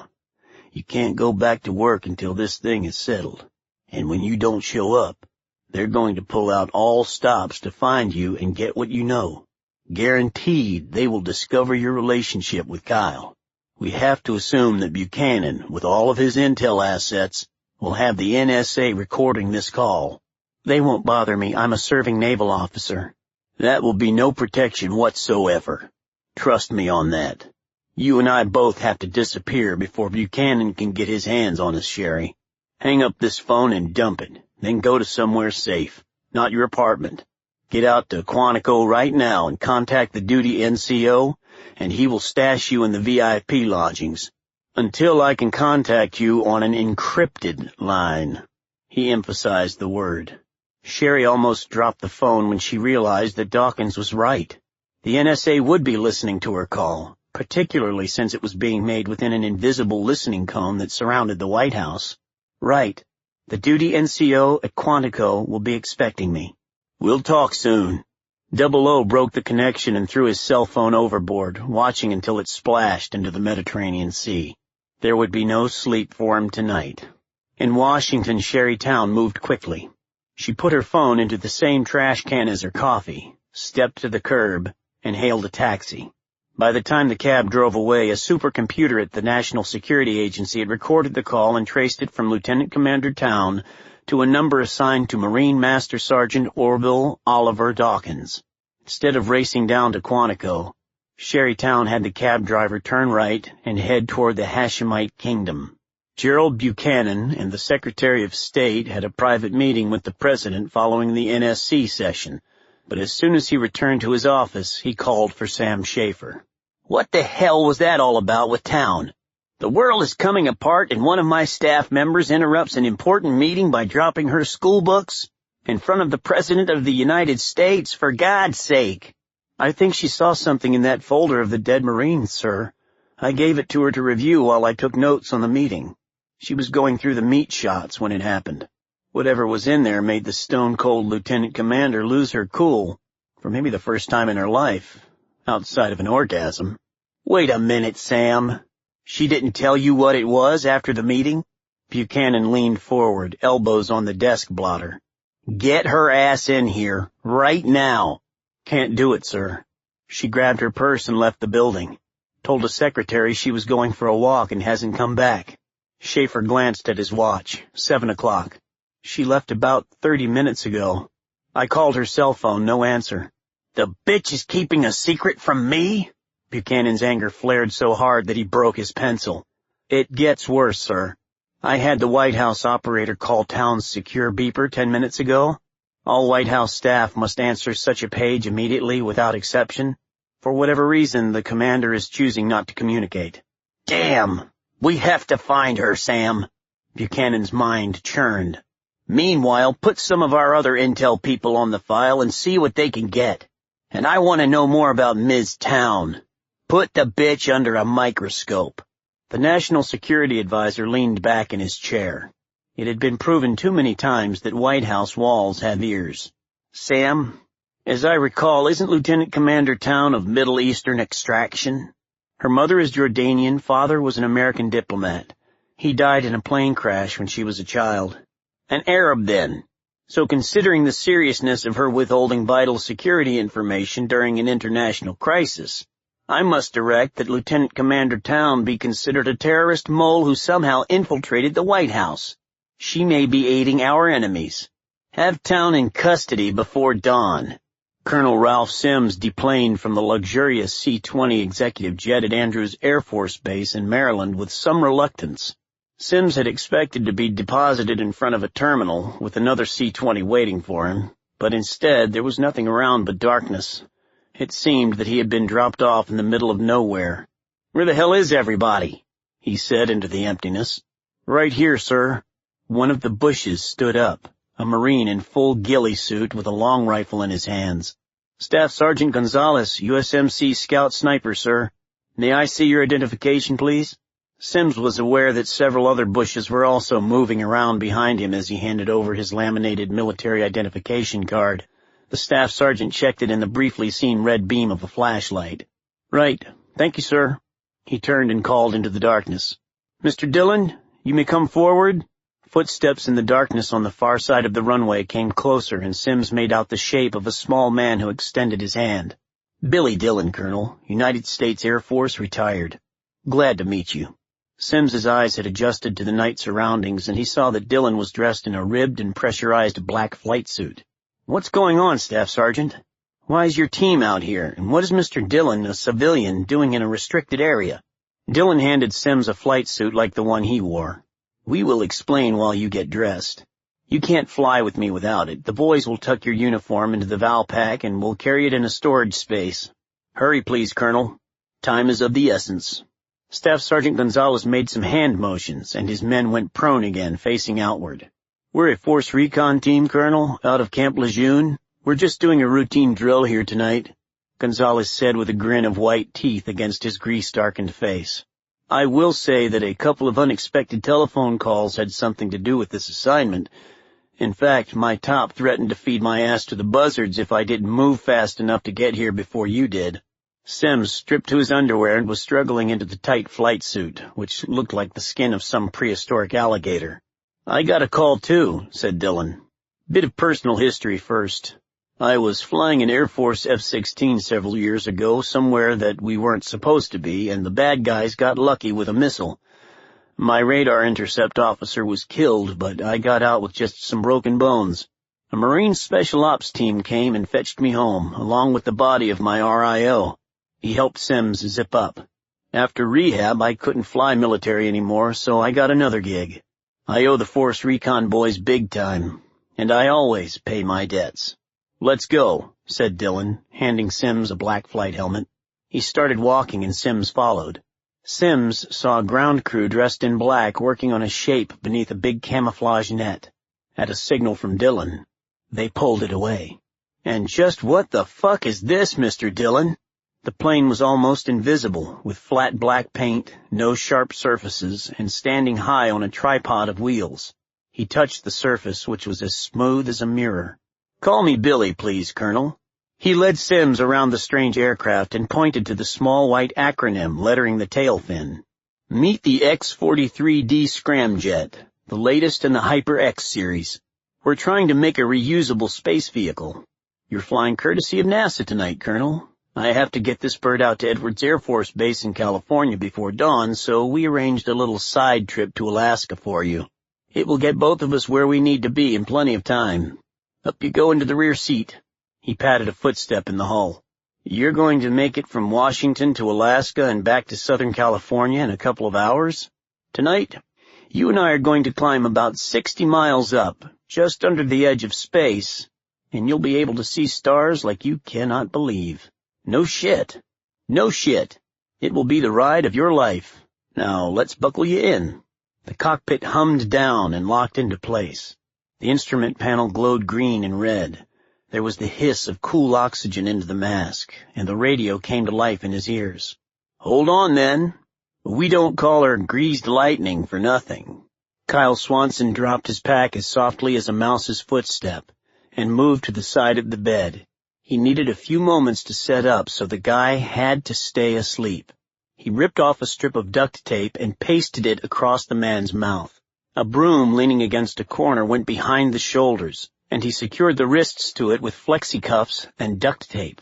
He cinched the ankles and the knees together with more tape. Moving to the stove, he lit a propane flame and propped the largest spoon he could find to roast over it. Back at the bed, Kyle hauled the sheet up to the man's neck and straddled the chest, his weight pinning the edges of the sheet to the bed like a giant sleeve.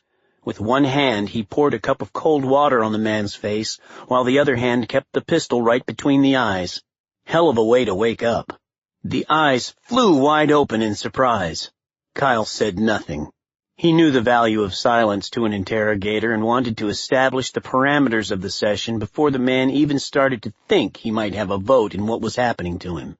Kyle returned the pistol to the shoulder rig and withdrew his long, sharp knife. He grabbed the left hand secured to the broomstick and took his time sawing off the thumb.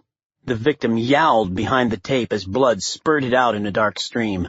Swanson got off the guy and brought over the large spoon from the kitchen, holding it up so the Frenchman could see it glowing with heat. Tears of pain and shock and fear spilled from the eyes. Then the spoon went against the bleeding stump where it sizzled, and the muzzled man screamed again. When he calmed down, Kyle said, "Bonjour, asshole." He pulled up a chair and looked the man in the face. "That was just to save us some time. We're both professionals, so let's make this as painless for you as possible." He wiped the blood from the knife on the man's hair, pressing the flat of the blade against the skull. "Still going to hurt, though. You decide how much." Kyle leaned across and laid the razor-sharp knife blade on the pinky of the mutilated left hand and cut that off, too. Then took his time reheating the spoon before stanching the flow of blood with it. Another scream. "Okay. You have 8 fingers left, 10 toes, a nose, 2 ears, 2 eyes, lips, legs, arms, and of course your dick and balls, which will go into your mouth or up your ass. I haven't made up my mind yet, but that would be a lot of work, and you would experience some discomfort.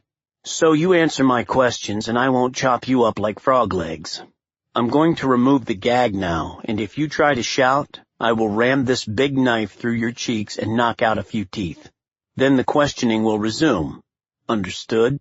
The man nodded a vigorous yes. Kyle tore the tape off so that it clung to one cheek in case he needed it in a hurry. "Where is General Middleton?" Fallet answered through gritted teeth. "In the house of the Americans." "The Mercs. Well done, Pierre. Now, who are they?" "There are 2 of them. Victor Logan is the biggest, and he is crazy dangerous, a former SEAL in your Navy. The other man is Collins, ex-Army, but really just an extra set of hands for Victor. They work for Gates Global, which also hired me."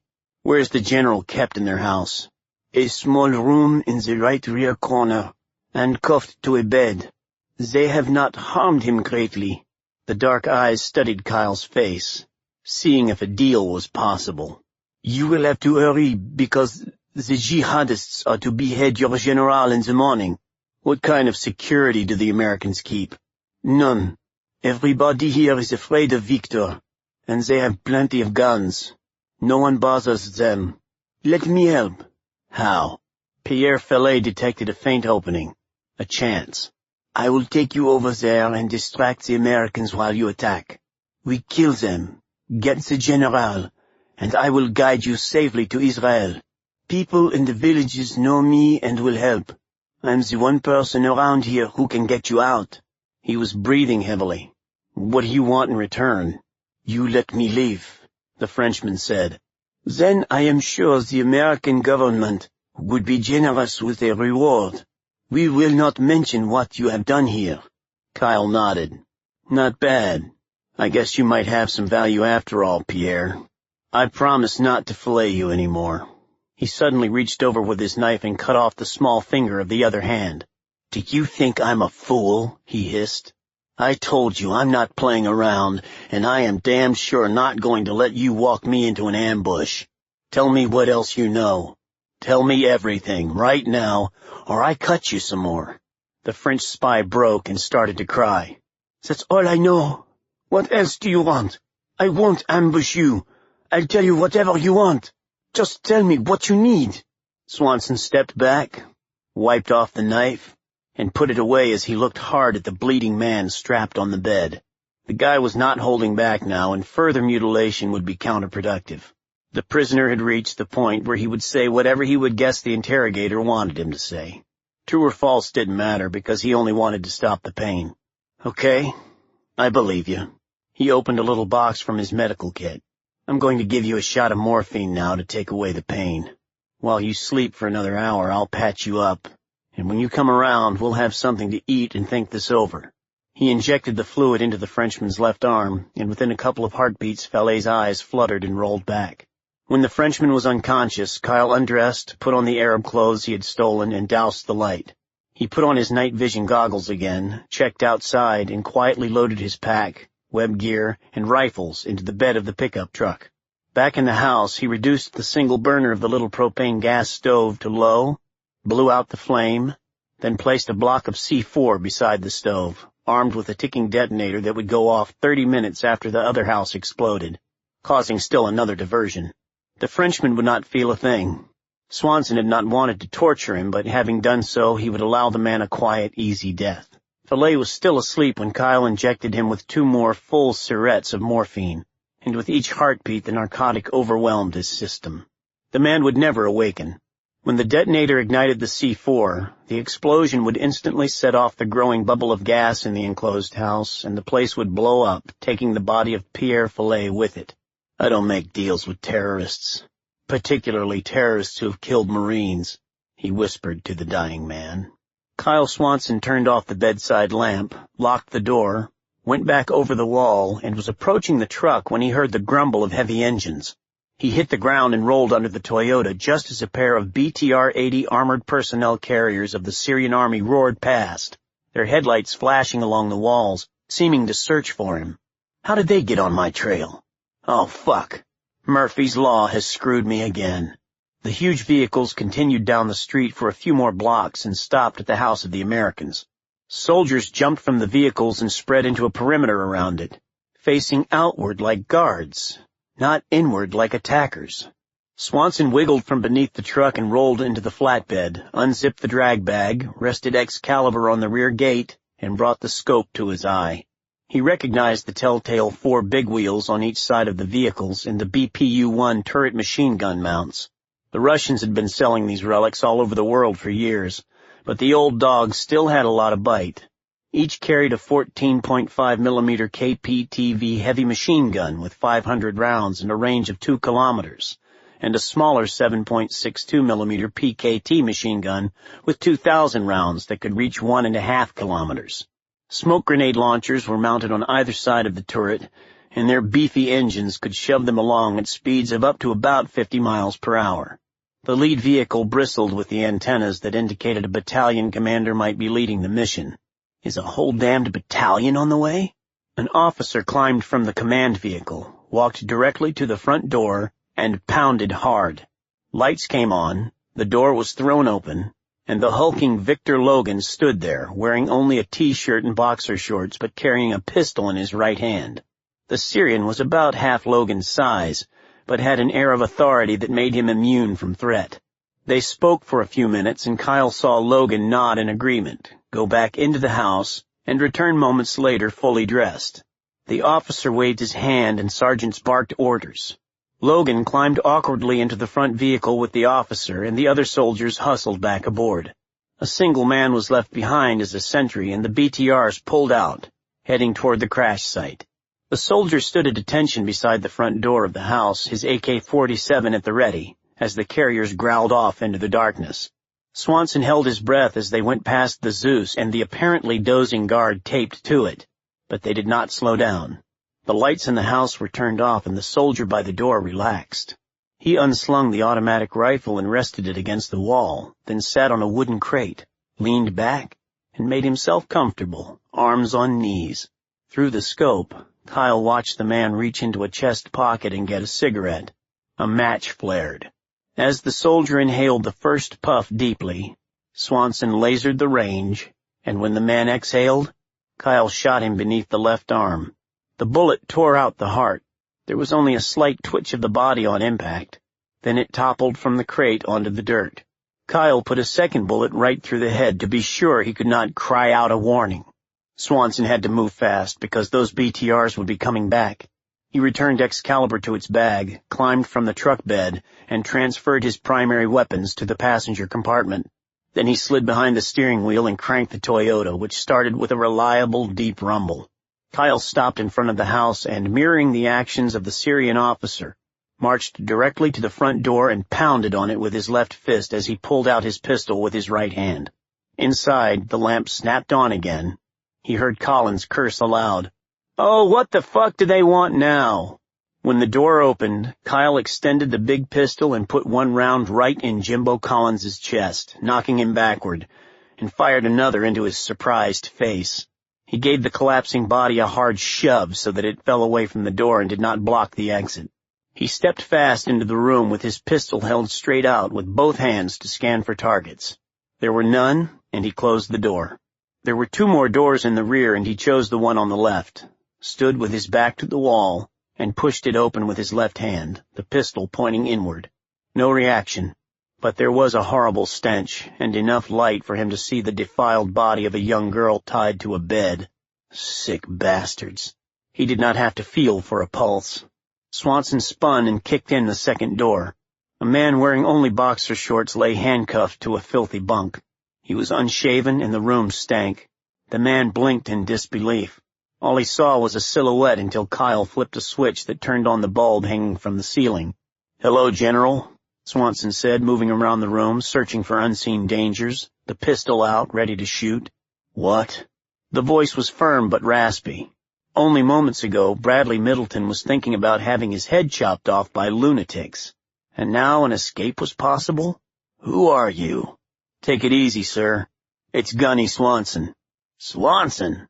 200,000 Marines on active duty and you are the first asshole through the door?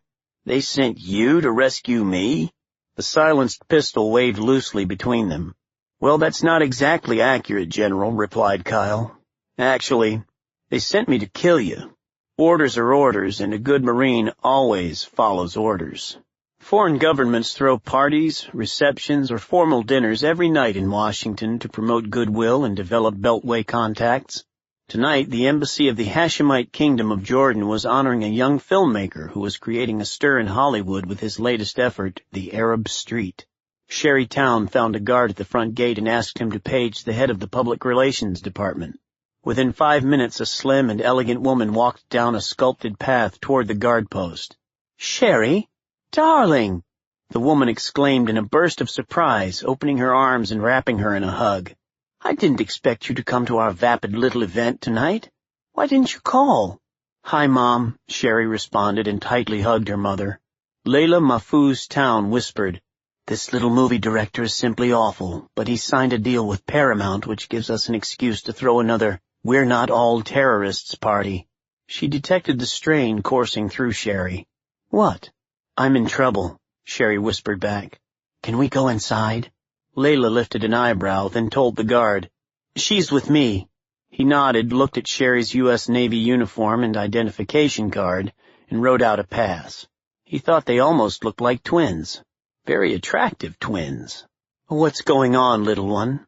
"Something big and complex and dangerous is going on, and Kyle and I somehow got dragged into the middle of it," Sherry sobbed. "I have to hide for a while, which is why I rushed over still dressed like this. The embassy, thank God, is foreign soil. This is Jordan. They can't touch me here." "Who can't?" "The United States government." "How fresh is this material?" National Security Advisor Gerald Buchanan asked as he scanned the computer-generated transcript of the conversation between Sherry Town and Master Sergeant Dawkins. "Almost real time," said Sam Schaefer. 30 minutes max. She was near the White House when her call pinged the system. The computers automatically translated the audio into printed text. Buchanan read the conversation again. Kyle Swanson was alive. "Where's Swanson?" Schaefer shook his head. "We don't know. In Syria somewhere, disobeying your order and apparently on a one-man raid to pull out General Middleton. He has shut down all electronic contact." "And Lieutenant Commander Town? Why do we not have her in custody?" "Can't find her. Her apartment was locked, no lights or music on. The cell phone and her beeper were in a garbage can outside Starbucks. The gate log shows she never showed up at Quantico. At least the Master Sergeant is confined to a boat in the middle of the Mediterranean, so I can safely assume that Dawkins is now in the brig." "No, sir. He's still on the carrier, we think, but the Naval Criminal Investigative Service agents have not found him yet. Dawkins is another one of those special ops types, and if he does not want to be found, we won't find him. Plus, he has lots of friends on that ship who probably are helping him stay hidden. And it's a really big boat. Sooner or later, we're bound to find him. So that leaves us with Colonel Sims, the one carrying the letter itself." "Another blank, sir. We have him arriving at Andrews Air Force Base a few hours ago, but then it's like he fell off the planet." "Very well, Sam. Keep pulling out all the stops on my authority.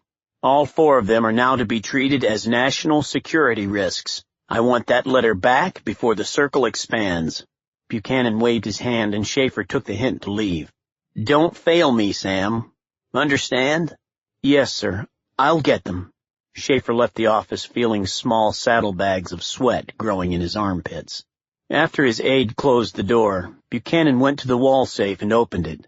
$100,000 was in a padded envelope along with a valid Canadian passport, birth certificate, international driver's license, and authenticated work history under a false name and several one-way airline tickets abroad with the flight dates left open. After making sure all was in order, he put the big envelope into his briefcase to keep it close for the next few days.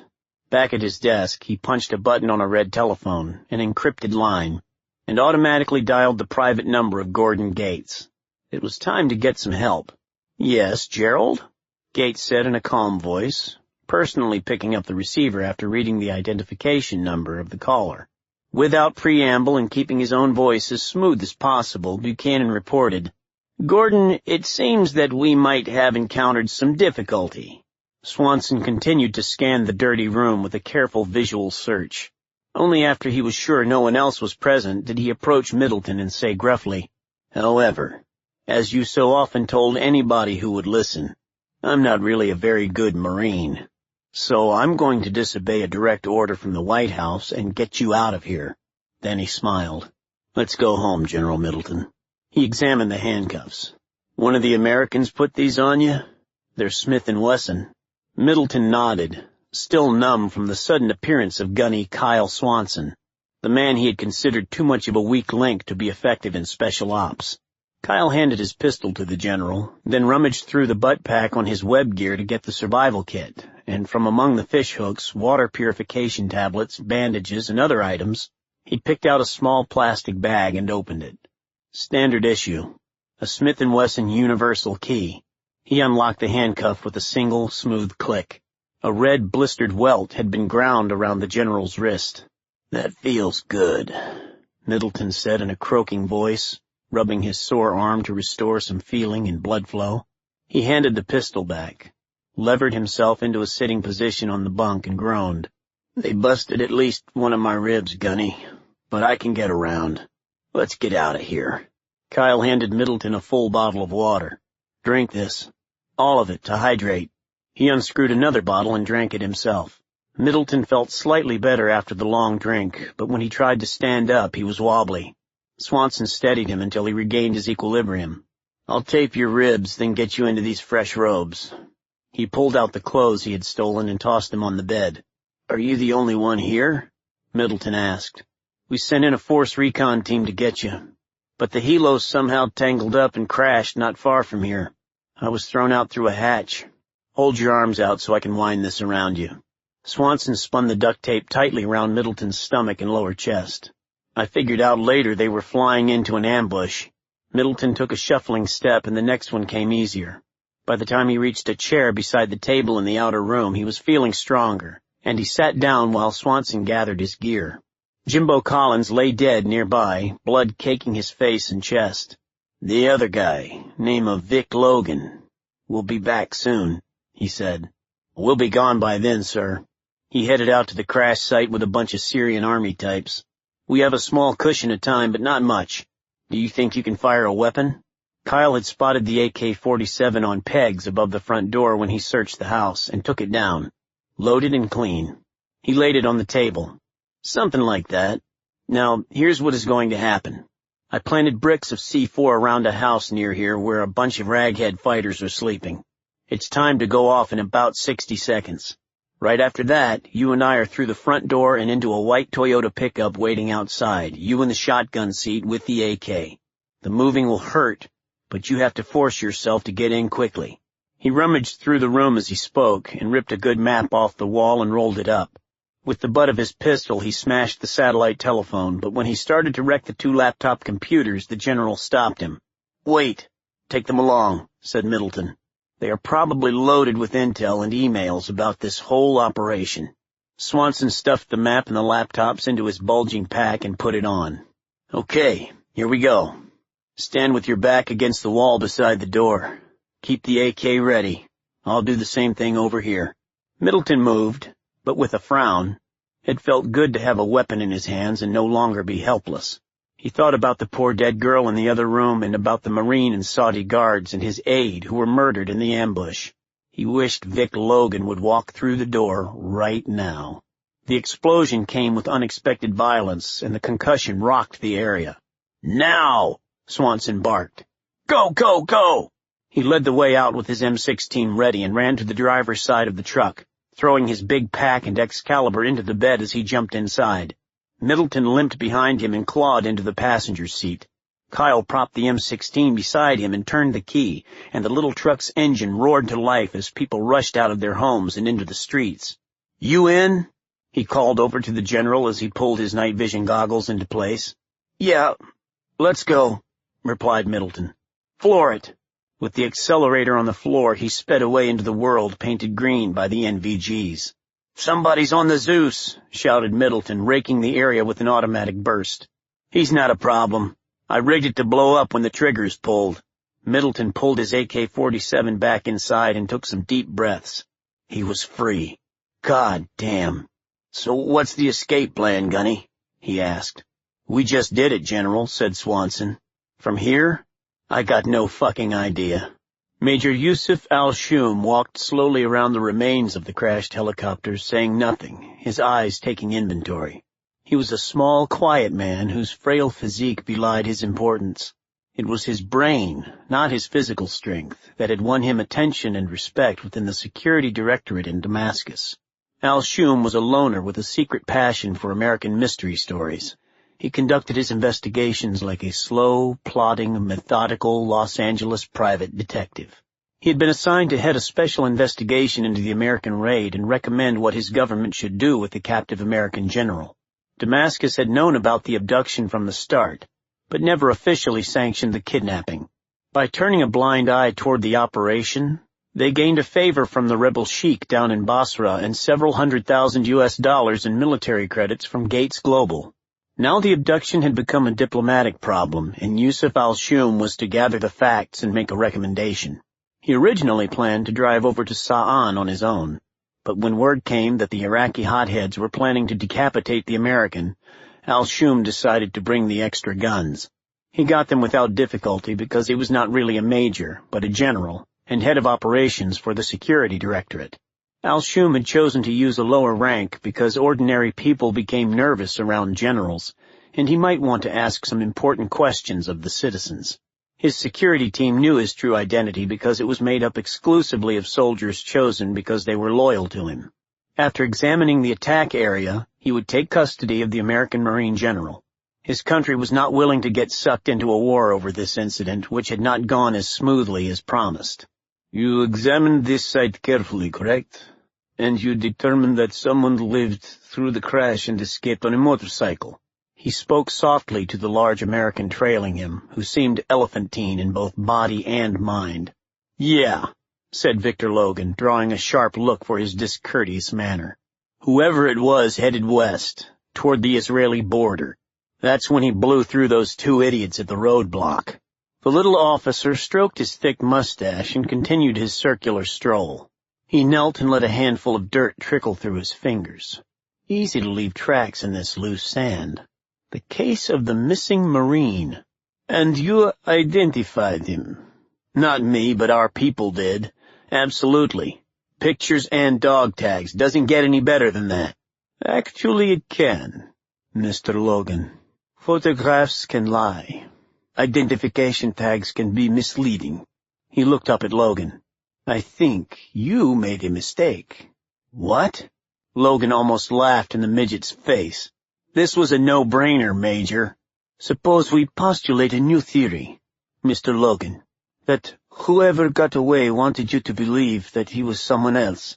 Would he have had time to switch the dog tags?" "Hell no. These birds collided, fell down, and everybody died but one. End of story." "I understand that. But in the very moments immediately after the accident, time stands still. Several minutes passed, time enough for such a soldier to accomplish any number of things, and smoke and fire covered his escape. Therefore, your conclusion was only an educated guess. Not much more than an assumption. Bluntly put, Mr. Logan, you fucked up. You were the experienced military advisor on the scene, and everything depended on your assessment. I think this Marine wanted everyone to believe he was a youthful radio man, so they would consider him rather harmless, just as you have done, and not look hard for him. I agree that we are facing only one man, but in my judgment, he obviously is a rather formidable opponent who has played you for a fool. Logan wanted to pound the little Syrian officer on the head, grind the little shrimp beneath his boots, but he did nothing, because they were surrounded by armed soldiers who were watching him closely. Then who is he, and where is he? Before Logan could answer, a tremendous detonation rocked the village of Sa'an behind them as the house of the jihadists exploded. Everyone turned to watch, fascinated, frozen in place. Al-Shum recovered and sighed aloud. I do not yet know the name of the Marine who escaped this crash, sir, for it is not the one you reported. But I do know where he is. He is right over there. The Major pointed toward the fire and moved back toward his command vehicle. We will return to the village now, Mr. Logan. Unless I am gravely mistaken, you will find that your prisoner is gone. My country has been placed in a quite uncomfortable diplomatic position due to your stupidity and arrogance. Consider yourself under arrest. He motioned to his soldiers. Take his weapons. As soon as Kyle Swanson saw the headlights of the troop carriers begin to move away from the crash scene, he swerved the pickup truck off the road to the right and down into a wadi that spread into a cultivated field. He stopped beside a thick stand of trees and brush and turned off the motor. The dust the truck had kicked up settled to the road, leaving no trace of their passing.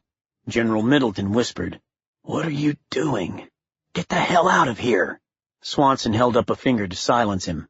Within 30 seconds, the two big armored personnel carriers roared past, heading back to the village where ammo was still crackling in the two separate fires. Kyle jumped out, dug through his pack, and grabbed a Claymore mine bandolier. Middleton still wanted to move out. "What are you going to do now? Get back behind the wheel, let's go!" "I'm going to plant a Claymore out on the road," Swanson said as he swung the bandolier over his shoulder. Swanson braced the mine solidly into the dirt with its built-in spikes, stretched the tripwire low across the road about 4 inches above the surface, and tied it off to one of the stakes. He ran a quick circuit test and stacked some brush and twigs over the mine. He was counting on the darkness, and the Syrians not expecting to be hit. When the BTR ran over the tripwire, those hundreds of steel balls would blow out up to a height of 6 feet and in a 60-degree arc, with a casualty reach of up to 330 feet. He hurried back to the pickup, restarted it, and threw it into low gear. They crashed through the brush and up the side of the wadi, back to the road on the far side of the mine. Ambassador Samir Abu Adwan of Jordan picked at his dark mustache as Sherry Town told her story. Abu Adwan knew the President of the United States would never order the assassination of a kidnapped Marine general. If such an order came from the White House, it certainly had not come from the President. Sherry Town's superior was running amok and creating an international crisis. "You do not have a copy of this letter yourself, Sherry?" "No, Mr. Ambassador, I don't." "And you have never even seen a copy of it either, am I correct?" "That's right." The ambassador entwined his fingers and rested his chin on them. "Gerald Buchanan is a shifty weasel," he said. "Such a thing is not beyond him. I sincerely doubt that the President knows anything about this. Your information adds significantly to the new situation." Layla blinked. "What situation?" "One reason that I am being such a bad host and ignoring my guests is that something urgent has come up. The Department of Homeland Security has increased the terror alert status to red, the highest level, and television networks are reporting that American intelligence agencies have picked up credible evidence of a possible terrorist strike against the United States. From what you have told me, this alert also bears Buchanan's fingerprints. We have received notification from the State Department that U.S. military action is now being contemplated against Syria." "But why?" Sherry was on her feet now, pacing the elaborate burgundy carpet, the tears gone and her mind again at work, picking at the puzzle. We have no true evidence of Syrian involvement, at least officially. The general was kidnapped in Saudi Arabia, not Syria. Why would they take him back to their country and make a big announcement about it, then allow some terrorist group to threaten a public beheading, which would be a hostile act guaranteed to inflame the United States, just as it is happening right now? Why, indeed, replied the ambassador. That is why you and I and your mother are going over to state right now to ask these same questions. Before I came to see you, based on Layla's comments, I made some telephone calls and arranged a meeting with Undersecretary James Dalton and the ambassadors from Syria, Israel, and Lebanon to try to make sense of what is going on. Amman has advised me to relay the great concern of King Abdullah and our government about this situation. I asked to include you in our meeting. Mr. Dalton told me that you are a fugitive from justice. That hit Sherry hard, and she took a deep breath. It's not a good feeling to be considered a traitor to my country. I know, Sherry. You've done the right thing, and we will smooth it all over after we douse this crisis. There are some reliable reports from Syria that General Middleton is no longer in captivity, and that he escaped with the help of an American Marine who survived the tragic helicopter crash. It seems like your friend Kyle Swanson and General Middleton are on the loose. Sherry sat down beside her mother. Thank God. They're both safe? Apparently for the moment. But Syrian army units are in pursuit. Let's hope we can settle this mess diplomatically before there is a confrontation, the ambassador responded. Shall we go? 10 minutes later, Sherry was in the front seat of a black Mercedes beside a handsome Jordanian soldier who served as a combination driver and bodyguard. Her mother sat in the back with the ambassador, who was talking on his cell phone. Taxis sailed about and traffic was heavier than normal for the hour. The Mercedes with diplomatic license plates drove easily through the streets of Embassy Row, and Sherry drew comfort from the familiar monuments and squares of Washington, which was aglow in the early night. The driver edged around a bicycle messenger with a flashing taillight. Even at night, those bikers were an effective way to get important documents from one federal department to another, or to bureaucrats from the K Street lobbyists, and the government never really slept. The car stopped at a red traffic signal, third in line, and Sherry knew the State Department was only about 5 blocks away. She was startled by a tap on her window, and the bike messenger smiled and made a hand motion to roll the glass down. Beneath the visor of his black helmet, she saw that he had a lean face with a neat beard and bright teeth. He probably wanted directions. As the driver looked over at the noise, another bike rolled up on his side, and its rider slammed a small sledgehammer into the window, stuck a Sig Sauer pistol into the jagged hole, and fired 4 bullets into the distracted young driver. Sherry screamed and covered her face with her hands as the man's blood and brain matter splattered her. Restrained by her seatbelt, she could barely move. The biker on her side then used a hammer of his own to smash through her window, and Sherry felt glass shards cut into her, sharp pins and knife-like slashes chewing at her skin. In the back seat, Layla screamed and leaned forward to try and reach Sherry while Ambassador Abu Adwan scrambled to grab a pistol secreted in the armrest.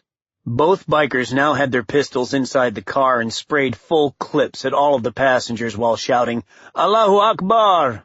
Swanson and Middleton settled into an uncomfortable silence as Swanson drove due west. Every kilometer they covered added to what he considered a growing debt of good luck that would not last forever. They were about 6 clicks out of Sa'an, had seen no other vehicles, and the truck was running smooth. Swanson slowed and steered off the road to avoid a ragged, deep hole. A sharp bump like that might make the broken rib puncture Middleton's lung. Gerald Buchanan, the National Security Advisor, wrote the order directly to me on official White House stationery. He didn't give a reason, just the assignment. If the mission to rescue you failed, I was to shoot you. He can't do that. Well, he did. Kyle pushed the accelerator back down to regain his speed, and another kilometer passed beneath their wheels. He bypassed the military chain of command by handling it through the CIA, which has used me once in a while. It was handed to me by a guy from his office. Why would he want me killed? Middleton asked. Beats the hell out of me, General. But you do tend to piss people off. Why were those American mercs involved? They worked for Gates Global. That's who organized the kidnapping, I think, because of my opposition to the military privatization bill.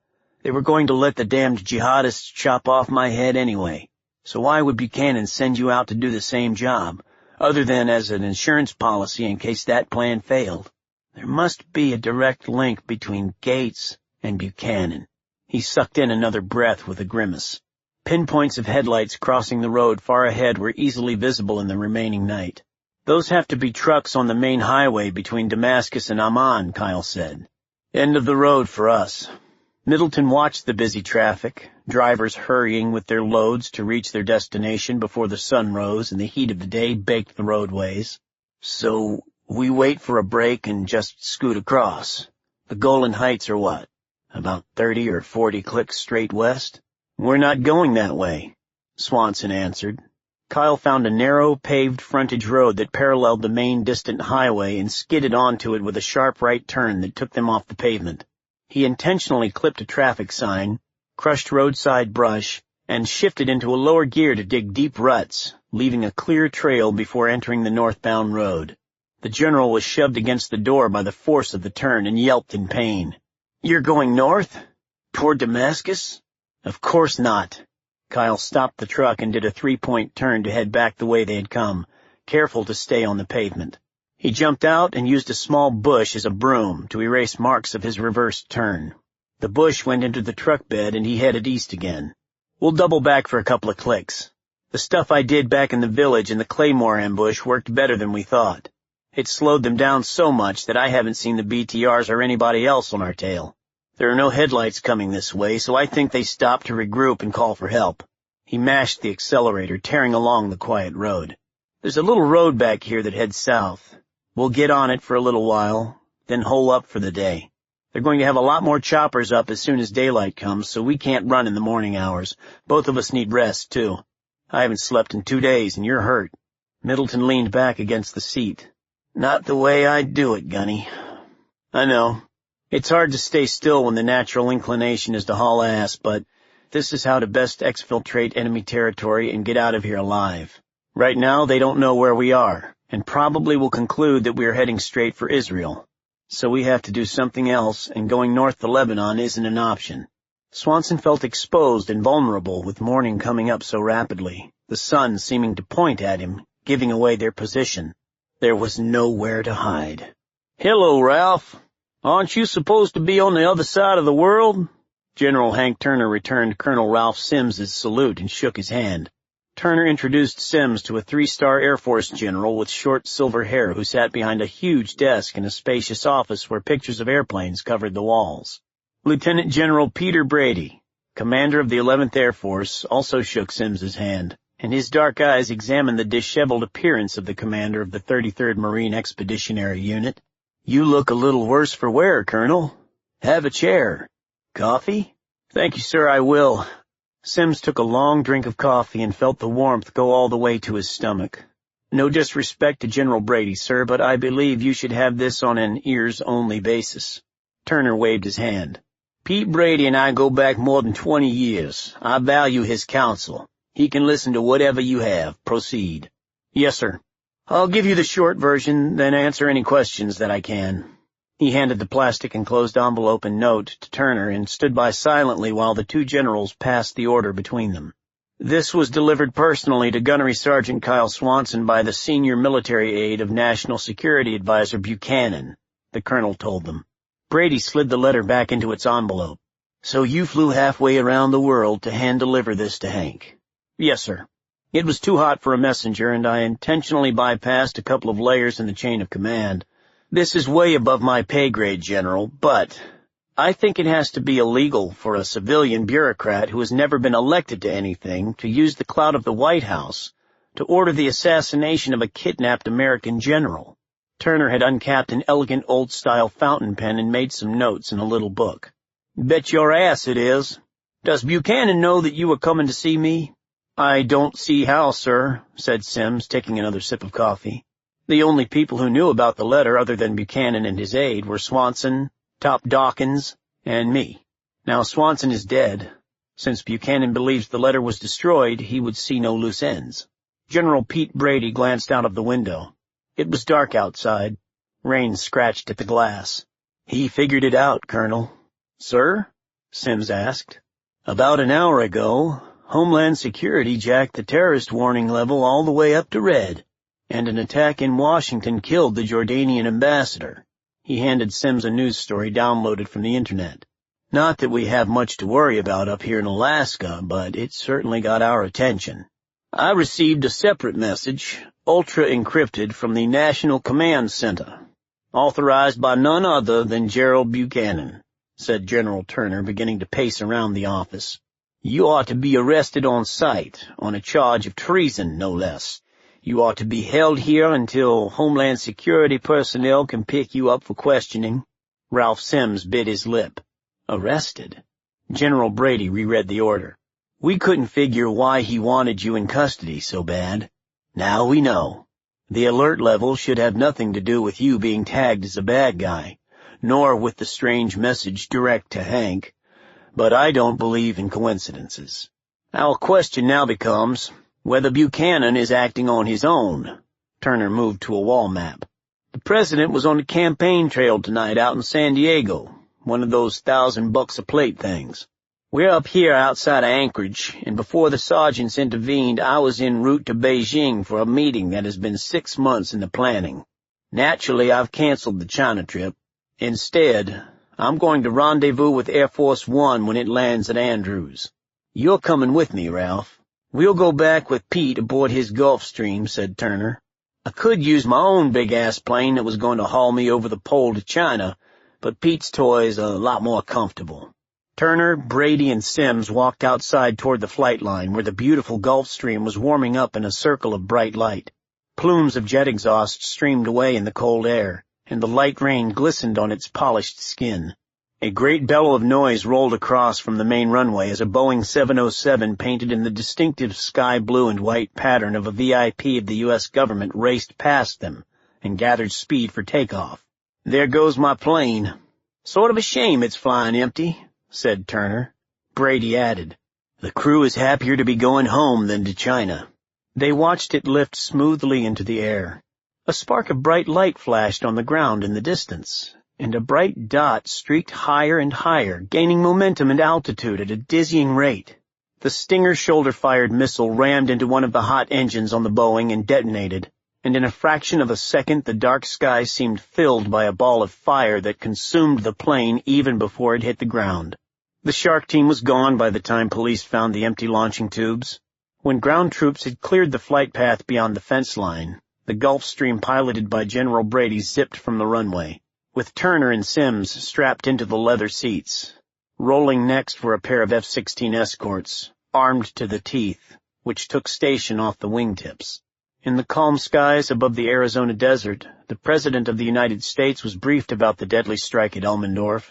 4 more F-16s sped out to sandwich over and around Air Force One. The President had no doubt that the terror alert was right at the level it should be.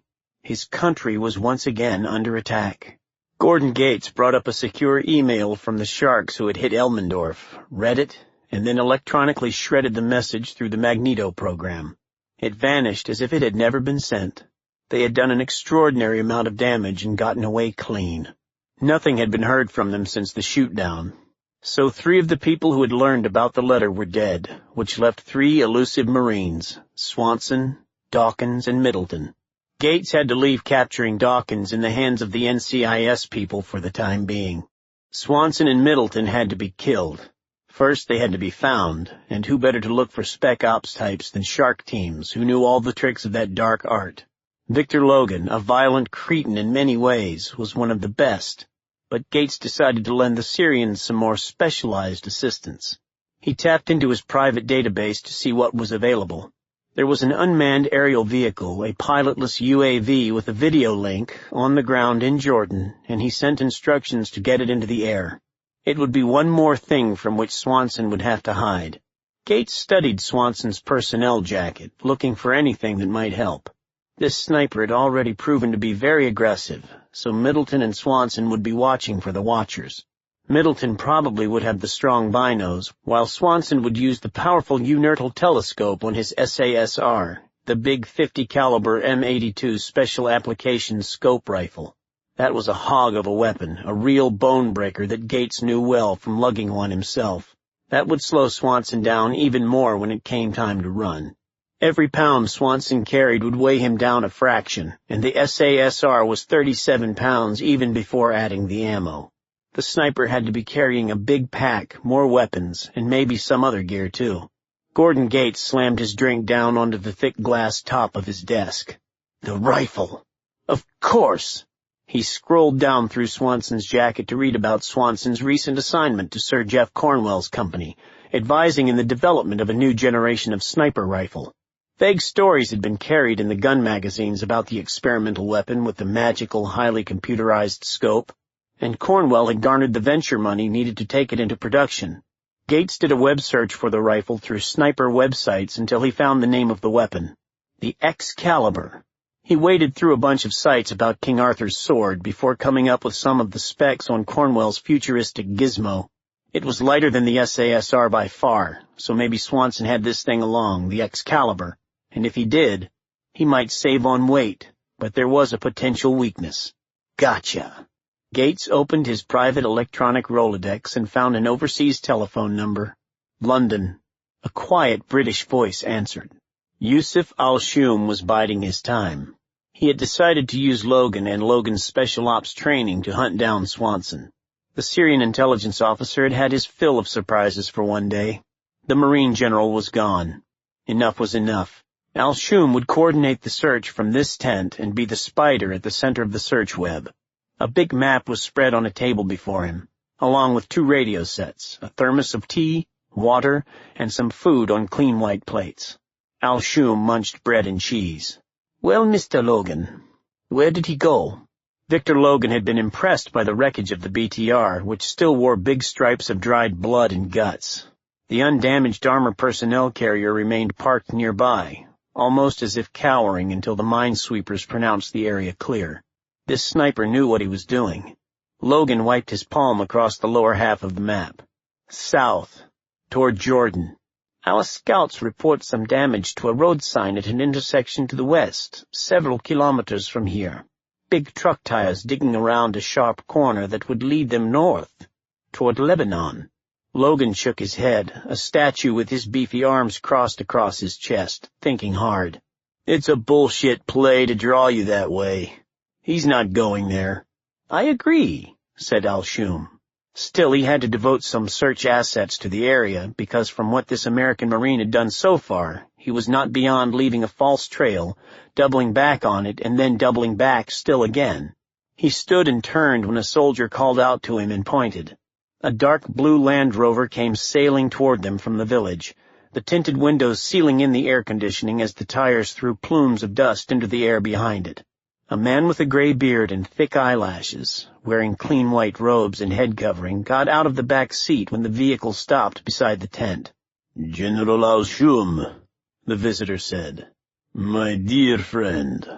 Al-Shum bowed with respect, then embraced the senior imam from a mosque in Damascus.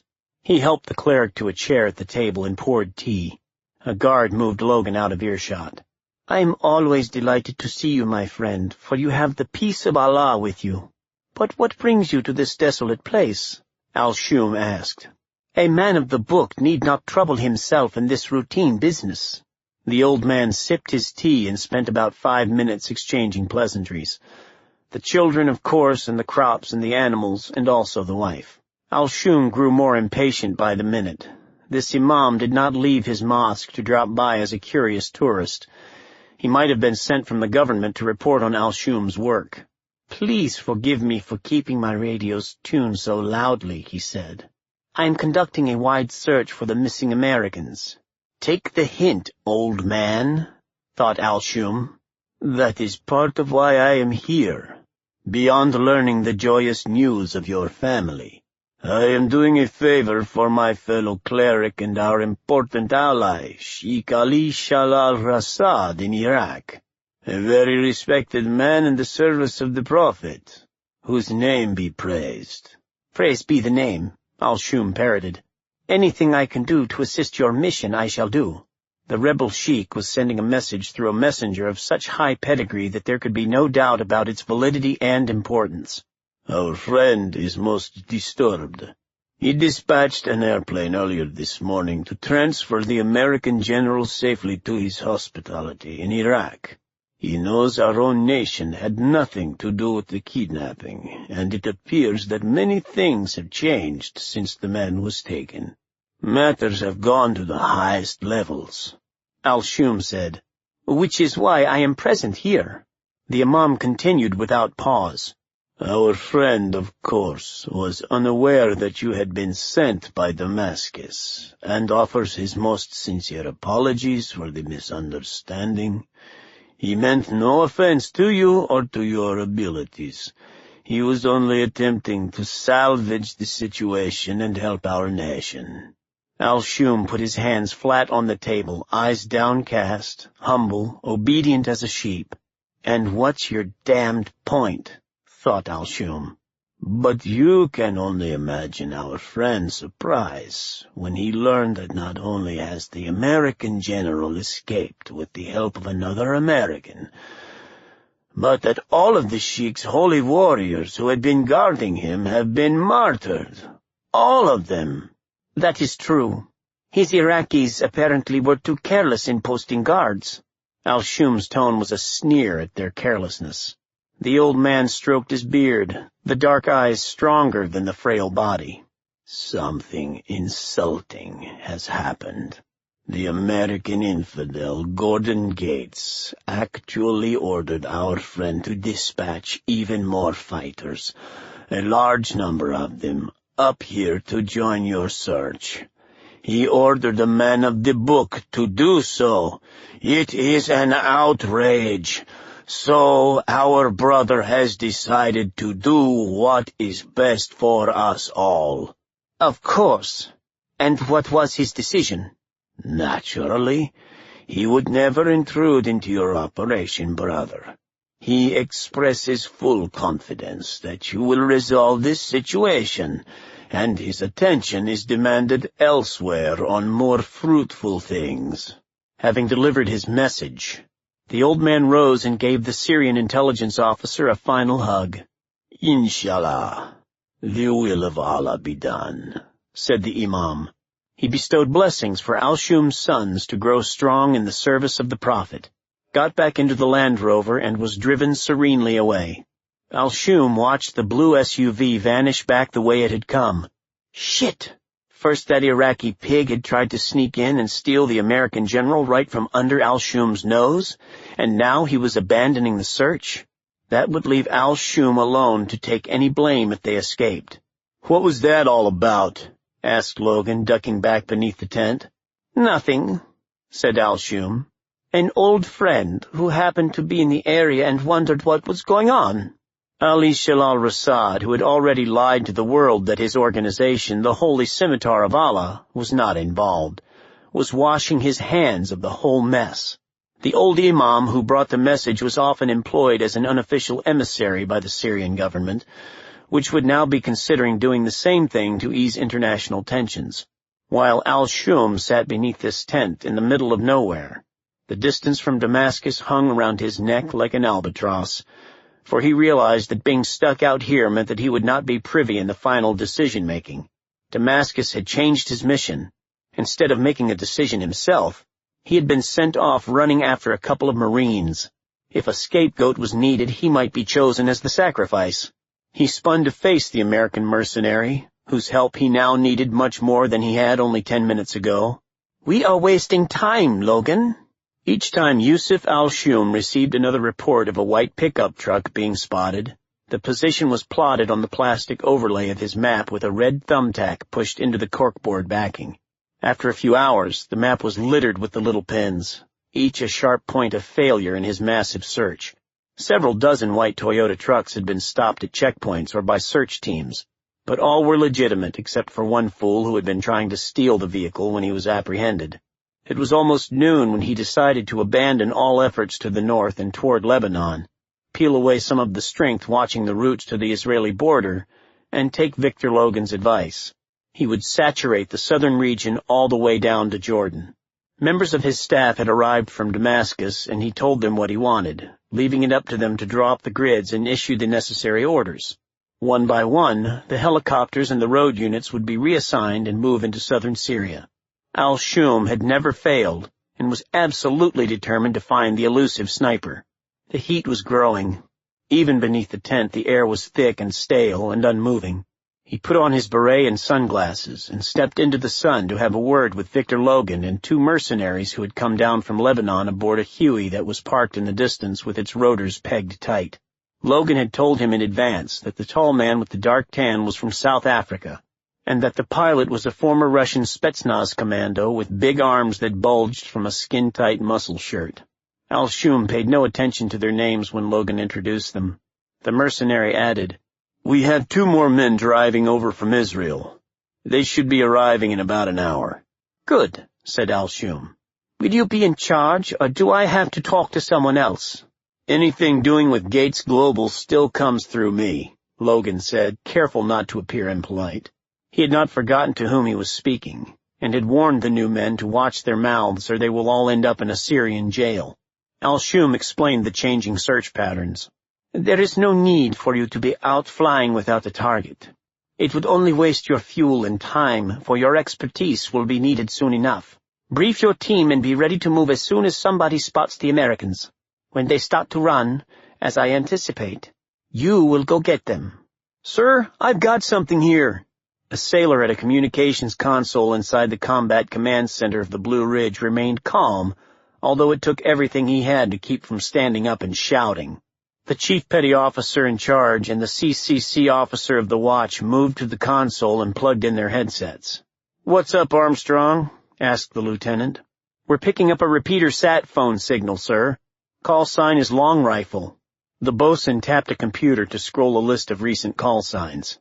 "That's Gunnery Swanson from the rescue mission." "I've got it." Lieutenant David Garvey immediately depressed his talk key. "Long rifle. Blue Ridge. Do you copy?" Kyle Swanson gave a thumbs-up sign to General Middleton. "Loud and clear," he responded. "I have a package and need a FedEx pickup. What is your address, Long Rifle?" The call was encrypted but was still over an open frequency, which required both parties to use code whenever possible. "Simple Shackle," Swanson said, then read off a line of numbers in an encoded format specified in the operational orders. The Simple Shackle was a 1 to 10 box grid, horizontal and vertical, that could be interpreted only if the recipient had a similar code sheet. The little code in 100 squares repeats hashed versions of the alphabet. Any specific letter might appear in 3 or 4 different boxes that are used at random. "How long can our driver expect you to remain at that address?" "No more than a few hours. Then we're going to see March of the Penguins." The brevity code, also from the original ops order, specified that penguins meant south. "Roger on the march. Come back in 60 mics to confirm pickup time." Garvey unplugged. "Chief, I'm going up to see the captain. Keep 2 men on that frequency at all times." "Aye, aye, sir." Chief Petty Officer Dwight Marshall made the personnel arrangements. When Garvey was gone, he switched to a private internal net. A wall telephone rang deep in the stern of the ship. "Yes," answered a deep voice. "00. We just picked up traffic from your boy Gunny Swanson. He's coming out with a package. I think you need to be in on this. I'll pass the word for a 5-man protective detail to bring you up to meet with the MEU XO." Marshall clicked off, found a Marine, and passed along the instructions. A team saddled up in full combat gear, locked and loaded, and headed down the ladders to escort Dawkins to the CCC. The executive officer of the Marine Expeditionary Unit would want his top hand in on planning whatever happened next, and no NCIS civilian investigators would be allowed to interfere. Jack Shepard of CNN was having an early pint of beer in a Fleet Street pub with a leggy intern from the London office of the Cable News Network. Chrissy Rogers was blonde and busty, a 22-year-old journalism school graduate from Nebraska, and she was enchanted with every word the rugged, veteran foreign correspondent bestowed on her in the privacy of a small booth. He was wondering whether to get her in bed before or after an expense account dinner. The cell phone clipped to his belt chimed and vibrated. He reluctantly answered. "Shepard." "Ah, my friend Jack Shepard of CNN. "This is your friend from Basra." The unmistakable voice of the rebel sheik was smooth. Jack slid out of the booth and walked outside for privacy. "Good afternoon, sir. How may I help you?" No use wasting time with idle chatter. If the rebel sheik called, it was for a reason. "I am sorry to interrupt your afternoon, but I have something for you." There was a pause. "This is on deep background, of course. My name and position cannot be used." "No problem, sir, and you're not interrupting. I'm always on duty." "What are we talking about?" A gentle laugh. "Impatient Americans. Well, the kidnapped General Middleton of the Marine Corps has escaped his captors, with the assistance of a Marine sniper who survived the crash of the helicopters, a man named Gunnery Swanson. The Syrian army and intelligence forces have launched a wide search to find both of them. Can I go with this, sir?" "Oh, absolutely, Jack. Providing you leave me out of your report. I just received a briefing from Syria. The manhunt is going on even as we are speaking, so you should hurry and get this on the air. Come see me again sometime, Jack." The rebel sheik gave that little laugh again. "And I really do apologize for interrupting your meeting with the lovely Miss Rogers." General Hank Turner and Colonel Ralph Sims were asleep in the comfortable cabin of the little Gulfstream II SP as it swept above the snowy peaks of the Rocky Mountains on its long flight from Alaska. Turner was dreaming of the moment when his big Boeing disappeared in a blast of flame. General Pete Brady turned the Gulfstream's controls over to his co-pilot and made his way down the aisle. "Wake up, boys," he said, standing straight and stretching.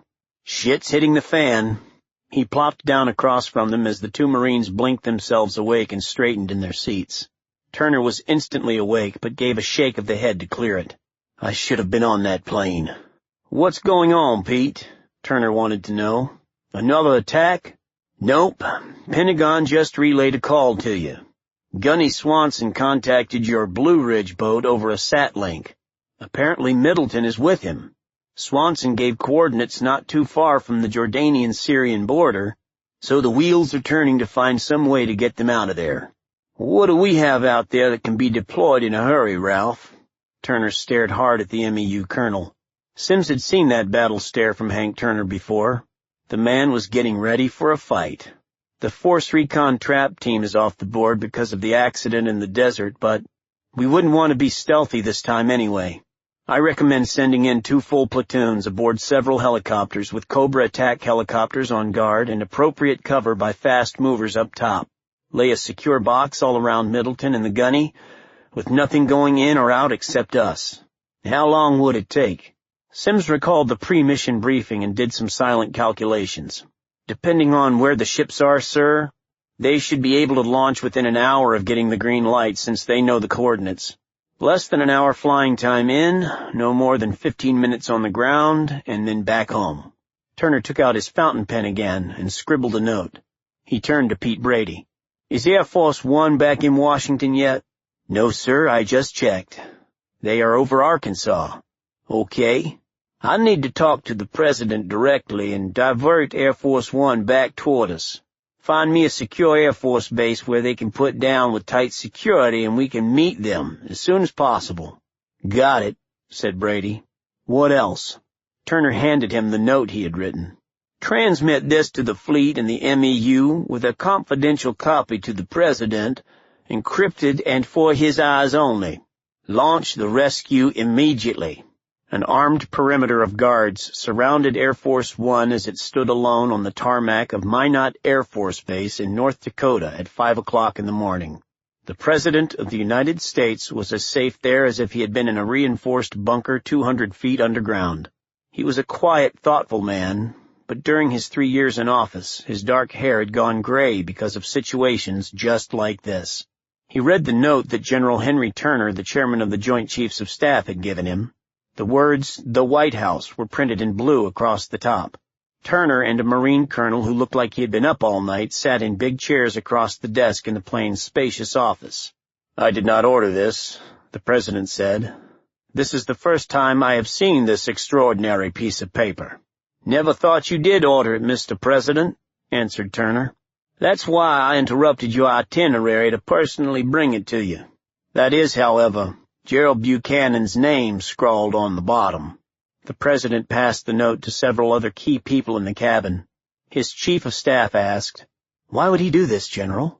Turner rubbed his hands together in thought. "Colonel Sims and I have been pondering the same thing.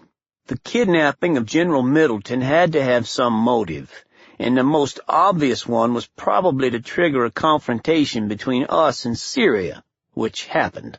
This note indicates a deeper motive, so the confrontation might just have been cover." The president tilted far back in his chair and crossed his arms. "Colonel Sims, do you think our rescue attempt was compromised?" "Yes, sir. We had a good plan, we had good men, and the odds were overwhelmingly in our favor to be successful. We practice it all the time and use the same package to pick up downed pilots.